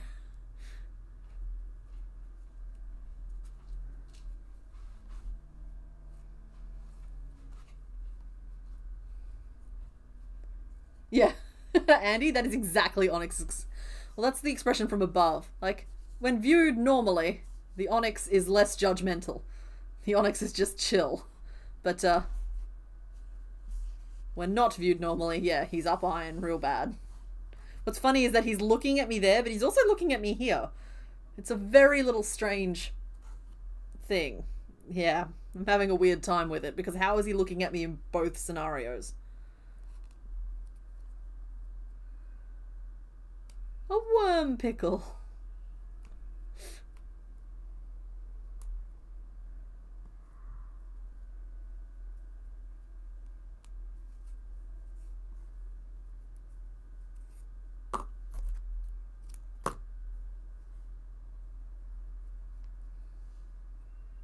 Yeah, Aramis Spritz totally sounds like... Okay, sorry. Gentle tortoise, detective, or thief. Yeah, totally. Yeah, it's got that kind of... The little X factor to it, the little je ne sais quoi. Aramis Spritz isn't the main character, but you know that he's antagonizing someone.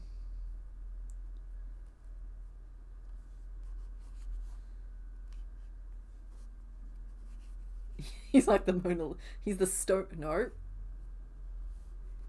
I was about to make a rock pun, but I saved the stream.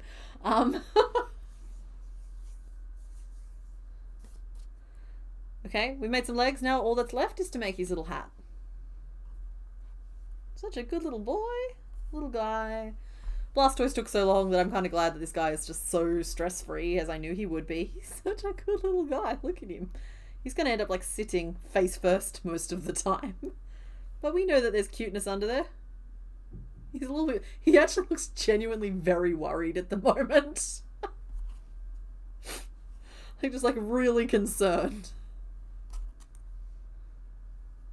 Now I'm going to do something a little bit odd here.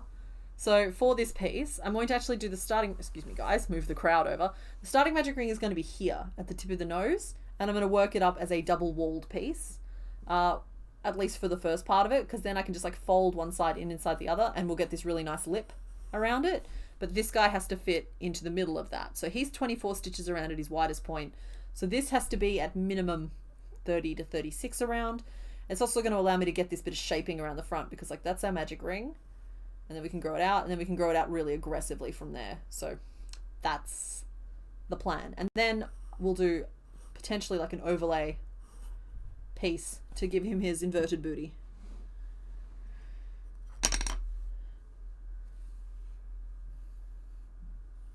Give yourself a pat on the back.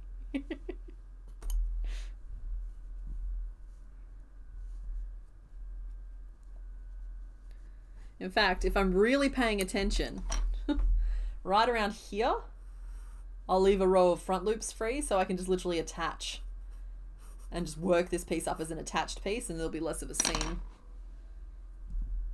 He's a little bit like the Ghibli suits, little sooties.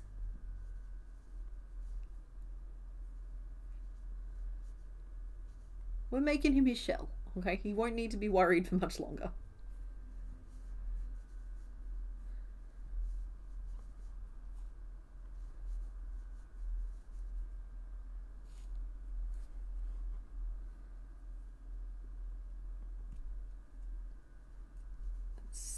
And I'm going up to 12 straight away, but then I'm either going to go up to 15 or we're going to do a row of 12. I'm going to see what we look like when we hit 12.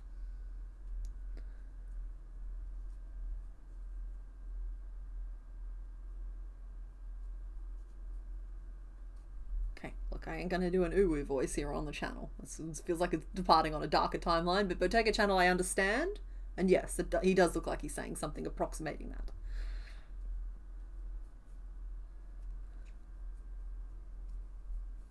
Oh, Night Raven Wolf, thank you for hanging out.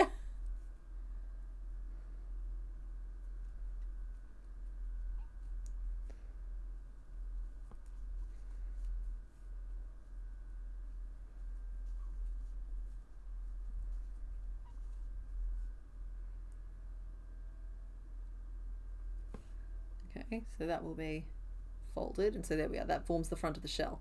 It just gives me so much more control over what shape this edge takes. So that's, excuse me buddy, you're okay, don't panic.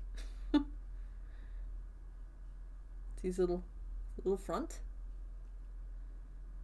and I think I will go 12 before I think we'll go 12 straight away. Oh, I'm not writing this down at all. That's handy.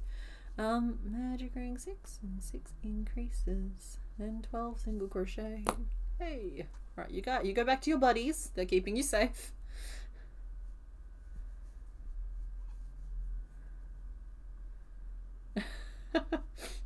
Hi Sam. Mr. Bones is having a little nap at the moment, but he'll say hello when he gets back. He shouldn't be long. I just don't want you to feel like he's ignoring you, because he's not. He's got a lot of D&D at the moment. He played last night and he's got 2 more games coming up like in the next 2 days, and they go to pretty late at night, so he's pretty wiped right now.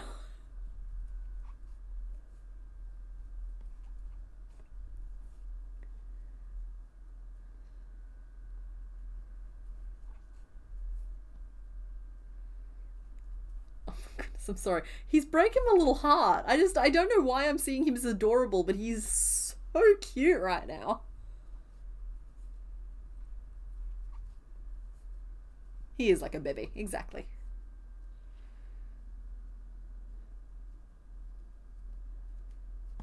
Yeah, where are my landmarks gone? This is unfamiliar territory.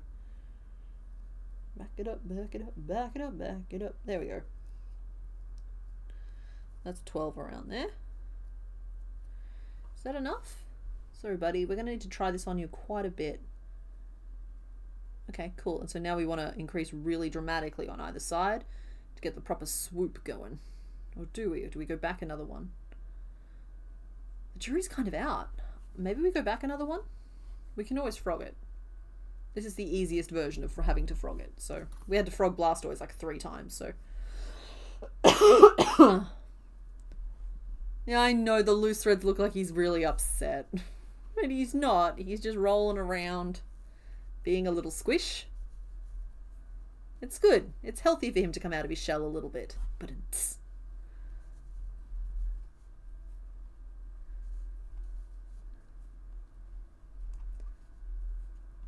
Igor, Lord of the Icy Mountain.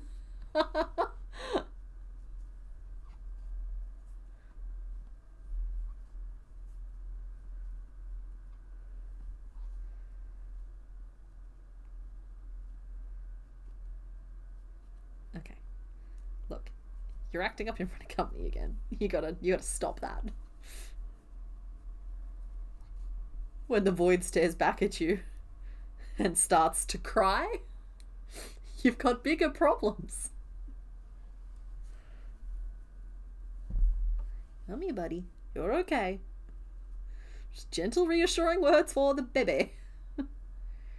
Okay, good. I'm glad I went back another row. So that's 1, 2, 3, 4 rows. So that was 2 rows of 12. And now I want to make sure I increase... Look, I folded it this way, but honestly, it's kind of arbitrary because I could easily just pop it through the other way, and currently it's all identical.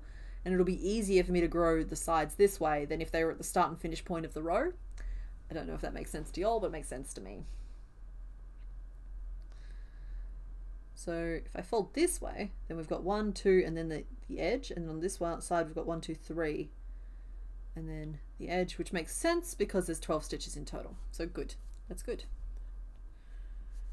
And an ink 3, and we'll go 5 single crochet and an ink 3, and 3 single crochet back to the start.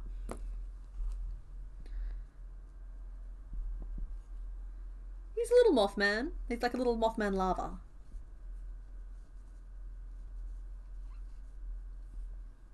Yeah. Onyx is guarding them all. He has a job to do and he is happy to do so.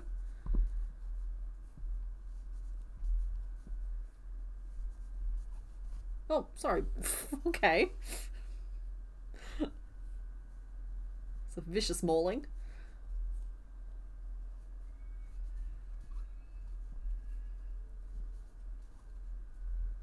Where did my increase end there? 1, 2, 3, 4. Oh, one more. 5.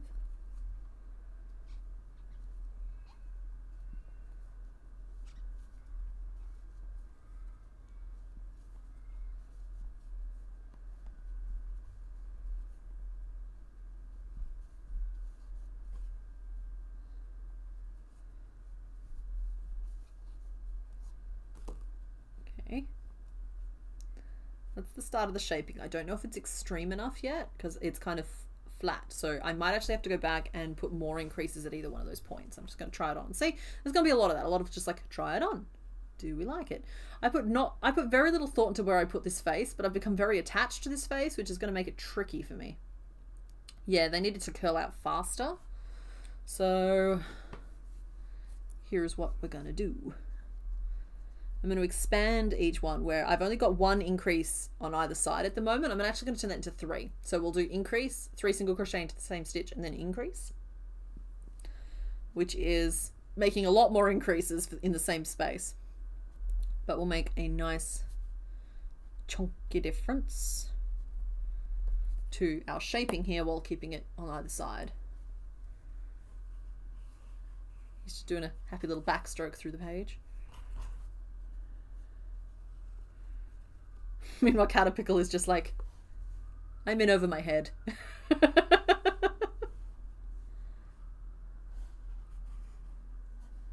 They are very cuddly at the moment. It's very sweet.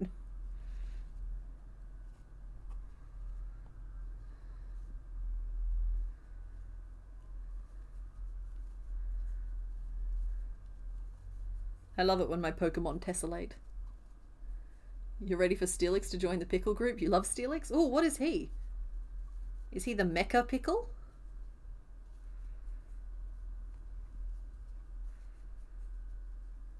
Is he the Nickel Pickle? I think he's the Nickel Pickle.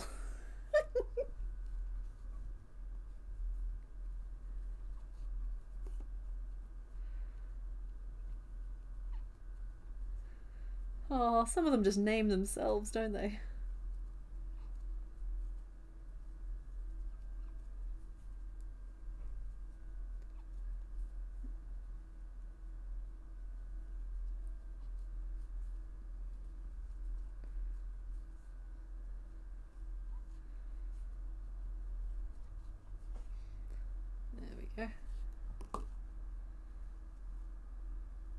Okay, cool. So, see how it's more... I don't know if you can see that actually because it's not showing up super well, but like it's more straight out. It's almost like the hat from One Piece.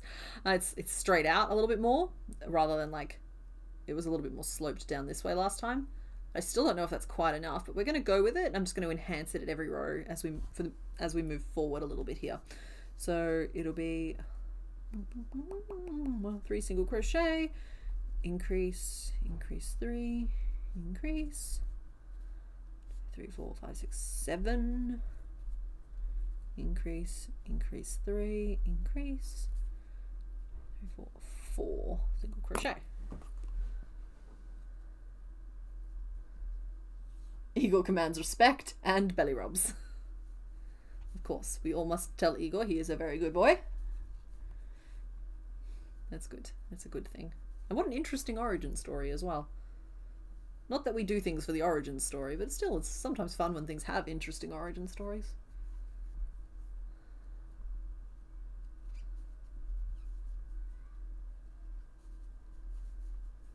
3. I'm hoping this curves it enough, but we'll try it on him again in a second as well. Do you want to try your new fancy hat on, buddy? Just gentle voices for the baby. If he scuttles off now, he's in danger.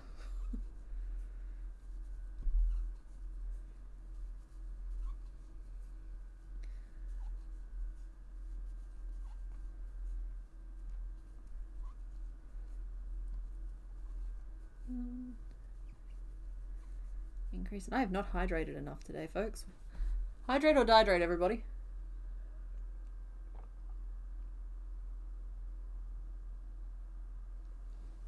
That's a bit better.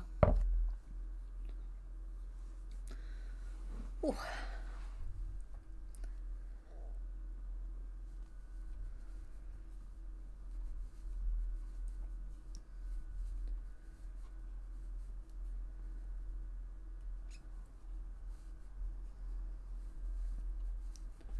That might be all the growth we need. What are we up to here? 1, 2, 3, 4, 5, 6, 7, 8, 9, 10, 17, 18, 19, 20, 21, 22, 23, 24, 5, 6, 7, 28. Oh, we're only up to 28. And he is 24 at the widest point. But he's got some width to him, so maybe that will make a big difference. Let's see. We might have to go one more out. I do think we've captured that shape for the front of his shell quite nicely. Again, I'm sorry that the camera is so dark today. It's in a bit of a mood.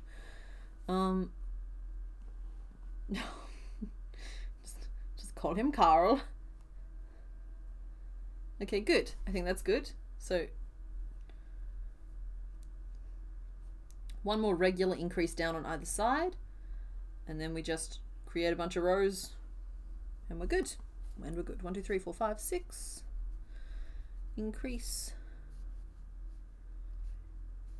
10, 11, 12, 13, and we increase 7, and good. So that will bring us to 26, 27, 28, 29, 30. That'll bring us to 30, which should be enough. Why did I just get an ad for a 3D printed hot dog lightsaber? You just got an ad? I'm sorry, it sounds like you just got an ad for a bunch of keywords.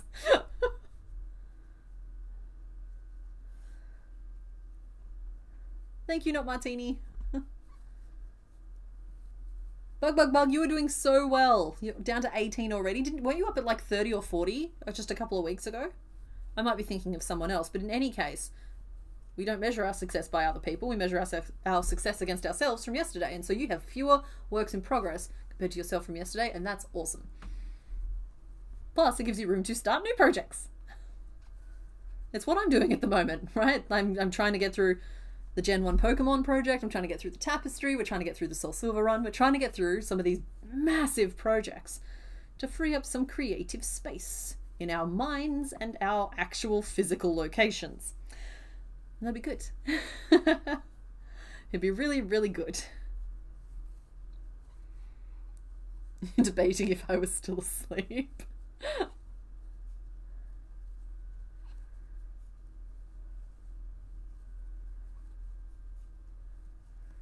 Are we making Pikachu an honorary Picklechew?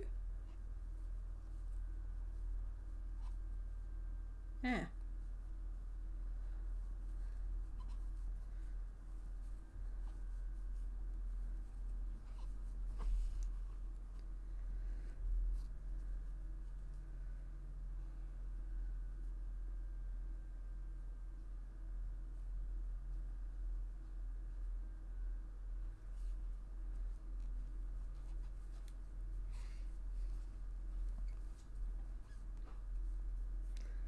How am I going to store over 1,000 Pokemon? Same way I've stored everything else. Giant bags in the top of the cupboard. Plus, I'm working really hard and scraping all my pennies together. And I'm hoping to, like Mr. Bones and I currently live in an apartment. It's a nice apartment. It's just a little apartment though. We need a little more space. And hoping to get into a house at some point over the next 5 years. Which would give me more room to fill with Pokemon. That's the plan.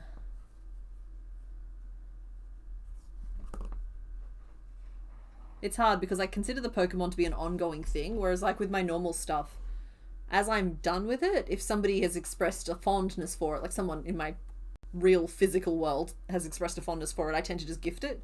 And I get through a couple of projects every year that way, rehoming them. But with the Pokemon, because I consider it an ongoing project, and like right now I know that I need to retake photos of all of them, so I need to still have all of them, and so I can't gift any of them anywhere. So I do have to hold them, and there's pretty good potential that I'm gonna have to hold on to all of them until we've done all 1,000. But we are nearly 20% of the way through, and so far it's filling up one bag, so it's not actually taking up that much space. It's just a really heavy bag. It's a really heavy bag.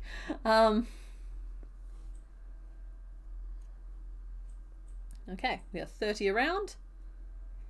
I'm going to work a row of 30 single crochet, and we're going to see if we like how it fits.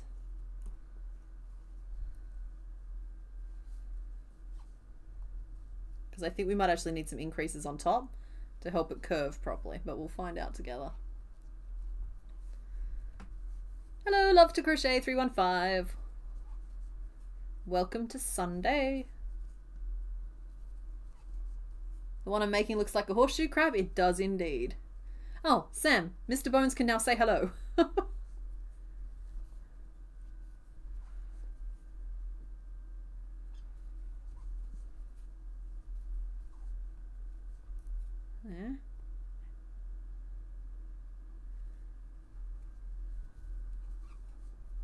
By Gen 9, I'll need a separate room for them. No, because like I intend at this point, I don't know if I'll do this for every gen, but for Gen 1 at least, I'm going to like, oh, well, thank you very much, Annalise White. I appreciate you. That's very kind. For Gen 1 at least, I intend to take their photos. You know how I flash that Pokédex image up on the screen all the time? This one here.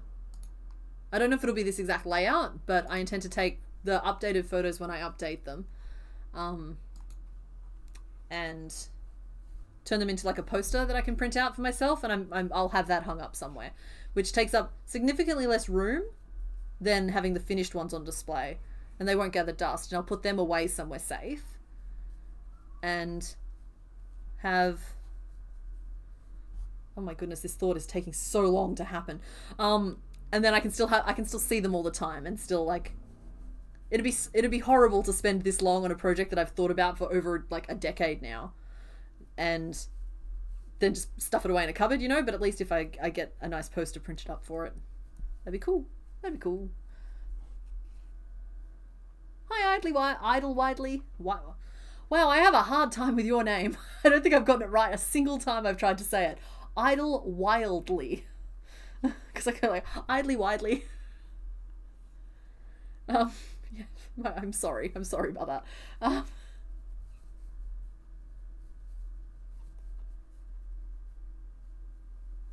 Well, we will all end up being crabs soon enough.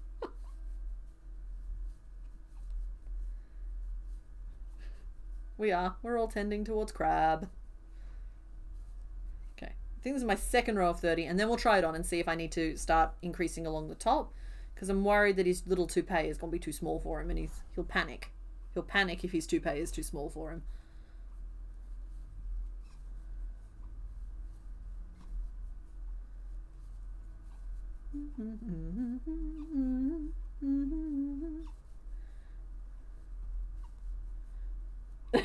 Is that why it's your name? Because no one can read it out?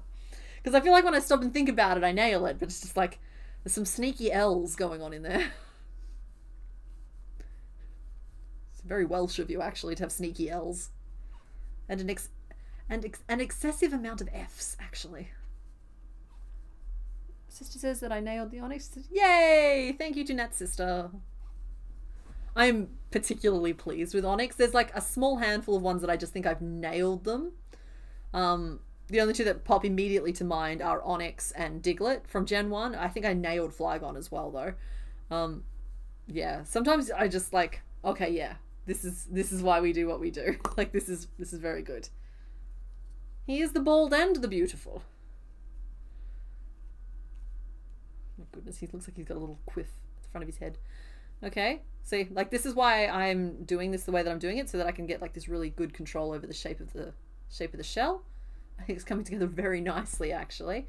I will note that the underside is currently longer than the top side just because of the way it's been stretching. That's okay. I think I can continue this for a few more rows now. So it's been 2 rows so far. We'll probably have to get up to maybe 5 in total. We'll just get us to there, and then we can start closing off at the back. I don't think there's any fancy at the back, is there? I know he hasn't got a tail or anything, but I'm just trying to get the shape of the shell. No, it's nothing fancy at the back. Though, if I do want to do those little divots, now is the time for me to leave those spaces free.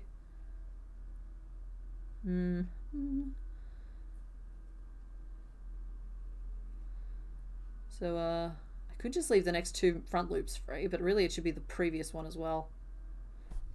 Do I want to do it that way? That will give me the smoothest look. But is the smoothest look the right idea? I think I just do it as a separate piece and sew it on.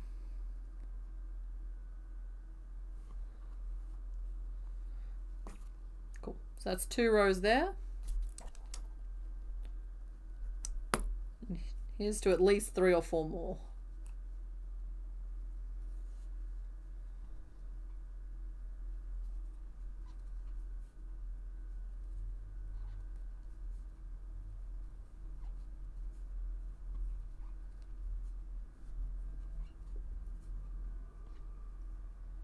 You want to name him In Booty? I think he's beautiful.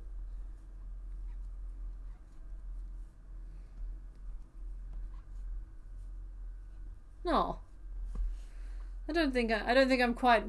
I think museum is potentially a bit much, but it'd be nice to have a way of celebrating it a little bit more, without it like taking over a house and it being kind of creepy. Like I read recently somewhere that someone's trying to break a world record for. Sorry, I'm losing my voice a little bit now. Break a world record for like number of crochet pieces in a collection, and like.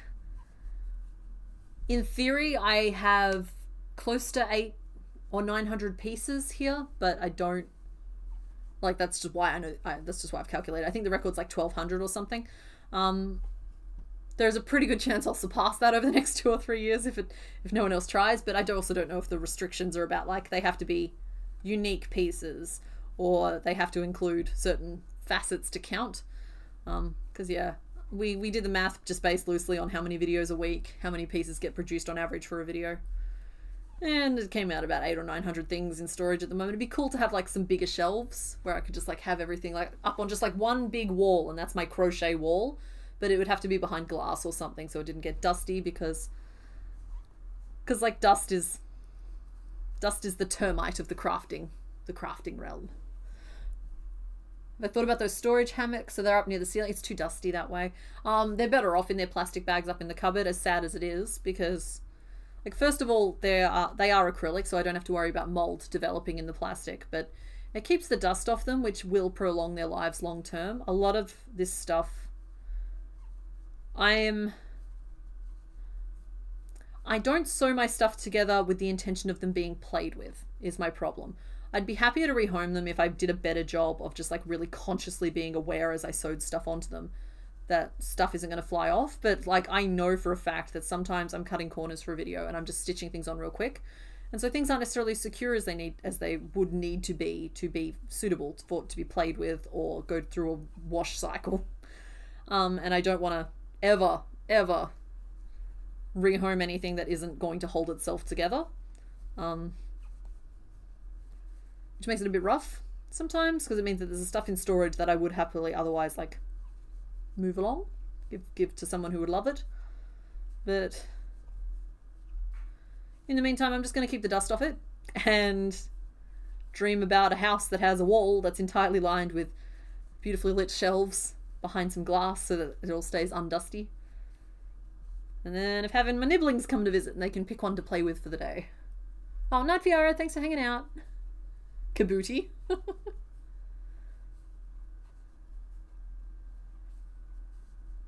Oh, also I live in a very dusty place because I have a parking lot out one side of my house.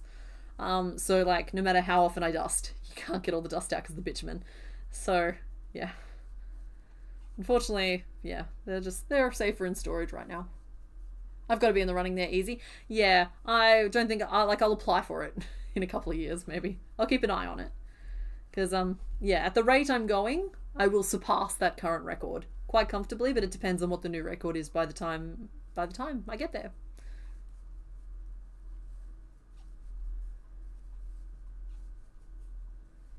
And they're not in the way at the moment either, because like I said, they're wardrobe and they're literally just in a pile on top of this shelf. This shelf would look better in this room if I turned it 90 degrees so it could be behind my workspace. I'd be able to access things more easily.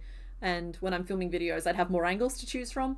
But it means that there wouldn't be a wall behind it, and so I wouldn't be able to like just pile stuff up there the way I have. And like, this pile is a very happy pile, but it's not a stable pile. It's not an internally supported pile.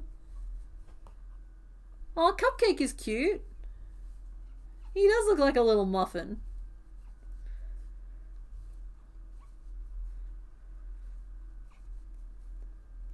Is it Jeff Walker? Okay, I didn't catch the name. I'm really terrible with names, and I appreciate you guys being able to fill in some of the blanks for me sometimes. Like, I can't believe I forgot the name Jenna Phipps when I've been looking at her face every week for the last year or so.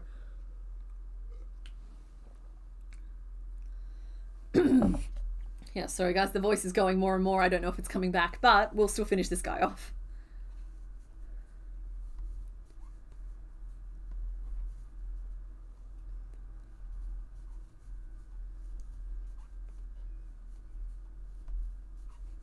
There we go. So that is 3 additional rows, which I'm not sure if it's enough or not, but we'll try it on again here. You buggy?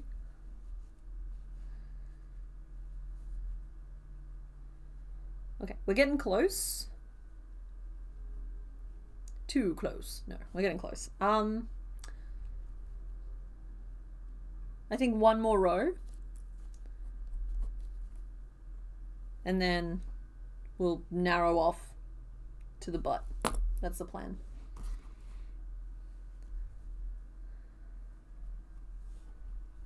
So here we go.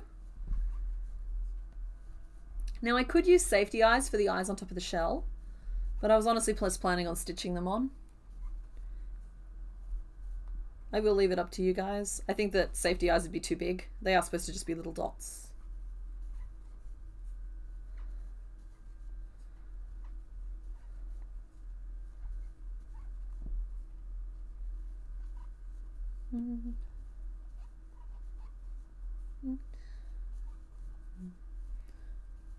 Chips the cupcake. Did I remember to leave a row free? No, I actively decided not to do it. I'm going to create the little... Trying to keep it family friendly. I'm going to create the little, like, strap. And just sew it over the top. Kind of like it's basically the exact piece I used for Marowak's face. If I can find Marowak. Where did I put Marowak? There she is. Like, for Marowak, she's got just this piece. It's like a strap. And then, like, out into a little bit of a Y. You can't really necessarily see the join there, but you can see the definition it gives the head. I'm going to do the same thing on the back of the shell here. Like, sewing it on, it won't be a big deal. Stitch them, they are so small. Yeah, I agree, I agree.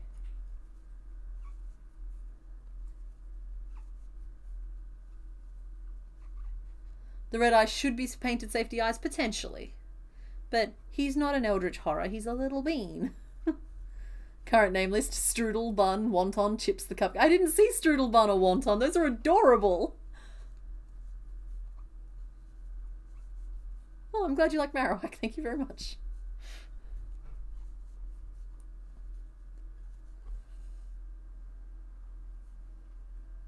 Marowak was the hold up, by the way. I got all the patterns out to everybody last night.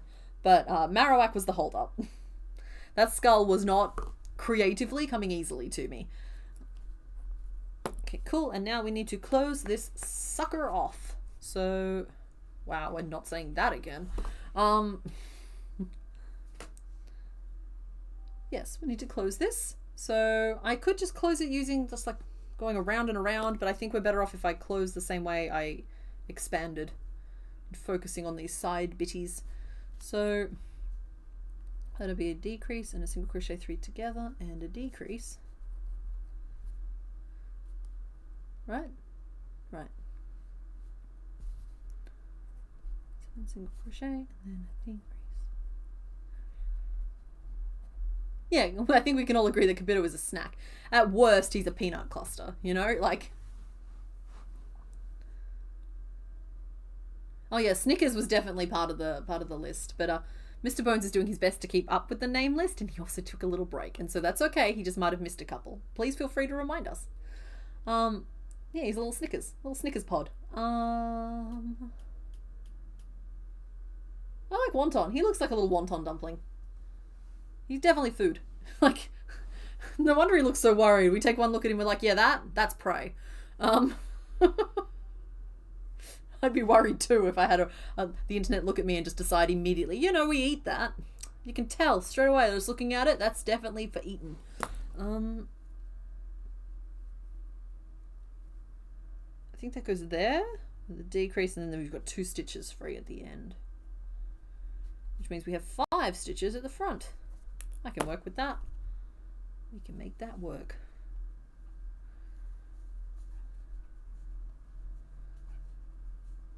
Oh, there's a thought. We can save ourselves some pain with a little bit of planning. So the shape I'm mimicking here is this one here, which is quite an abrupt curve in. I actually think I was planning more of a rounded departure at the back there. But is that angle going to work for us? I think it is. Okay, it is. We're good. We're fine. I'm probably going to just have to sew up the last row instead of like properly finishing it, but I'm fine with that. I've become increasingly more fine with that as my projects have gone on. You know what? He's super old. He feels like one of those tiny grandmas that are curled over themselves. He totally does. We should respect our elders. He is both baby and 100 million years old.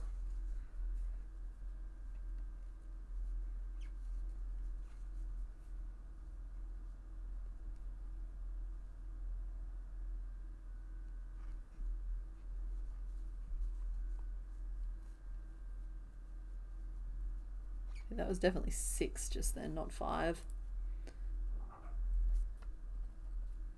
Just gonna make the next row kind of tricky, but we'll work it out.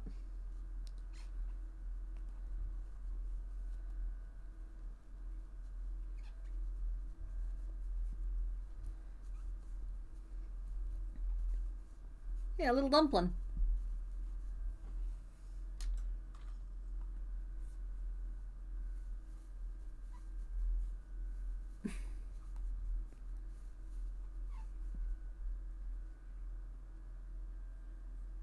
We could call him Patty because he looks a little bit like a burger.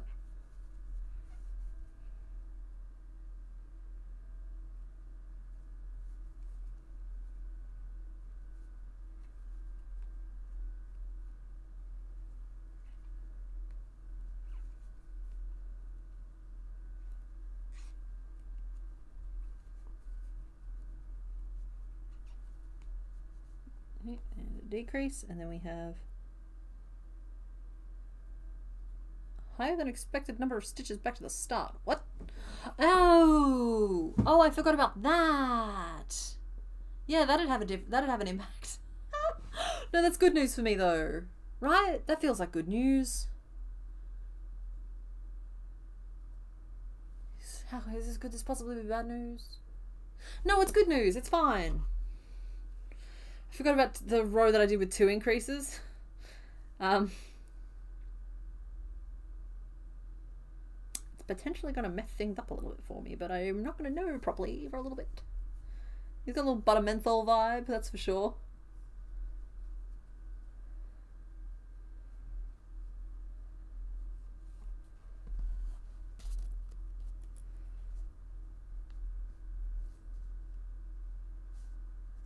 Okay, 4 single crochet, decrease, single crochet 3 together, decrease, 3 single crochet, decrease, single crochet 3 together, decrease, single crochet. Cool. What happened? Okay, yeah, sorry, one row had, I started out immediately doing my rows of decreases to have a decrease, a single crochet 3 together, and a decrease on either edge, when actually I'd forgotten that I had a buffering row in between where I added just an increase to either side. So I had 2 extra stitches to play with than I thought I did, which is actually going to help balance out where my decreases are falling this row, which is why I'm not going back and correcting it. Instead, I just added the 2 extra stitches to the top of the row. So yeah, the technical nature of that explanation is pretty much why I was just like, oh, and then I moved on, because it's like, oh, yeah, okay, that's good and important information for me to, because like it's important for me to understand what happened, but sometimes I would just be giving you guys a headache, I think, if I explained every time everything. So yeah, I can be a little selective sometimes with the explanations I give. Always happy to answer any direct questions though. Always, always, always. He's Baby Yoda? You think he's Baby Yoda? Wait, didn't we have one of those recently? Oh, with Abra. But he ended up naming him Teleportato though. He almost got like a Grogu type of name.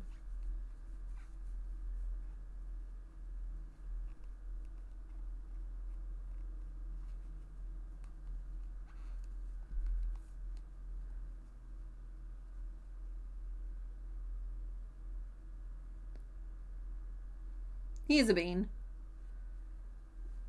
Dumpling Snickerdoodle Von Muffin.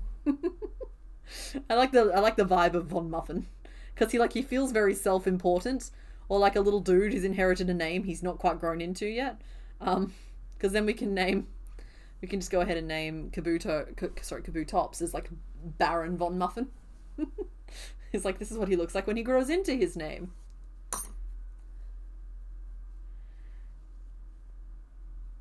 Okay, we'll just tuck you on in there. Ooh, we'll get you oriented correctly.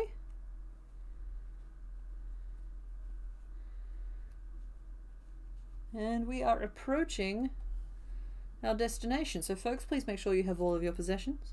Please make sure your tray table is in the upright position and your seatbelt is on. The local time is 4 p.m. And the weather, temperature is set to fall. Did I have those chocolate pods in Australia? We do have pods here in Australia. I've never tried the Snickers ones though because of the peanuts, but I do enjoy the Mars bar ones. It's been a while since I've had one of those, but I did enjoy them once they were around. I have a bad habit of, like, if the packet is open, it's free game, and so I'm probably going to eat them. And so I have to, like, try and buy things in single servings. Or try and package them up otherwise. It's just like, if they're open air, they're open, they're going to get eaten. They're going to get eaten. I'm going to eat them. 4, 5, 6, 7, 8, 9, 10, 11, 12, 13, and 14.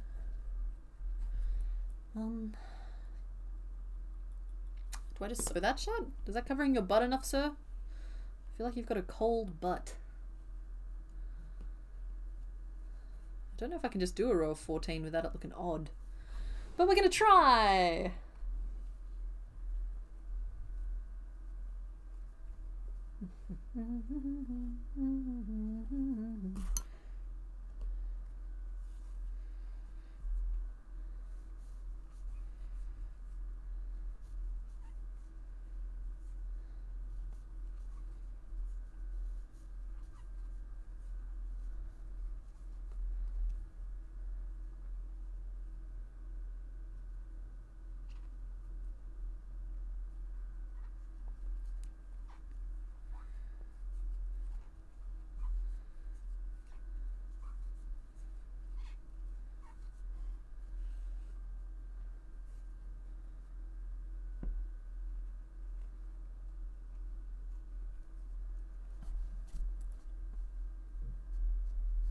There we go. Sorry, I'm forgetting to speak, which tells me it's probably about time to wrap this up. That tends to be how this goes.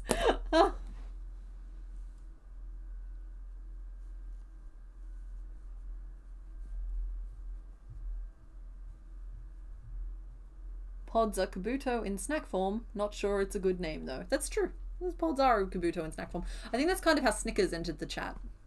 We thought he looked like a Snickers pod.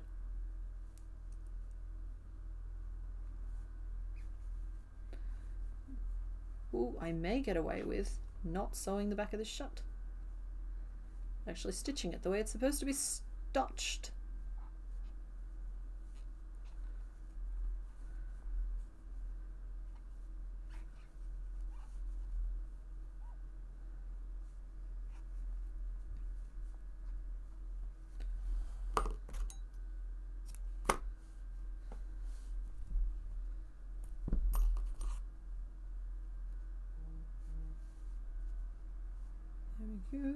There we go.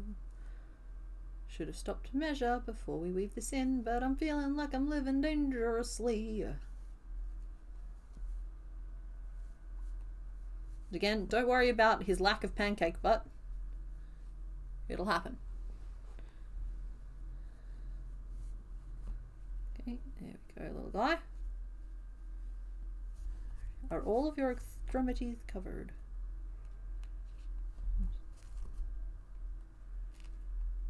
A very loose pinning job just to make sure the bits are covered. I haven't lined up his face properly, so I'm going to have to unpin this and repin it. Make sure that booty is covered. Because it's beautiful, but it's poking out a little bit. That's fine. It might even allow me to sit him up a little bit. Cute! Cutie! Alright, so he needs his little, like, T-bone thingy.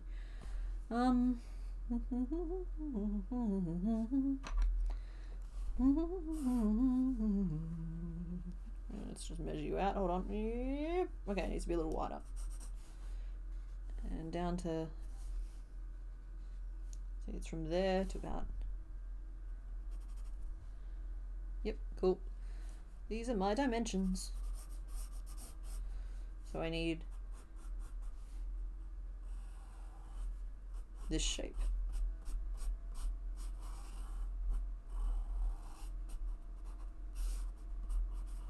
Which is okay. So we'll do 2, 2, 2 for a bunch of however many rows I need to get up to the right width. Then we'll do an increase on either side. And we'll possibly increase out again there. Stitches in between. I might have to like fully chain and then stitch back and then chain and then stitch back. But this isn't going to be a big deal. He's in booty, that's correct. Whatever you wish to call it, we're about to make it. Because currently he's smooth. That's just not the Kabuto way. We're going to put the T in Kabuto. Where currently he's just Kabuo. We're calling him Mr. Beans. Oh, you're very welcome, Not Martini. I'm glad that you're happy, because like we've joked a little bit about Kabuto being like an easy one to fit in between others, but that does not mean he is any less important. He deserves the effort it takes to make him properly. We could have made him in half an hour. Instead, we're putting the effort in, and it matters.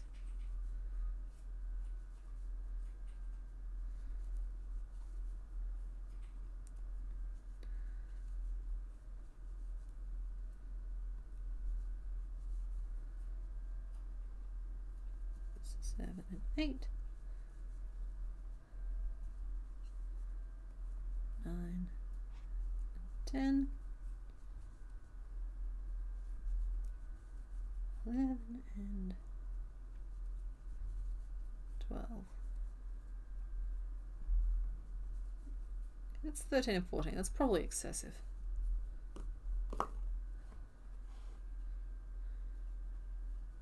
No, maybe it's not excessive enough. Because let's see, those arches need to be like up here. Okay, no, that gives us like 1, 2, 3 rows of increases. That might actually be right.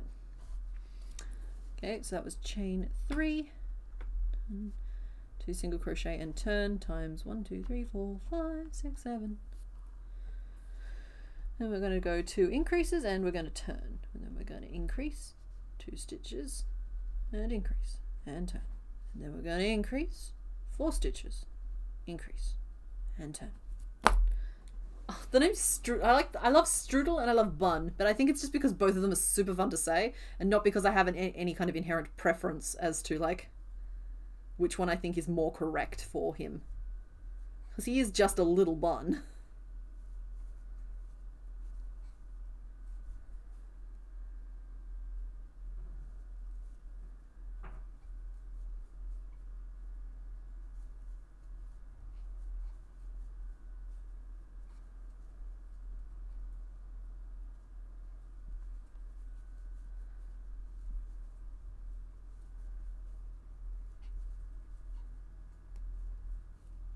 What? The yarn is totally a different color on the face cam. Oh yeah, no, it is. We've had a little technical difficulties with the lighting today, which is unfortunate, but yeah, he is a crispy golden brown. Not this color. He's crispy golden. It was still the closest approximation, but this is what the little guy looks like. The colors are delicious. I love them so much.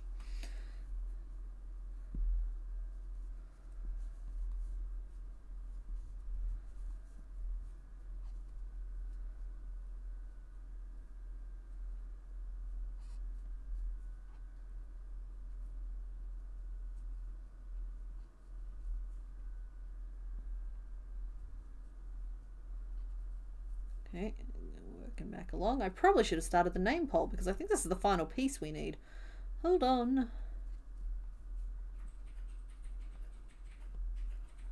Oh, we're down to 4 names though, right? I keep getting distracted by strudel and bun and forgetting to read the rest of them. It's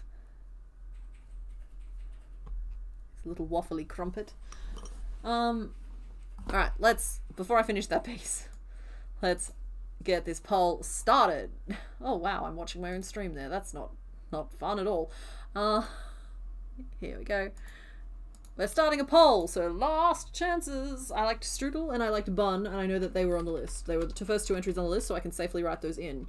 But everybody needs to get a consensus happening on the next 2 names. I'm seeing Werther's, but it's not on the list.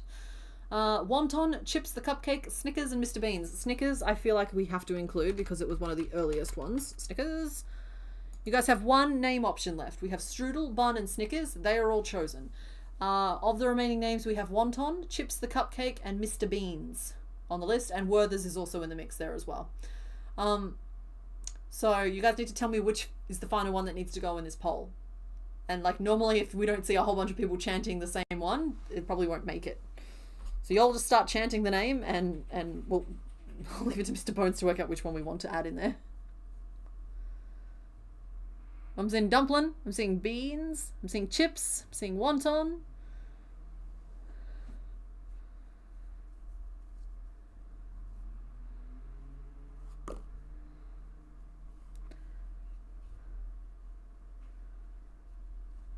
Look at that. We've got in booty. Look at this stuff. Isn't it copyright?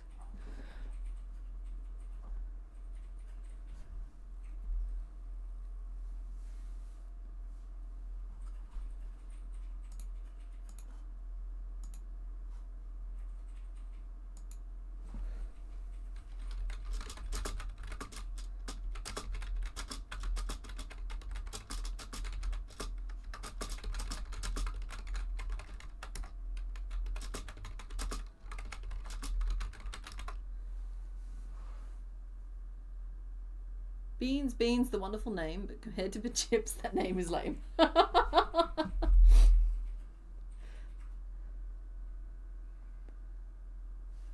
Alrighty, guys, I think that you guys are pretty overwhelmingly saying Mr. Beans here. Don't get me wrong, wonton's in the mix. Okay, we could go with a Werther's McBean, or maybe I can combine a couple of them to give you guys like a combo option. So I feel like strudel bun can become one, because I think strudel bun is adorable. Strudel bun. Which gives us 2 options to fill in, and I will make... We can have... there we go. Just give me a second here, I'll work it out.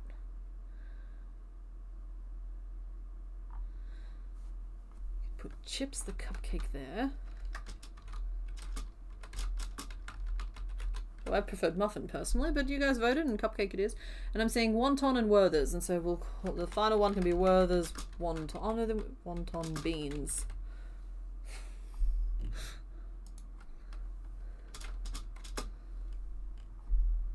Okay, I worked really hard for some of these names. They're a bit of a nightmare. I did my best to incorporate all keywords.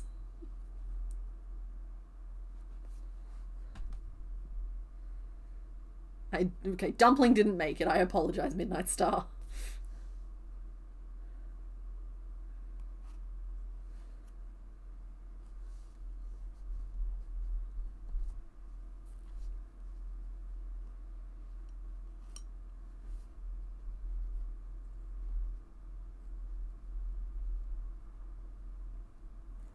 Just curving out the T-bend.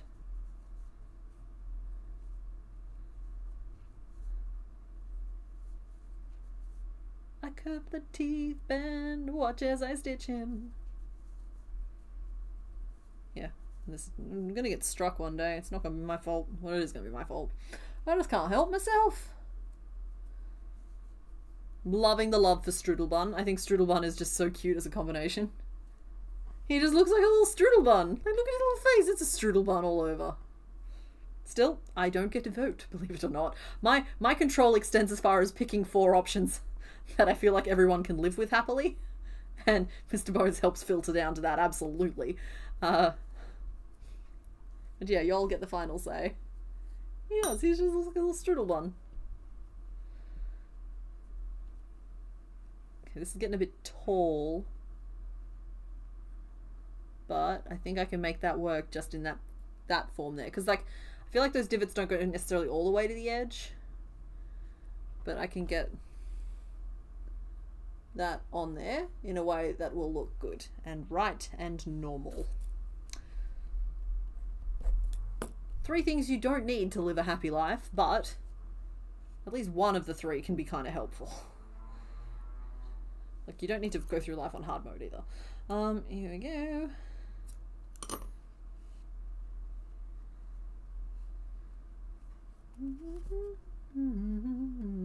Just remember, I'll sew this down flat so it will be less lumpy.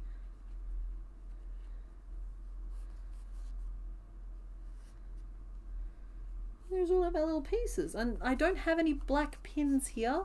I have 2 green ones though, so he'll have like little eyes like here and there. There we go. We'll bring the little Blastus back over. He needs some work, he needs some love. I'll get him in editing, don't you worry about that. Or if I don't, you guys will forgive me for it because you're a very forgiving bunch.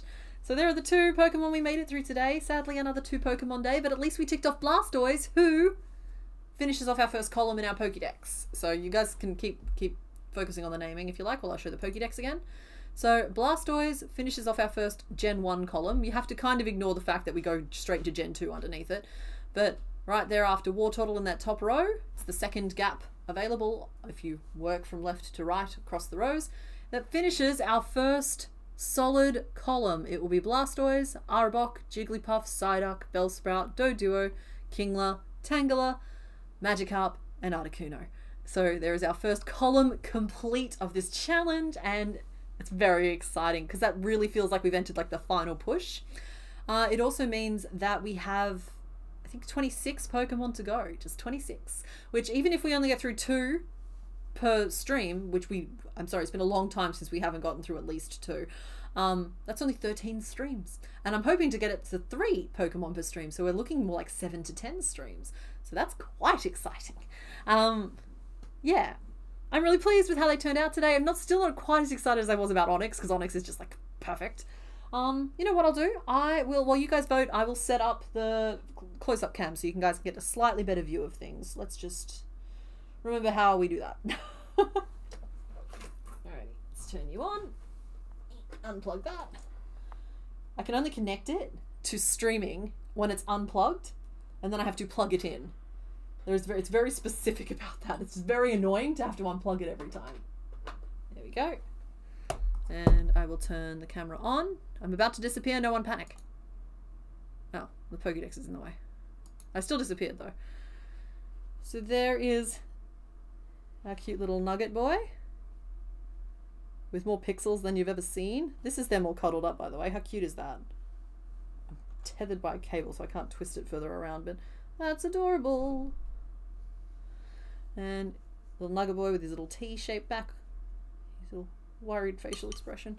And there is, of course, the hazard that is, look, okay, he'll be better. His name is Aramis Spritz, and I promise you I will fix him. Yeah.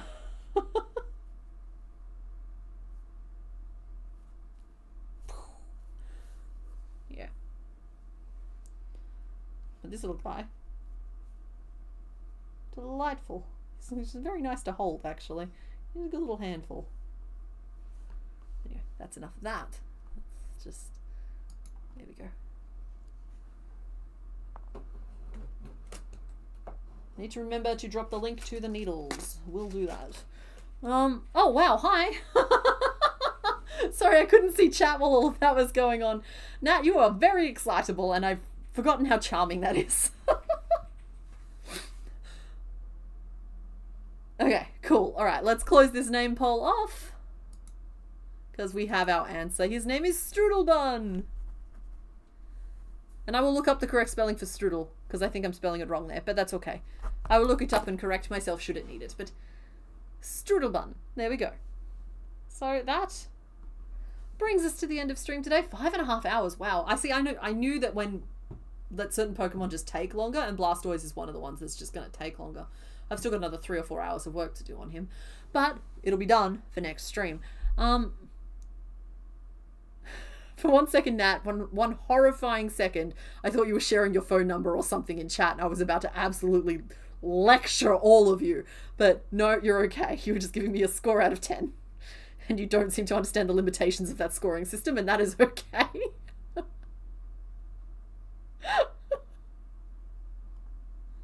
As someone without organs, I have heard that breathing deeply is important. Okay, all right. We are wrapping this up for today. Thank you all for hanging out. Happy time zone, everybody. There will be a video this week, so help me. But even so, I'll see you guys next week on stream. So, yeah, have a good day, everybody.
I'm so sorry. I'm coming back.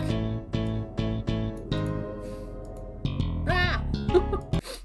I'm back. I'm so sorry. Thank you to whoever was like, oh no, no reveals. I forgot the reveals. It's been a long time since that's happened. I was just in here, like, I chill for a little bit at the end of stream just to make sure I haven't forgotten anything, and you guys have pointed out that I forgot some stuff. Just a little bit of stuff. I'm back. Is everyone good? Okay, alright, so door number 1 was Krabby. It was not a subtle joke. It was not a subtle clue. This one here is star me. Star me. And this one here is a kingfish. It's Sea King, who we haven't made yet. Everyone thinks we've made him. We have not. We've made Goldine. We have not made Sea King. He's just come up a lot. Okay. Now I'm actually going. Thank you for the reminder. I can't believe I forgot.